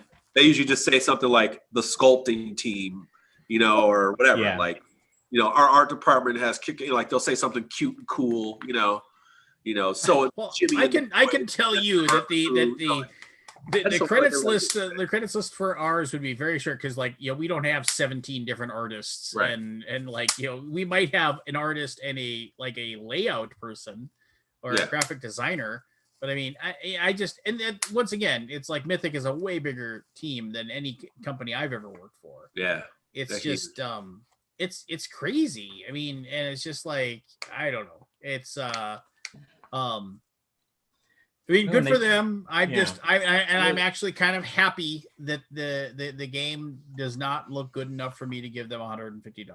I just have I have two friends that work there, three now.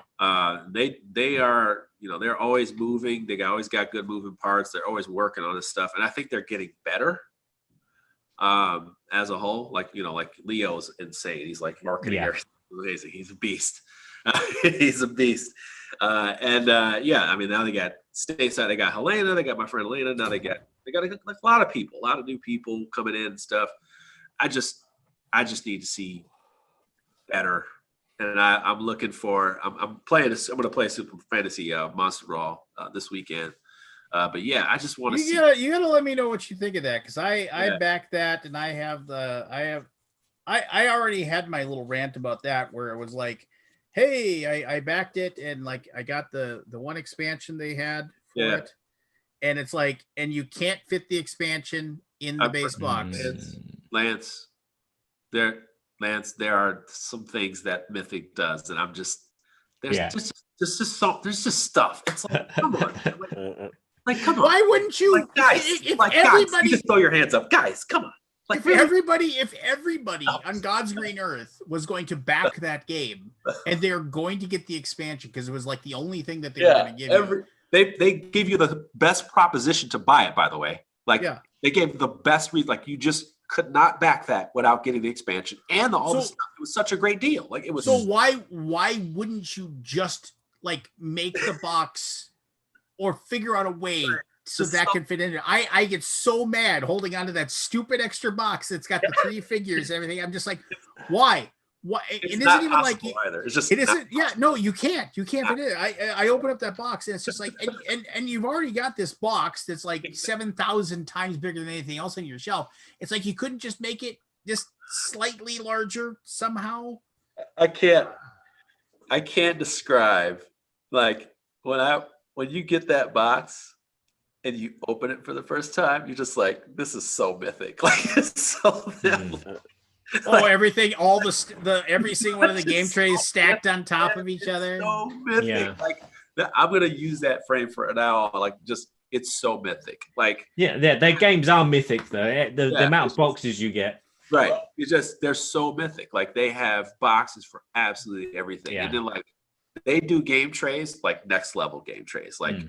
They just have it. It's an accessory that you just get with their stuff. Just a whole bunch of stuff. And I mean, they don't spare any expense on their stuff. They don't spare any expense. They take your dollars and turn them into high level accessories and storage for your stuff. So it's not like they're skimping and just. I would say for any publisher, they really do say, hey, this is your product. You're going to get the highest quality out of this product delivery. But that one right there, though, the Super Fantasy Brawl is absolutely ridiculous. It's it's just a whole bunch of big ass game trays stuffed in a box.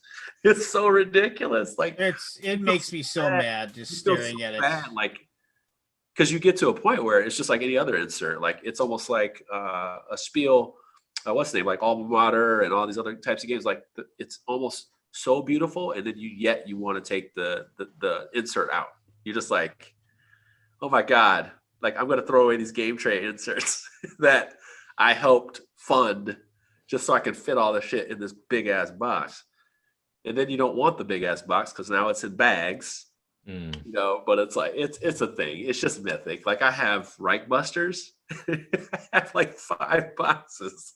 What am I gonna do with all these boxes? They take up like a section of my Calyx. There's so many boxes. It's ridiculous.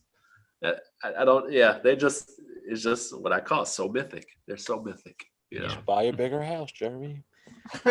Another room. Build a shed. Mm-hmm. If I was rich, I'd stay modest and have a freaking gigantic ranch somewhere. Me too. Me too. Yeah, I would live in this house and have a gigantic ranch somewhere out in the middle of nowhere by a lake. Grow your own food. I figured out some pretty cool news this past couple weeks. What's that? Which is that my wife is open to even after we do the homeschooling. Well, yeah, we can talk about that after dark. My wife is still working on that one. To be staying at home and trying to make Bowers Game Corner like a full-time thing. I thought that's kind of where you were already. Yeah. Well, but that's because we're homeschooling. Like we're doing the virtual learning because my wife doesn't want the kids back. But she's so you're saying you could stay home after the kid goes. Yeah, she's like, well, here's the thing: we paid $900 to $1,200 a month for childcare, right? And I was making, I was making peanuts. I make $21,000 a year. Yeah. And what we're finding out is, our bank accounts, it's not going down right now because we've tightened the belt strings. And she's all about it. Like I'm cleaning the house, and it's just like, oh my god, like, dude, no, you're living. She never knew she wanted a Mr. Mom. You're living the right life because I always say that we're in a time now where if you have 2 kids, or even like if you have 3, like it's almost redundant to go to work. Like somebody might as well just stay home and save you. Yeah, like I mean, you could do something from home, but like. You're saving yourself $1,200-$1,500 depending on the kids, and if they have any special needs or if they have so much money. And my wife's late, so I might have another one. Yeah. Hey, baby. Well, it's not. I mean, no, it's just love. my wife's thinking about. Well, I've always heard the more kids you have, the cheaper it becomes. So you might as well just keep having kids. I also raised my fiber cost from 50 to 75, bumping it up. Well, and how many people have taken advantage of that offer? What changes? 4 people have hired you to look over the Kickstarter? What changes will this make in your show? Wait a minute. Time out. 4 people have hired you to look at over their Kickstarter, or what do you do for your Fiverr? Well, I have 3 of them. 2 have gotten bought. The one the most popular is I'd say I'll make a video for you. And depending on how much I like the game, that'll either be a review, a preview, a gameplay. It will be some sort of video, but I don't guarantee what that type of video might be. It might be a skip the rules video. That one's gotten bought 4 times. And then I have one where I do just a Kickstarter critique. And for the first time, someone last week bought that. And so I did that. And I'm hoping to start doing both of those. But I said as I start getting more and more 5-star reviews, because I'm like, if anybody, I hope nobody's watching this, but if anybody says they're not happy, I'm just like, all right, it's free. Just I'm gonna get perfect 5 stars on everything, and then as I get more and more, I'm just gonna start raising my price a little bit and go from there. But I'm starting to run it all through them. Their chat system is terrible, but I like it. I think you should set a price. Let that be your price and work for That's not me though. I'm a cheap. I you know what? I used to be 320 pounds, and that's part of those self-esteem issues. I have a hard time valuing my worth. I just had this conversation this weekend. With someone who has a Kickstarter right now. And he's like, I work for a big publisher. And he's like, what I've learned now is that a lot of content creators who put in a lot of work, have the production, have the subs, all that stuff, they undervalue themselves. He's like, I actually could not believe that when I was, getting previews and I have this budget. He's like, I have this budget. He's like, I didn't even spend anywhere near my budget because a lot of the people are so cheap or they're free. And he's like, that's fine. It's based on choice. But he was like, for the people who are actually like, I have a rate. He was like, some of these people, he's like, I know how, because he does previews. He's like, I know how much work goes into this. And to get their level, which I'm not even close to, he's like, I just don't understand that. He's like, that's a lot of your time. you're putting in this effort, and of course you're getting paid. You definitely going to put your foot in it. You don't want to look like shit, right? You're going to do the work, and I just don't undervalue yourself. It's not good for you, your mental health, your family. You know, like you out here working, trying to clean it up a little bit and trying to do some more stuff to it. Because of course, once people start paying, you're gonna try to do some things to bump it up a notch. You'll probably get better equipment. You'll try different things. It's like, man, you got. I mean, you're at $75. You're definitely undercharging yourself.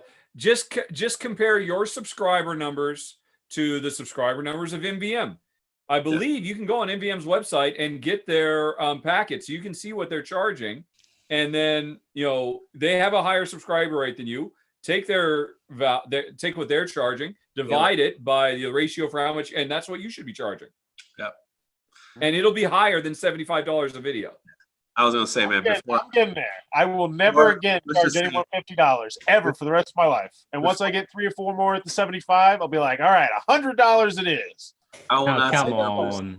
I won't say numbers ever again. I will just say I think the lowest I've ever done a preview for, the lowest I've ever done for was like 150, I think, and that was because I gave the guy a deal.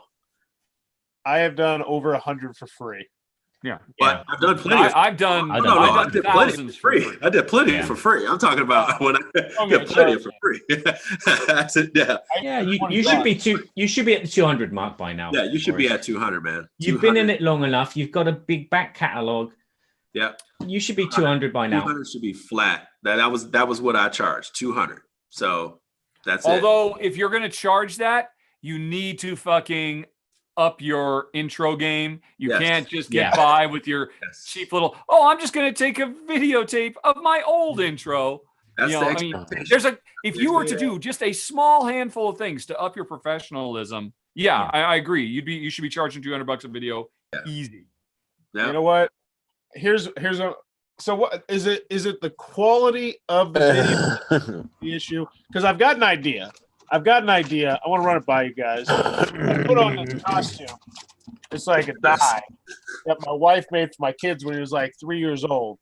And it took me literally about 15 minutes to get out of this thing. And I'm just going to do the beginning. Look into my eye. I'm going to do the beginning of the video, just me like bursting out of this like a fucking, just like, just coming out of it. I think. Right on thoughts. You could do that. Honestly, your original intro, the guitar, I don't know if you did that. That was nice.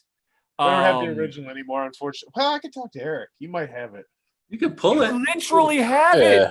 Why did you take a video? You can download any video on your channel and pull the audio out of it.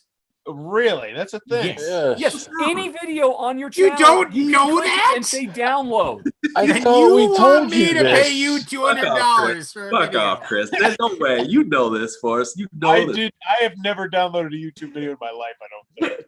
You can't download. Well, you can. Well, no, okay. I don't know if you can on an iPad. It's time to move over to use that PC laptop you've got to start putting your stuff together. There's only so much you can do with an iPad. Yeah. Yeah. But what would be different? I don't do any editing of the normal video. Like I try and be one shot Johnny most of the time. It's just slap on the intro, then there's the video, and then I'll put Tom Vassell is one shot Johnny. I'm one shot Johnny. And you are somebody who can do it. You have the skills that a lot of people don't, which is the gift of gab. You can keep talking, you can fill in blanks. You don't have to hum and haw and a lot. Right. I think you have the ability to do one shots the same way Tom or I do. No, or but Jerry. My question is like, what would and this is legit. I'm right here, just so you know. And of course, Lance also has that ability. King of one shot. He just doesn't do it anymore. So I forgot. Hey, I do my RPG stuff. So that's I love your RPG stuff, as you know. What would I gain from going from the iPad to the PC logistically? Like, what would be something that I would notice and be like, oh, shoot, that's why I definitely want to do it? You could download your old video and get your audio out of it so you can have a proper intro. Well, I'm sure I could probably figure out how to do that now that I know that that's something. Everybody, I got to ask first 2 questions. Yeah. Yes. How old is your iPad? It's actually new. We just upgraded. It's an iPad Pro 11, not the newest one, but the oldest one. I splurged on it with my YouTube money. And how good is your phone? How old is your phone? My phone. Oh my gosh, my phone was outdated about 3 years ago. All right. So the camera in your iPad is probably Is it a good enough for Galaxy? what you want to do right now. Galaxy Note? My phone? Is it a Samsung Galaxy? My phone is like a $55 Virgin Mobile phone. I used to have a Galaxy. Say if you have a Galaxy product, then you're good. Like you have a camera. If you have an iPhone, you have a camera. Like I don't think video quality is my issue. Where put like this, you can actually with a phone. I filmed for 2 years with a phone, like my phone. But I use my iPad. But that's what I'm saying. Like, But the thing is that you're gonna have to go to the editing room and spruce it up just a tad. Like, I mean, just a tad. And there's so many like little things, like small, very small incremental knobs that are turned to. That's what I'm asking. Like, what is the difference? Like, what would be the things that I would say like that I'm not doing now on my iPad when I edit versus that I would do on PC? Well, it's just it has so much to do with what your camera allows. Right. Like as far as the light, the crispness of the So, picture. I mean, it just makes things look better. You don't have to change your background or anything like that unless you want to do all that shit. But like lighting, crisper sound, crisper sound, and then like camera quality is like last because some people are just so fucking awesome with the camera, you'll never match it. Like I'll never match it. Like when I go to Jeremy's and them place, they got 4K cameras and shit like that. I'll never match that. Like I won't. So you might need to just do some after tweaking, contrast, and after tweaking brightness. for you, man. Like and like making sure you have that good tone to your lighting because it'll accentuate the games better. Like I mean, you gotta have having daylight. Like just if you can't have a nice lamp or something like, or because I actually have a very good lighting rig. No, for the first time ever. Of course, now I don't make videos anymore, which is fine. No, well, I do, but I don't use it when I could, right? Right. But anyway, no. Like, go to your whatever store, go to like your local hardware store, or whatever, for light bulbs, and get daylight light bulbs. Yeah, get daylight light bulbs. And put them in all the lighting in your room, because instead of that yellowy kind of like warm color, that like it'll be like sunlight is in your room where you're filming. Daylight light bulb. I have the LED above me that they suck. I have to turn the lights off and then bring in my photo lights, which are soft boxed. And it like even with this new beautiful lighting, it's all LED. So like it doesn't look like sunlight. It looks like these bright warm light, yellowing light. So yeah, you don't want that. You want less of that. There's also a kit you can get from Amazon. It's $79.99. It's a softbox light kit. I think you get 3 lights. It's got the lights in it. You take it, you can turn off the lights, put those 3 things around you, 1 in front, 2 on the side, and it gives you a full light. It's almost like you're sitting in beautiful daylight. I've got these back here, which I don't tend to use too often. I bought them for my wife for her photography, and I've used them every now and then. Yeah, but what you do that is you make a three-way, kind of angled 3-way towards you.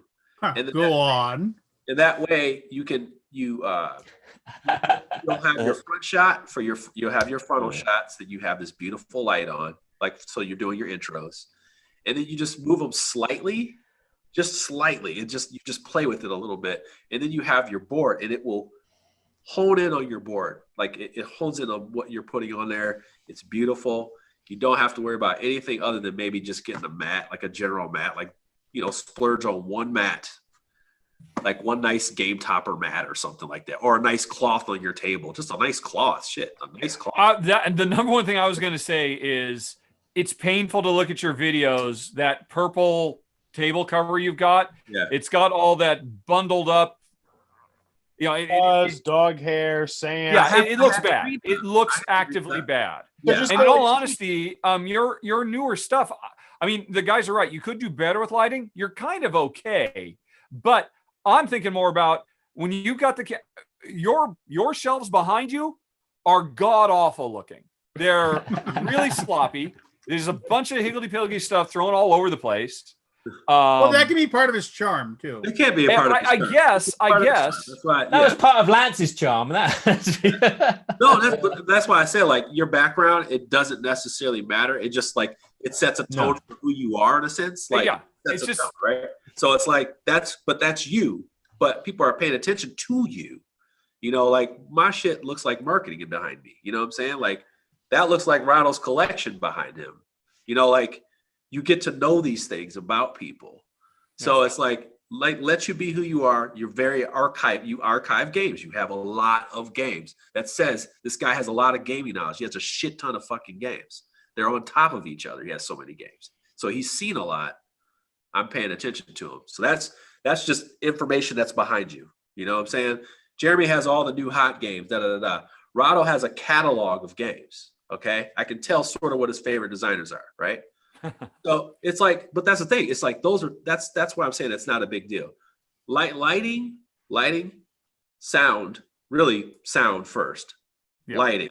And his sound is okay. Right. The sound he's getting out of his iPad is not bad at all. Right. Your sound on your iPad is not bad at all. Like it's meant for that too, by the way. So exactly. Yeah, it's meant for that. That's why it's good. It's still a good product. So yeah, I just feel like, you get that sound tight, you can fuck around with the lighting. It's really just trickery. You're just trying to fuck around with the lighting. That's really, I mean, you're turning the one light off, turning the one light off in the front or back of your room.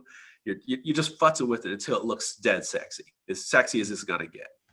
Oh, and like, how about speaking as somebody who's done Kickstarter work, how annoying is it when you get a prototype and they've used some sort of gloss finish on the cards or the board, and you're fighting with the lights for an hour at least just to make sure you're not getting a glare.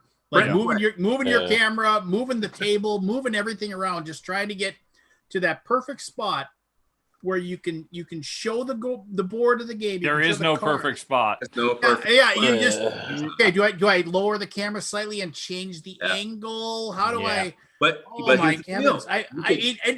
So, in all honesty, I still get contacted every once in a while for games, and I'm very, very choosy. Like I actually got a game that I'm going to do a Kickstarter video for. So but I'm really, really choosy about them. And I basically I played the game online with him. I liked the game, and I said, here are my rules. I said, when you send me that prototype, I said it can't be gloss finish. You have. I was like, and because I was just like, if you say no, then fine. See you later. I was like, no gloss finish. You have to print out a copy of the rules. I don't care if you go to Kinko's, you're printing off a copy of the rules and sending them to me. I'm not having digital rules. I said, and number 3, I said, I'm not sending, and it's like, unless you send me a return sticker for like either UPS or FedEx, somebody I can email and say, come to my house and pick this thing up, I'm not sending it back. I was just like, and those are my 3 rules. And the guy was like, yeah, sure, I can do that for you. What game? Like, all right. I'm sorry to change the subject, but I'm curious. What game? Well, Nunya. Nunya? Oh. No, it's a game. It's a game. I know. It's a game you'd have no interest in. It's called Battle Scars. It is basically mechs beating the shit out of each other game. Mechs do that. It's true. Yes. Kind of. And back to, this is all good stuff, but that's the thing. I think if you just get over the hump, like your intro that you've just filmed off your old stuff has your old weird isosceles triangle logo. People see that at the beginning of every single one of your videos, that early Bauer corner you eventually made. I mean, that's nowhere near as nice as who did that art for you for your Bauer's Best badge. You know, that should be your fucking logo, not seeing this weird isosceles triangle at the beginning of every video. That is like the most valuable shit right now. You definitely need to do that. What Richard just said is exactly what you need. I'm writing it down. That could be done so fast. That could be cured so fast. Yeah, and I know, like, you do occasionally put I'm thinking specifically the Bauer Best badge. I think when you superimpose that over your image, you get this weird I mean, it isn't properly superimposed over your video. It's got kind of like, I'm not quite sure. I assume it's a limitation of how you're editing your stuff. Yeah. But I'll tell you another thing you will get out of editing your stuff. And we talked about this before. Not very many people are doing it, but I'm doing it, and I think it has a huge impact when the camera is just looking at all of this, and there's nothing except your wavy arms. Having a little picture-in-picture of you, of a human face talking, is freaking huge. Yeah. I mean, I notice everybody's starting to copy my green screen thing now. I think soon people will start copying my picture-in-picture too, because it just people respond to human faces. We're hardwired to do it. I swear to you, like it's a stream thing that he decided to record, and I was considering it, but I'm like, I'm so split now because people see the streams that I do and then they see these. So I was just like, I'll just keep it that way. But I do enjoy your content this way now. Yeah. Because it's the same reaction that I would get from people watching my streams and watching me do exactly what. Exactly. Like, so it's like, shit, should I do this? Should I do that? You know, it's kind of like, you know, because people do like to see your excitement and you're just talking about stuff. But sometimes I'm standing and I'm reaching. I don't. Oh, sure. Yeah. Well, yeah. Okay. There are logistical limitations. So like but, I mean, you just said it. Excitement and enthusiasm. Yeah. People. That is Bauer's secret weapon. Bauer, Bauer, I so miss you doing the triple punch and all that crazy stuff you used to do. It's a Bauer double, but whatever. All those. I mean, to me, those were always your early trademarks. I always found that so charming, and no one is ballsy enough to do that, but it's just instantly. I don't know. I'm sure for some people it's annoying, but I always found it super endearing. No, fuck that. You, dude. I don't think, Chris. I think you've gotten far away from the supercharged. I think that's what we called it. Just really love about you, man. Like I swear to God, man, you used to do some crazy, crazy fun shit, and I think you still got it. I swear to God, I think you still got this in you. It's the singer from Ugly Kid Joe. let's just see. Let's see. Hey, what do we got here? It's Do Your Job preview. Oh my, this is an old one. Yeah, but I'm just. This is without the video on his monitor that he the meta old video. Yes, and now here's the deal, Bauer. Forrest, if you were looking at this right now, you see there in the bottom right corner where it says save. To the right of that is the 3 dots. You can click those 3 dots, and there's a choice to say download. And you would have this entire video that you could use in any way you wanted. Or you could just rip the audio off of it. Or yes, any number of websites will do that too. Hey, you know what though? This is the thing, Forrest. You could actually still make this your intro and just put it with new shit. Like just new shit, put something silly with it. Like do something silly, just as silly as this, and just update it. Yeah. So I would just keep the guitar. I always thought that was a really lovely little acoustic guitar riff. Yeah. I want to take a moment. Here. Let's look at let's hear it. Let's hear it. Munchkin Deluxe, lens flare, whatever that is. Hecho, torches and pitchforks, Bucket Brigade, Air Show.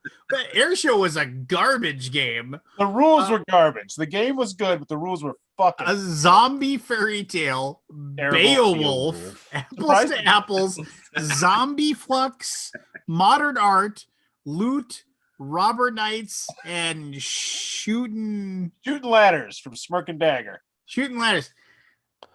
These games are all garbage. Hasn't changed much. These games are all garbage. When I first got into the hobby, Apples to Apples has its fans. What was the lens flare game up there? Sienna. I still had it in my collection because I never made a video for it. It's collecting dust. I'll get it one. What game? Vienna? Sienna. SIENNA, right? I remember that. Yeah. Oh, look at that young empty background. I was like, look at that young guy there. That guy. Look at him. He's got his copy of Quelf and Pandemic behind him. I remember those days. Oh man, wearing his Callahan Motors t-shirt. Oh, dude, but you know what you should do, Forrest? What's that? You should go back and review, like, you know how they do like the audio tracks on movies. You should do that with your videos, your older videos. Just browsing yourself, like a commentary. Yeah, I was stoned on this video. I didn't know what I was doing. Well, that brief video we just saw. Other than the fact that your shelves are bigger now and have a lot more games, It's just, I look at it and I don't know, maybe it's just me. It drives me nuts that they're all cattywampus. They're not flat. They're not lined up. It's just, it just looks sloppy. And, that's fine if you're just a guy with a camera having fun. But if you actually want to charge $200 for a video, I mean, honestly, just fucking turn and face them to the camera like this. So do this, and instantly you have an awesome looking set. Here's the problem with that. I stole it from you. I don't have the space. I stole that from you, and it works because people want to see what's in your collection. They don't want to see, even when people put them sideways. Like I started doing this thing where I would pivot them so you could see 2 games. And I was like, it looked kind of stupid, but people like saw more games, and they'd be like, they would even write in the comments like, "Ooh, what is that game back there? This and that. Hey, nice content. What's that game?" Yeah, I'm always what's that game? What's that game? What's the one that's over there? Which nobody. I mean, here's what shit. This man. is just what I used to have, and that doesn't look as nice. That's not engaging. And the sides of boxes aren't as sexy as the fronts of boxes. They're designed to be sexy. Plus, movie. I'm trying to zoom in on you. Okay, so you have those in front of like your literally behind every one of these boxes is a half a dozen more boxes. So, I stole that. It works. It just works, and it works for other stuff once you get to the point, whatever you want to do. But I think that you could do that to cover up some of the things that you have. Like if you really cared about making visuals, or I don't know where you are with your basement, but like maybe you could just do angled stuff. So like you see how you had yourself sitting towards a corner in your first video that we just saw. Like you may have a corner of your basement that actually is kind of like attractive for that stuff. And then you kind of build that corner for your opening shots. There's another option too. Go buy a $8 green sheet at any fabric store and just give yourself a green screen for nothing. I only just recently realized Dan King, the Game Boy Geek, is in front of a green screen. He's in front of a green screen. And all he's doing is recreating this virtually. And I was so shocked. It costs, and that's a big example of what will happen if you switch over to doing stuff on your PC. You could do proper green screen. The brothers Murph did green screen backgrounds forever to cover before they had a nice looking room. You could do one thing that Ella does. A good friend of mine, Ella does. She bought some of the screens. Ella loves board games in the back. Yeah, so she bought you can buy these screens that you put up. They're 8x5s. And you put them up in your background out here, and they just basically are actual backgrounds. They're not green screens. So it's like hers is like blue and wooden, and she sits on I think she sits on a stool in the foreground, and it just looks like backgrounds of what, like forests or something? No, just like a nice wood background. Oh right. Oh, you know what? I know what you're talking about. Yes, I can visualize it now. If your wall was like like I have this. What do they call like that new wallpaper now that they have that's real nice?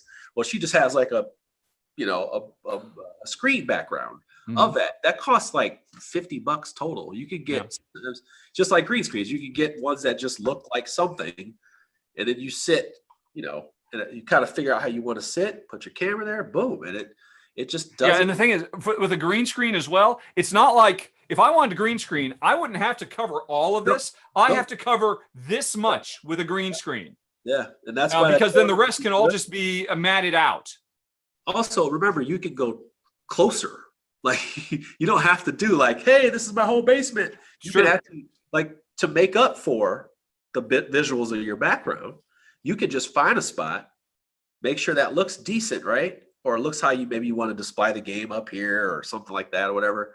And then you just make a tighter shot on yourself, like less room for this, more like you're over here. And then there's something here, and you're just a little bit more pulled out than I am right now, a little bit more centered, a little higher. And then just this over here, you just change up the view of what you're, the space that you're using. It just depends. Sometimes I don't like showing my whole table. I really want to get the product closer to people. So I make sure it's closer to me. Or I put it higher, so I put it higher up, so my face is next to the product. People like that kind of stuff. They just respond to it differently. And once they get new, you're kind of introducing new ways that you show stuff to people, and it kind of excites them a little bit. So your viewers that you constantly get all the time. So I just think you have small changes, and as you get that money, you definitely want to invest in it. Invest in that kind of stuff slowly but surely. Like, well, I got a list now, and I'm not ready to make the splurge on the PC yet, but I am gonna. I mean, I just Googled, and there's some really high end editing software I can get for my iPad because I got an iPad Pro. Yeah, so I'm gonna try some of those demos. That is true. Yeah, I'm sure there's more you could be doing with your iPad. No, I was gonna say iPad. The what's the iPlay stuff? They have it's fantastic. There's another program that people use on the iPad that's absolutely fantastic. But just know that like sometimes it makes editing sort of difficult because of how it renders. So it just depends. But you just said you have a newer iPad because rendering can be hell. So if you're rendering slow and you're trying to play and try to see where to cut things, it gets so fucking it's mind bending. Because you're going to spend a lot more time in the editing room than you are filming most of the time. So that's what I tell people. So yeah, I man, just found there's a jog shuttle option on my video editor, which means I don't have to sit and listen to the whole duration of me talking. I can put it on double speed, triple speed, so I can just go, I do an there, cut that crap out. So I use Filmora, and Filmora was free, and it's kind of like plug and use. So it's kind of like your editing software. But then I bought the Pro thing, and with the Pro thing, it's similar to all the other stuff people use, but it's still like basically dumbed down. It makes it so you can still be basic with it, and you just get the production ends of like different cuts, and it adds flair to your stuff when you don't have to create it.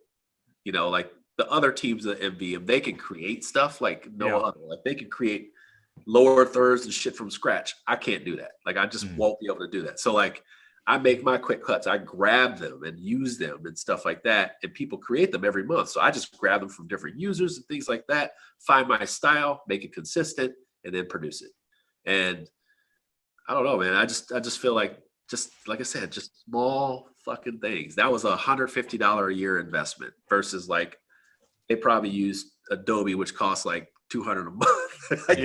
I do not understand people using Adobe Premiere. I bought on Amazon Power Director as a one-time $50 purchase. It does everything Premiere does. I paid $50 for it new, and they keep wanting me to upgrade, but I don't bother because it has all those templates if I want to do fancy wipes or all that kind of stuff. What's the name? Danny King uses free film stock. Not film. He doesn't use film stocks. He uses something.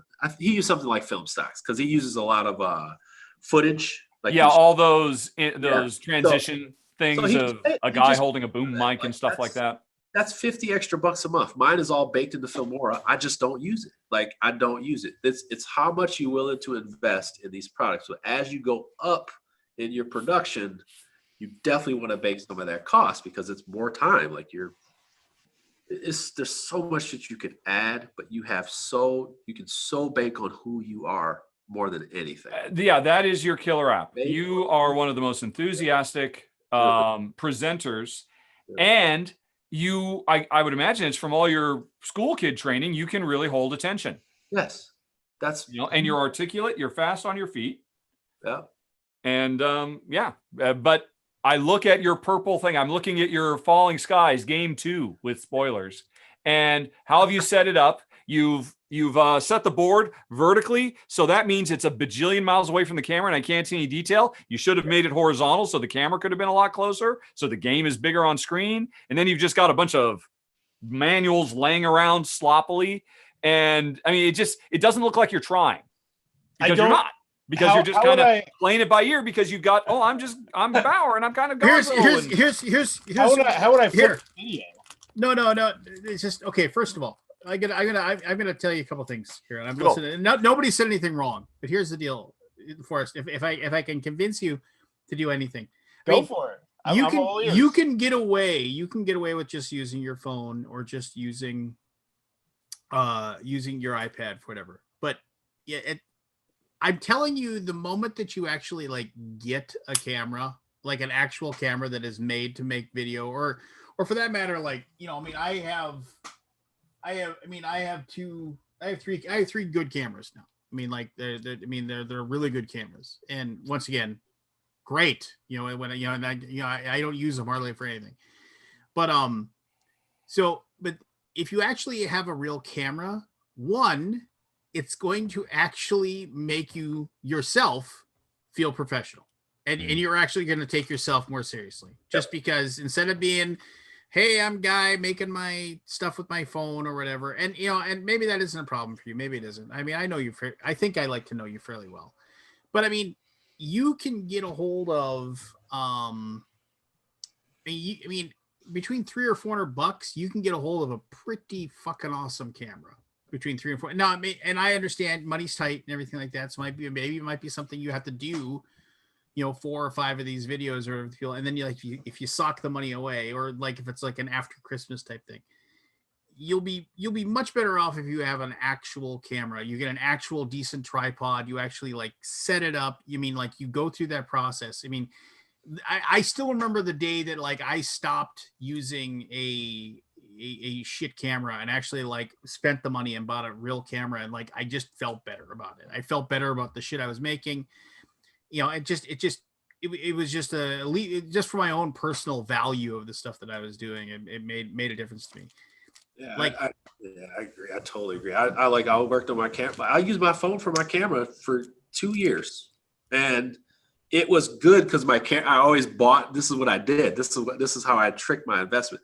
I upgraded my phone to the best phone they had available both times. So I had already invested in a new camera. So I was like, why don't I just, because phones, they bake a payment plan into it, right? So I was like, why don't I actually just sit and wait, save some money, and just get a camera? And I did what I did was I researched non-board game YouTubers. Like I watch a lot of non-board game YouTubers, and I watch a lot of content creators, people who just create content, people who review tech gear, people who do makeup only, people who do so I was like, what are they using? So I would actually find that creator, find a video, because usually they all do some stuff and be like, hey, this is the equipment I use when I'm putting on my makeup for whatever. But it's important because board gamer people do have face cam, they do have so what are they playing with? And what you'll find is you'll find some people who actually have a lot more budget stuff, because everybody works, they're not all trying to be expensive. They do a good job of telling you where they started and how they work with that stuff. And I just think you'll find the combo that works for you and your budget. And I mean, when I say that, they're not going to just give you shit. They'll actually tell you, this is the limitation, just like webcams. It's like everybody uses a C920 or 922. But if you're going to go above that, you don't just go by the Brio. You don't just go by this. You have to figure out what's going to work for you. You can't just buy it. You just can't just go, all right, this is $500. This would be great. This and this and that. I have a Canon M50. Well, since I'm a streamer, I shouldn't have the Canon M50. I should have the GH5. I had to learn that by spending $500 on the wrong thing. Because the thing that cost me $500, actually $369, I bought it used off Amazon. I was like, oh, I'm saving money. Well, I had to buy a cam link, an extra cord for that cam link. And then I found out it was pushing my computer too hard. So then I had to get more RAM on my computer. And then I just decided I need to get another computer. So if I had the GH5, I would have been able to plug it right into my laptop. I actually wouldn't have to plug it. I could just stream it. Yeah. Oh man, I love my Panasonic GH5. But that camera is beautiful. But upgraded it. Okay. And now I live with it. But that's the thing. I don't want you to overinvest. I would rather have you just incrementally bank on your talent and incrementally go from there. So once again, I'm not telling you, and somebody's going to pop in and say that's the wrong camera, this, that, the other thing. Okay, so it's not your camera. No. People are going to say. So I have a Panasonic, and I use a Panasonic Lumix, which I use for almost exclusively. However, I have 2 of these guys because I was able to get them cheap, and this is a Canon, what is it? I think it's a T7. It's a Rebel T7. T7, yeah, the T5s, T7s, those are great. So you could regularly get one of these with a lens, with like with the tripod, with the memory card, with 7,000 little things, like with 2 batteries, with a memory card, with all this crap, that like everything you're gonna need, and a carrying case for, like, you can find a deal with like for one of these on eBay or on Amazon for like $400. All right. My wife's got like a fucking $600 camera. Maybe Yeah, I was gonna say, you said your wife is into photography. You probably have a high quality camera in your What kind house. of camera is it? Here's a tricker. I know it's expensive. I bought it for Christmas last couple years. Well, then if you bought it for using a computer, right? You bought it on Amazon or something, right? No, I bought that Walmart Black Friday lifestyle. It was there at midnight on the bad part of town. The Walmart nobody goes to. All right. Well, my point is that, like, if you have something like this, and I'm not saying this is the end all be all, but like I said, like the reason I got this is like back in the day, admittedly, I mean, this type of camera, I mean, like, and maybe like a little bit more bells and whistles out a little bit. They were using this to film TV shows, like actual TV shows that you were watching on networks. They were using this to film parts. I mean, that's how good of a quality of the. It is. It'll make what you're doing. It'll give it that little, like what Richard was talking about earlier. It's just like, oh, you actually give a shit about what you're doing, right? Well, I will say I'm going to take a lot of this feedback and I'm going to start implementing it tomorrow. I'm going to see about getting those light bulbs. Yeah, I'll do that. I'm gonna get the tarp. I never really thought about it, but I've always thought that felt looked like shit too. And the weird thing is, when I edit my video, the lighting's all weird, so I'll get light blue, dark blue, light blue, dark blue. So I'll get a tarp down there. I'll download that intro. I didn't realize you know a guy. I can get you. Berkey will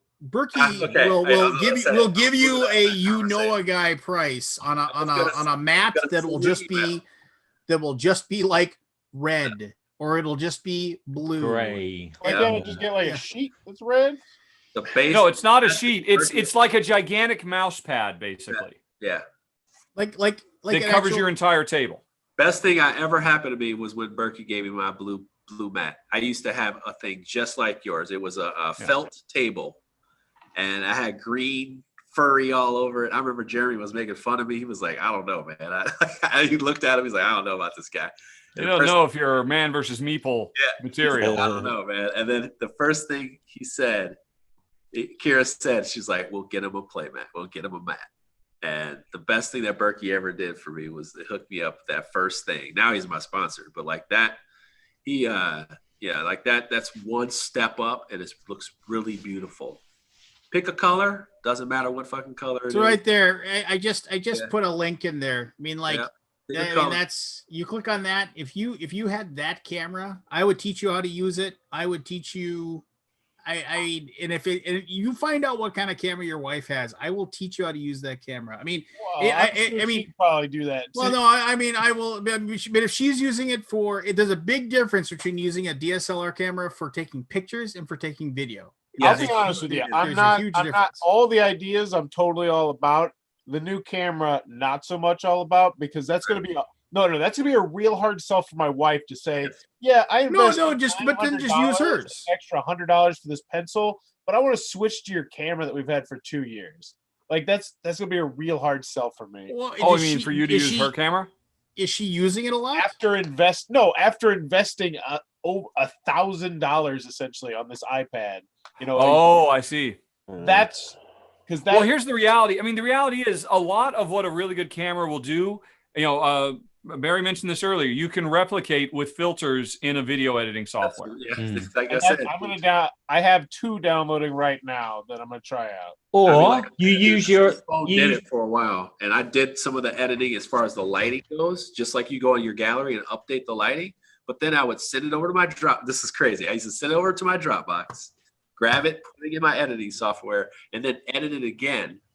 And like now that process is not the same anymore. It doesn't take all that effort anymore. But like that's the thing. It's like you're gonna have challenges just based on your Like I have an old a Vixia RF 800. That was my first streaming cam, and it works just fine. But it has to get other cords. But it also is a good camera for filming. So I'd use that combo with my phone so that I would have 2 angles on me that I could use for editing because I wanted to add something to it.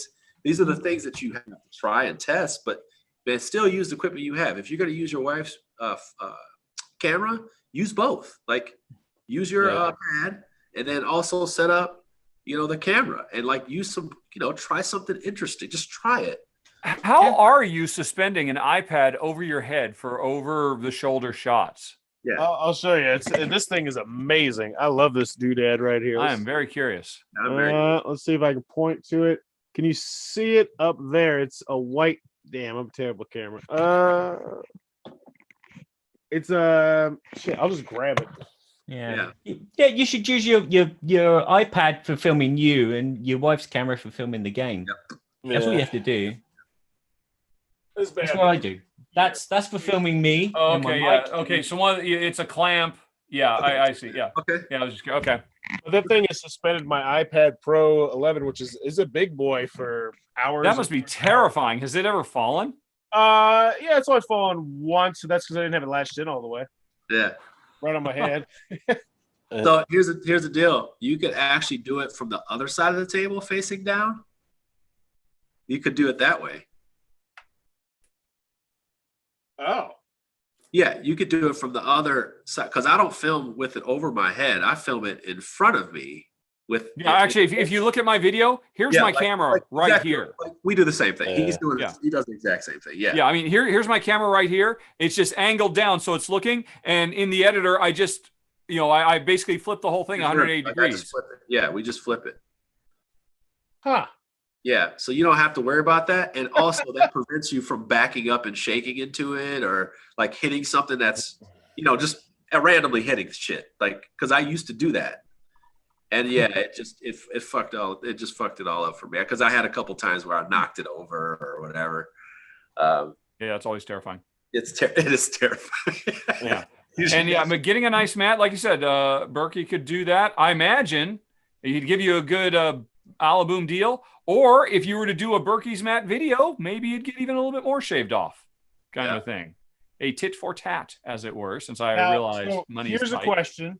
Until I get a mat, would you recommend just a sheet, though? I've seen some people. Great table. I don't know. I mean, a sheet's going to have problems, too. I guess maybe if you iron it, because if you don't, it's going to have those creases. That's just going to look like what it is, a sheet. So just get, so you can get a good tablecloth. Get one that's got a vibrant color. Like you either go white, you can just go black. It's just that sometimes black limits like how sometimes games look. It just depends.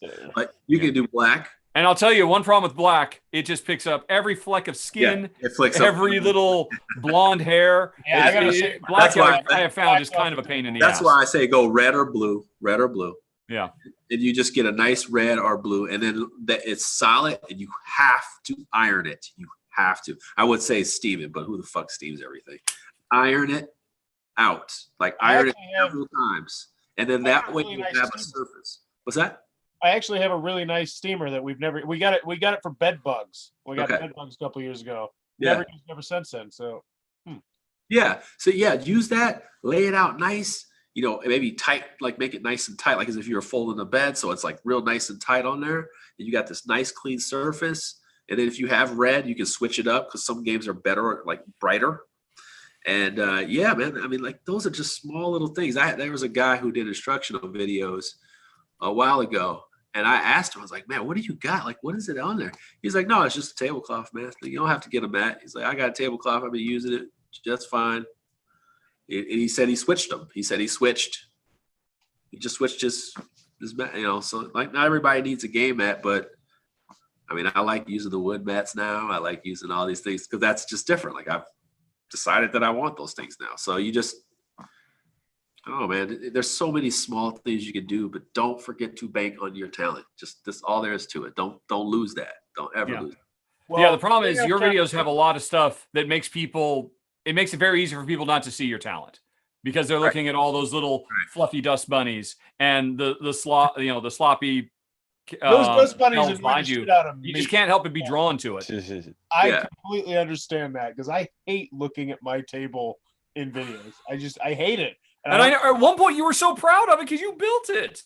I was proud of it until I looked until I bumped up my camera quality, and then I could actually see it. And I was like, that's exactly no. That's another thing. Once you do get a So camera, you need to go back to SD. It'll show you. It'll show you. Your lighting will show you because you'll be like, oh shit, this looks crazy. Your camera will present new issues to you, and also do like, oh fuck, I got this like I do this now, because they'll auto correct some things for you. Like there's cameras that'll just to like bad lighting, and then there's some that'll just, there's ones that are just they do everything for you. It's amazing what they can do just by touching the screen, and all of a sudden it just does everything for you. You're like, holy shit, this is what I paid for. Like this is what I paid for. So yeah, I'm excited. I got a lot to work on tomorrow. Then that's good. Yeah. Well, I mean, like I said, if Cheryl is Cheryl, right? Is your wife's name? Melina. I don't know where I got Cheryl, but you were close. You were close though. Very close. Yeah, I was in the ballpark. Yeah. I had two letters. syllables, but it's really three. But that's okay. If she's serious about it, then you should just get serious too. Yeah, and that's what I've been doing. I'm trying to straddle this line right now. Yeah. In upgrading the quality, but not getting burnout. Like, because I don't want to get burnout, and I've gotten close to it a couple times. Yeah. And I know if I start it, like if it starts taking me like 20, 30, 40 minutes to edit a video, like I'm worried it's going to happen. So I'm trying to incrementally change it. But yeah, all this stuff's great. I think if you're going to get to a certain point, there is going to be a level where you're really going to have to start editing. And like, it just is, like it really depends on how much of a style you want to keep when you do your previews.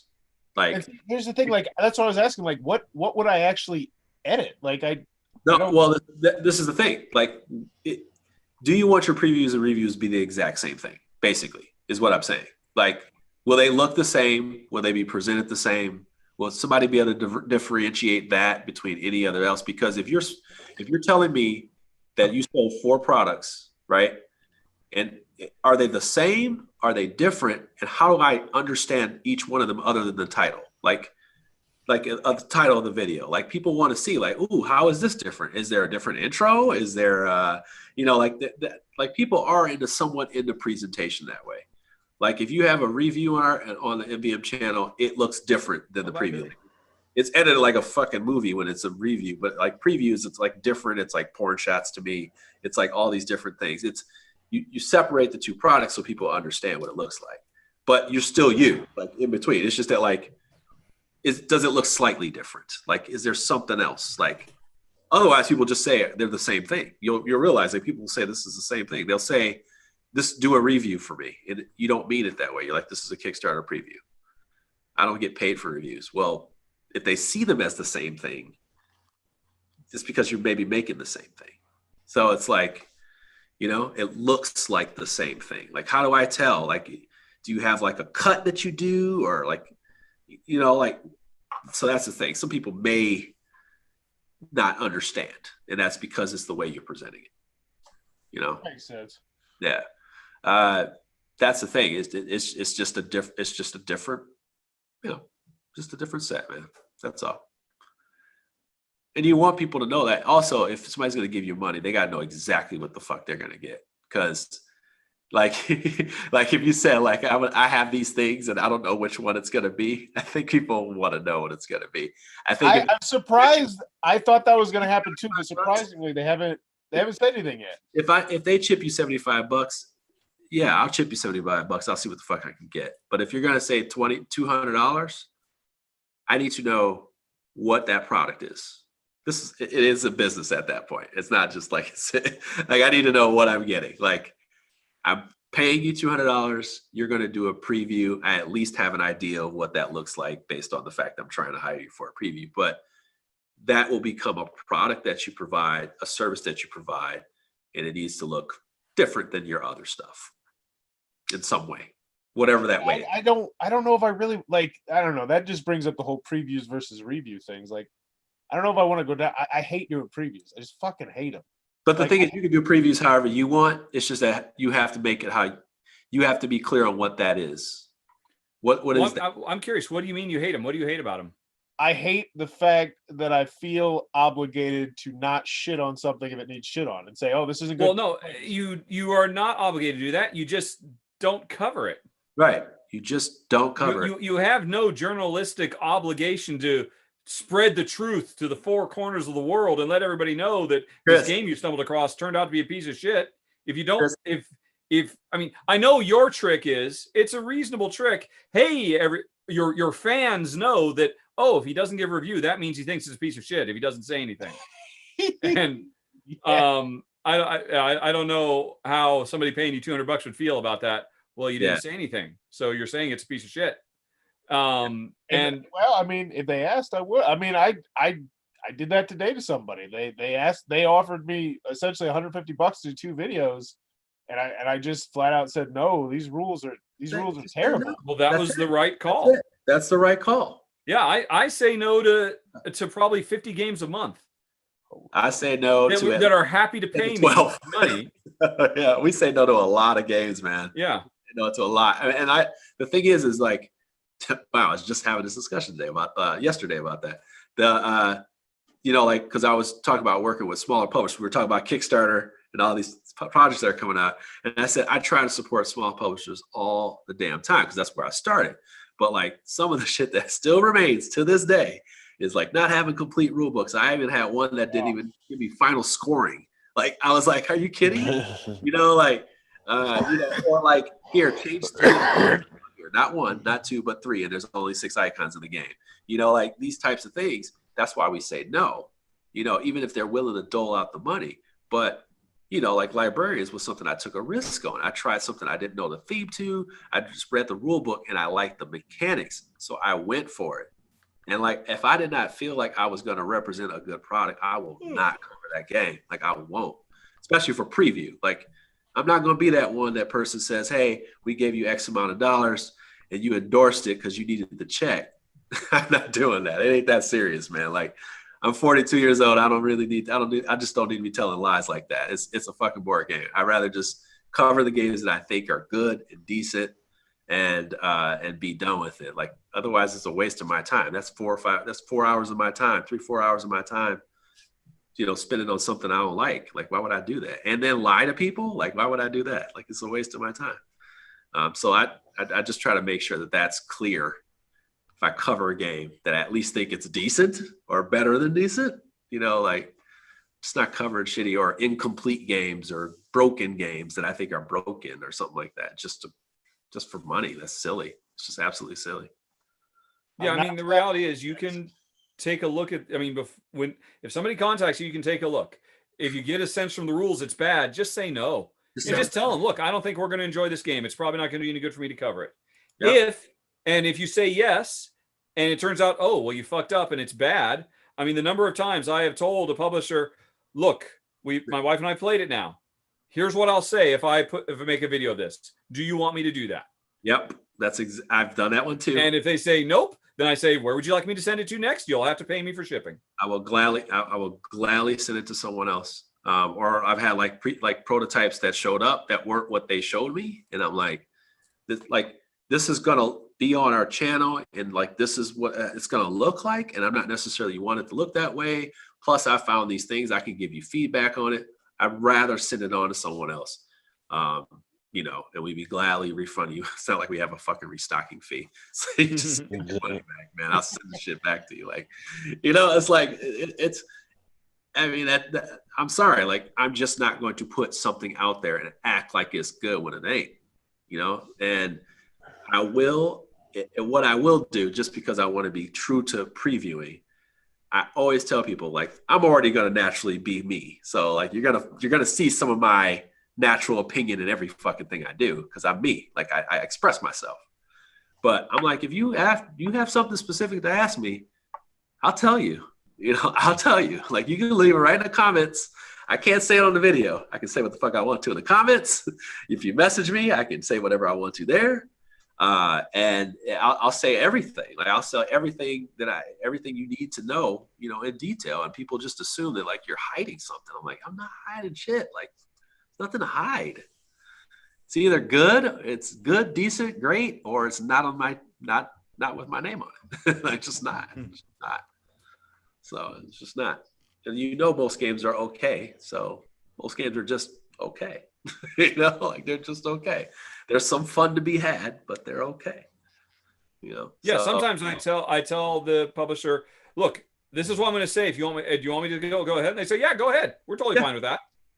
And there's something they can pull from it too. Anyway, Yeah. You know, it's like if there's like a, you know, like there's some games where, you know, like this Alma Mater game. Like I don't know if I really like the game at all, but there are some really interesting parts of the game that I definitely could pull as positives from the game. Like I know that, and I would know that people who are fans of these designers would enjoy. Exactly. It. Yeah. You know, like I can say that. That's not a stretch for me. You know, that's not a stretch. And sometimes that's all publishers need. We don't need to go into the rest. Like you don't need to go into the rest. You know, that's why I'm not put in a position ever where I'm speaking on a product I don't like, and then I have to make up some bullshit. I don't do that. You know, like I'd rather, you know, say, hey, it is an okay game. I can see how this would work for someone else. So let me say these things because these are important that you know. Like if you're a fan of this designer, you're a fan of this designer, it's true to their name. This mechanic works. It's pretty cool. Da da da da da. Pull a quote from that shit. Like that's fine. You know, we can keep it moving. So yeah, just yeah, man. And make sure you give good quotes. Like, you know, like give a good quote. Like some people make Good such what? general quotes, man. Like say such general shit. Like Quotes. yeah, Oh, what? Yeah. Try to. I found the gameplay of insert game name here to be engaging and dynamic. People will remember you. You know, like you know, like that will be memorable, so that people can actually get an impression, which walks a line, right? But as I tell people, man, if you're good at what you do, people will just listen to what you have to say. Like I try to tell people generally don't express all your opinion in your previews because then it starts to sound like a full-on review and you're messing with a prototype and the game can be totally different 2 years from now. So you don't want to be beholden to that, but you also could be you if you're good at explaining yourself. I don't know. That's not necessarily a bad thing. Like if you're good at explaining yourself and you realize that it's a prototype, you may have bad feedback for the game, but you have faith in it, you know, and you want to say these things like, I think that there's some things with this and that I hope they improve upon, but this is a prototype. And I'm assuming I've given that feedback to the publisher and, you know, I hope it goes. Ronald's done that several times. He's done that several times where he'll be like, hey, we changed this and that. I had some feedback on this part of the game and I spoke with the publisher and they're considering adding it to the game. That's a very good professional way to show that you even have feedback. The game still has some flaws, but it's going to be improved upon. It is a prototype. But it's not time to review a prototype and just even in high praise, it's like you're just telling them about the game. You're trying to give them like, hey, I did have a positive thing like that. I just feel like if you're good at it, you can do that. Whereas most people just I do wonder, I mean, you for quite a while, Forrest, made it your mission to, it seems like just seek out the shittiest pieces of shit you could find and spend all your time filming that just so that you could say, look out, people, it's another piece of shit. And that's kind of my thing. No, the reason why is I have always been on a shoestring budget ever since I got into the hobby. And so what I would do was I would scour the bargain bins. I would go on the Board Game Geek auctions, like the you pick it up at Gen Con and Origin, like the dirt cheap, no reserve, and it's like, fuck, I can get 12 games for $24, baby. And I used to do that all the time. And then I had this stupid thing that I still have where I will never get rid of a game. Yeah, it's time to get rid of that. Yeah, you gotta get rid of that. That thing you keep saying is stupid and you've been saying is stupid for years. Turns out you're right. I can't. It's better for your psyche, Forrest. Exactly. Mm-hmm. I cannot. I just hard for me to get rid of something and say, you know what, I blew the $2, $3, $4, $10 on this. One thing I wanted to say, man, and this is like this is overall for your channel. You do a lot of coverage on like games that are like, even though you do cover some shitty ass games, just like Richard says that. That's funny. Like I don't think you seek them out, but I do think you cover a lot of games that people don't cover. And it's true. That is true. But I think that's something you should keep. like you cover a lot of family and kid adaptive games that have to be covered. And like publishers really appreciate that because they will have big games and they may be trying to like, push this toy, like this kids line that they're adding or a smaller line, and nobody covers that shit. And they try to throw in extra boxes with people and nobody ever opens those boxes. They just have them. And it's just important that you keep that because that's where you find those types of games and you can be the source for that type of stuff. I mean, that leads to, now we're talking business, but that leads to other like toy show stuff and things like that where you get to, kind of open up a lane and they will promote you. They will promote you. So that's important. Like that could be a good thing for you if you keep doing that stuff. I just thought about you and that because I used to watch you for that kind of stuff, just family level stuff that, and it's just like, whether it's good or bad, you were always talk about your classroom and playing those with your kids. And I always valued that because it was just like, oh, okay. Like my son's getting older. I'm also a teacher. I also find things for adults to use in my classroom. So I was like, these are important things. And you're really the only person that covers it. And when Tom's kids got older, he just basically, stopped covering all that stuff, really for the most part. And full well your biggest, most popular videos are apples to apples, cut rope, NFL rush zone. Sorry. Those are gonna be a retirement fund. Those ones make me about 15-25 cents every single month, no matter what. Like if 20 cents is 20 cents. Peaceable Kingdoms games, they would promote the fuck out of you. They would just promote. I love Peaceful Kingdoms. I know you do. Good. They're so good. They're so good. They're so good. It's that's part of the relationship part of it. But I just feel like you should make sure you always cover those because I don't think I'm the only one that appreciates that. I think you do a really good job of covering them too, by the way. Yeah. So I mean, I think it's cool that you do. I will give a counterpoint, which is just that Tom Vassell I've heard him say it many times, the lowest performing videos he ever does are kids game videos. Yeah, I'm sure. Oh, and I saw that. Like I posted a new video and last week for that new CG one. It's almost got a half 1,000 views, which for me is like holy shit in a week. And it's like I really should be doing more of that. You kind of that's what your audience wants to see, and if you give them what they want to see, they'll watch it. Yeah. Yeah, I mean, and that's a tough thing to learn. Yeah. That you have to like it's one thing to like say I don't give a damn if I'm just gonna make what I want to make, and if people want to watch it, they want to watch it. Well, then great. Then you're making it for, right? I mean, like if this Wednesday night thing, like if I seriously wanted to have like 5,000 people watching, I'd be like just gunning hard for like whatever, it's like, hey, Eric Lang will be on, and then I'd be like saying, hey, we're gonna have Eric Lang on, for 2 hours. Every week we have a new guest, and the guest. Yeah, and then I would just be hammering away every week. Yeah. Tune in live because we're gonna have so and so and so and so for 2 hours straight to talk about the new Mythic Kickstarter that they're launching next week. And I mean, you sit there and after the episode is over, you'd be doing posts, taking all the best spots, and you won't believe what Eric Lang said. Yeah, could you? And just like and then blasting that and it and it was just like that just and then when I tell myself after all of that, after I'm like, and then I'll look at another person's channel, I'm like, oh man, they're like got more subscribers than I do, and look at their videos, and it's like, yeah, well, I've worked in the industry for 4 years now. I've like I made the jump, which a lot of people and it's like I really like working in the board game world, so it's awesome. Yeah, I think you can you can still keep, like I said, you can just keep who you are, man, but try to make sure you differentiate these two things. Like the things that you are charging for are really different. You being at-home dad and to supplement your income, you should be doing one video a week of like that week's newest release. Like you should be going to your local game store right now and going and buying a copy of God's Love Dinosaurs. And you should be playing that and doing that video by the end of this week. Yeah.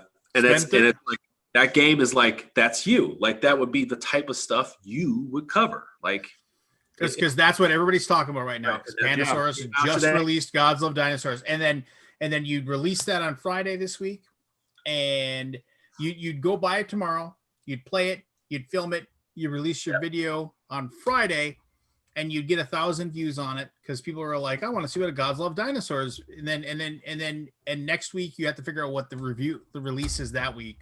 Yeah, then, you're talking about Shut Up and Sit Down, No Pun Included, Rodney Smith. They are all super successful with one video a week. I posted 2 things on social media today. One was about Spiel Digital and where do you go to buy stuff? What are you selling? That type of stuff. The other thing I posted today, Gods Love Dinosaurs. Today. I had those pictures banked from like a month and a half ago when I got the game and I knew the game was releasing.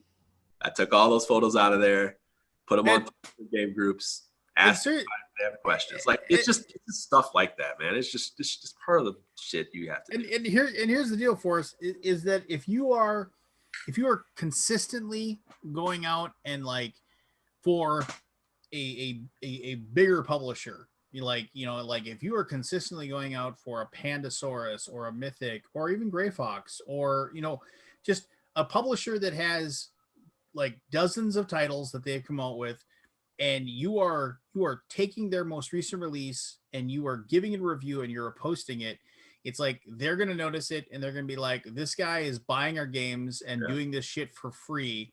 We're going to throw him a bone and we're going to send him one of our 8 early copies that we have. And then then you're going to get that early copy and you're going to play it and you're going to be able to tweet about it. Hey, check it out. I got this a month before it's being released. Stay tuned.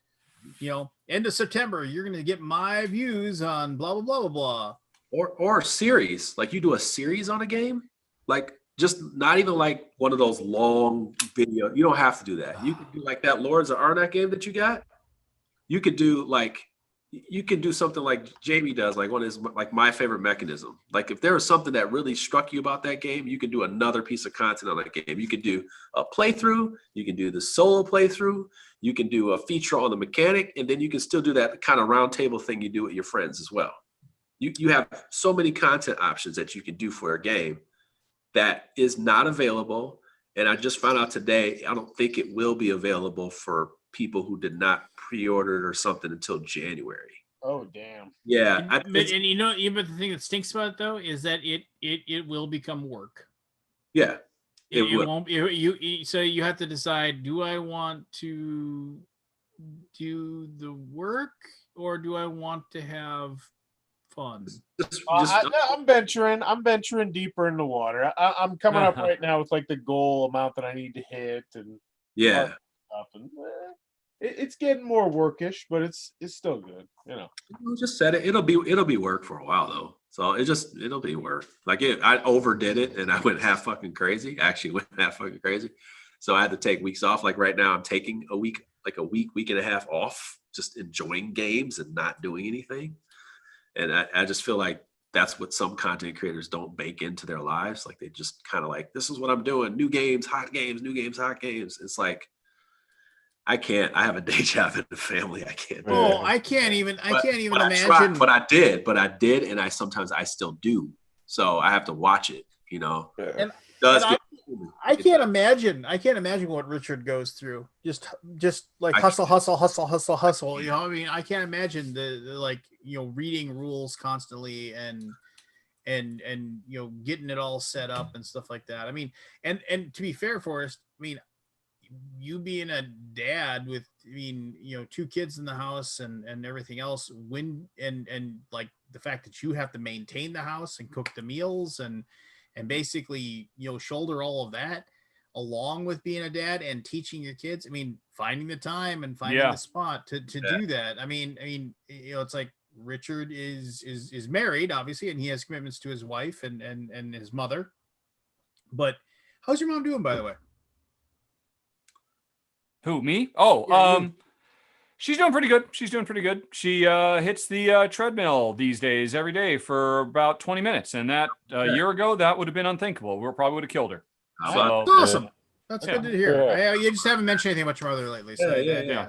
How about that, brother? Yeah. So no, I mean, yeah. So it's like it's one of those things where it's like, and trust me, like this is the only night I stay up late anymore. This is, I mean, every other night I'm in bed at least by midnight, which for me is crazy because I used to be Mr. Stay Up until 4. No, I used to be Mr. Stay Up till 4 in the morning. Yeah, I used to be that too. Yeah. And then, but I have learned, like at least being in bed by 10:30 and asleep by midnight. Like if I'm just in there and I'm watching a show with my wife or I'm reading a book or something. But I mean, at least like getting a solid 7 or 8 hours is like super important to me right now. It's just like it reduces my stress and it makes, and I'm not dragging ass the next day. I'm not like feeling like I'm a big giant pile of worthless. Yeah. So I mean, and I'm not telling you how to live your life for us, but I mean, finding the time for you to put together one of your videos, I mean, that's gonna be challenging. But if you just make a commitment to yourself, and also like you have the gift of gab, like everybody said. Yeah. If and you've done this repeatedly, like if you had a video like on Monday that said, hey, hey guys, it's a brand new Monday. This is what I've been thinking about as far as the board game world. And by the way, on Friday, I'll be launching my review of this. And stay tuned for that. That'll be this Friday. Wednesday night, if I'm up late, I'm going to be with Lance and the Alaboom, and we'll be talking games and what have you. And if there's something you think you'd want to see me review, just whatever. You got it. I've never been Mr. Ask for engagement, ask for the like, ask for the subscribe. But I mean, if you don't ask, they don't do it. Yeah, I should be doing it too. It is a proven thing that if you don't tell them to do what if you don't tell them to do it, they won't do it. The button's right fucking there, but they just can't be bothered. Yeah, they just can't be bothered. So now editing, you can actually put a little thing that'll come up on the screen, and it'll come up there. You may even have ones that make a sound and go click click. Yeah, it's in YouTube. Like like you can go into YouTube and ask them to do the thing where it's like, make sure you click the button, and it'll even say bing, and it's like, oh, okay, click. They'll go over. And the thing stuff like that, man. It's so like the main videos I do are this and the RPG stuff, and the RPG stuff I do every single time. I was like, hey, it's like, leave a comment, tell me what you think. And it's just like, and I've asked people, it's like, tell me what, like I said, I got 40 years of being a dungeon master. If you got questions about what I've done, by all means. And now people are asking me questions. And so it's like, oh, cool. And so when I do a video of the thing that they ask me, that gets that person to come back. And then other people are like, oh, wow, he's actually listening to his audience and he's actually responding. And then you're going to get people. And so if you're saying, if there's a game that's recently come out, you're unsure of where you want to buy it, you want to know my thoughts on it, please tell me. And I'll go down and I'll get it and I'll play it. And like, that's even you saying, I'll spend $40 on this game and I'll play it and I'll tell you whether or not you should spend $40 on this game.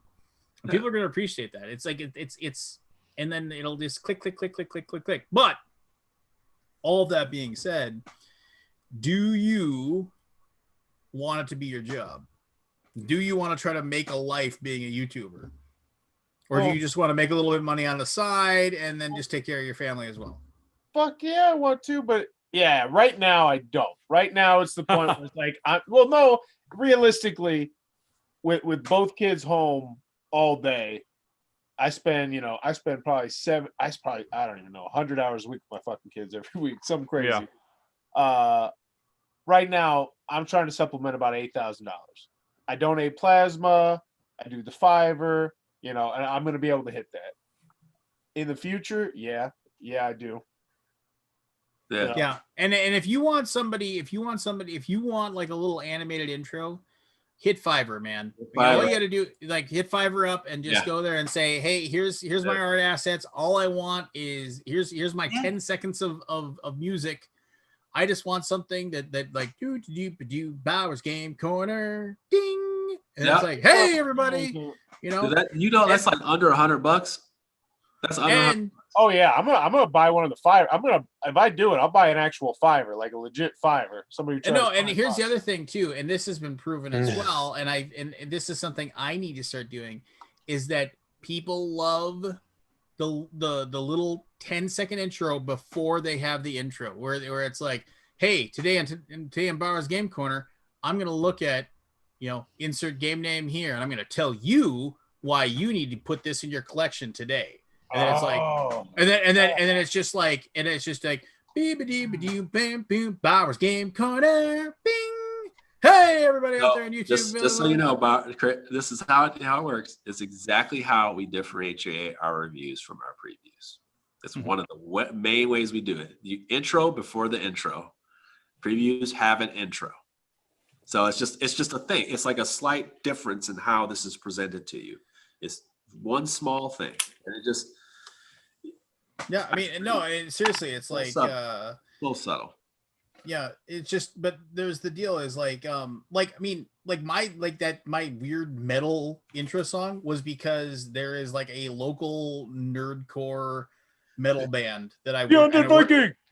Yeah, just like, and they said, hey, comes the dead. It's on the Viking. It's on the Viking. He thinks it says he thinks he's awesome, but you can't really tell. It says, I believe you. But it's like, yeah, it's all 11, fucking noise. It's 11 seconds. That's all it is. It's like, but they put it together in 20 minutes and did it for me for free. I mean, it was just like, because we used to play board games together all the time. And I worked with one of them when I worked at US Bank. And it was just like, but the thing is that like, I could probably go to somebody on Fiverr and say, hey, here's like this 11-second thing. And here's my logo. Make something cool with this where like, like all like the three parts of my logo could be coming together during that whole thing. And it was just like, and then a thing says, it's like, that thing could pop up and just say, remember to like, share, and subscribe, I mean, and then I would be like, okay, cool. And like, I've definitely thought about like saying, yeah, and then I don't have to say it every single time. I have to say, hey, make sure you comment or make sure you do this. Yeah.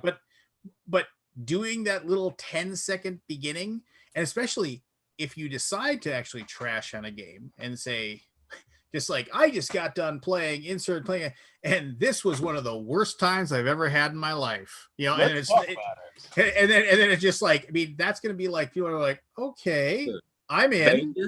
You can say, hey man, I just played Lords of Argonaut, and we got to talk. Like just random shit. Like people like, okay, well, whether they stay on or they scroll forward, they got to know what the fuck you were talking about.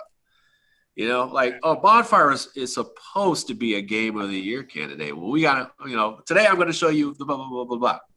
Oh my god, I love this idea so freaking much because like it's like 10 seconds where I can get as weird as I want and as passionate and enthusiastic as I want. And right. And that is literally exactly what No Pun Included does. They always have a little comedy joke bit that sets the stage. Then they have their bing, and then they go into their actual video. I am gonna start doing that, and editing wise, like that's not gonna take me more. Like that's an extra 2 minutes added to the entire process, tops. Yep. Yeah. All right, I gotta get, man. I was gonna say it's 4 a.m. It is, as they say, getting late. So, well, thank you all so much, gentlemen, for all that feedback. Yeah, I had to talk. Jeremy, I have something to talk to you after we hang up. So don't disappear immediately. All right, here I'm gonna go ahead and I'm gonna cancel the live stream. Good night, everybody. Bye. One more thing, Forrest. Go look at all the comments. Everybody's been giving dozens and dozens of bits of advice throughout the comments for the last hour. Yeah, all to try to help. Well, so you should go check all that out too. Most of them have been saying, just quit. You suck. You're a hack.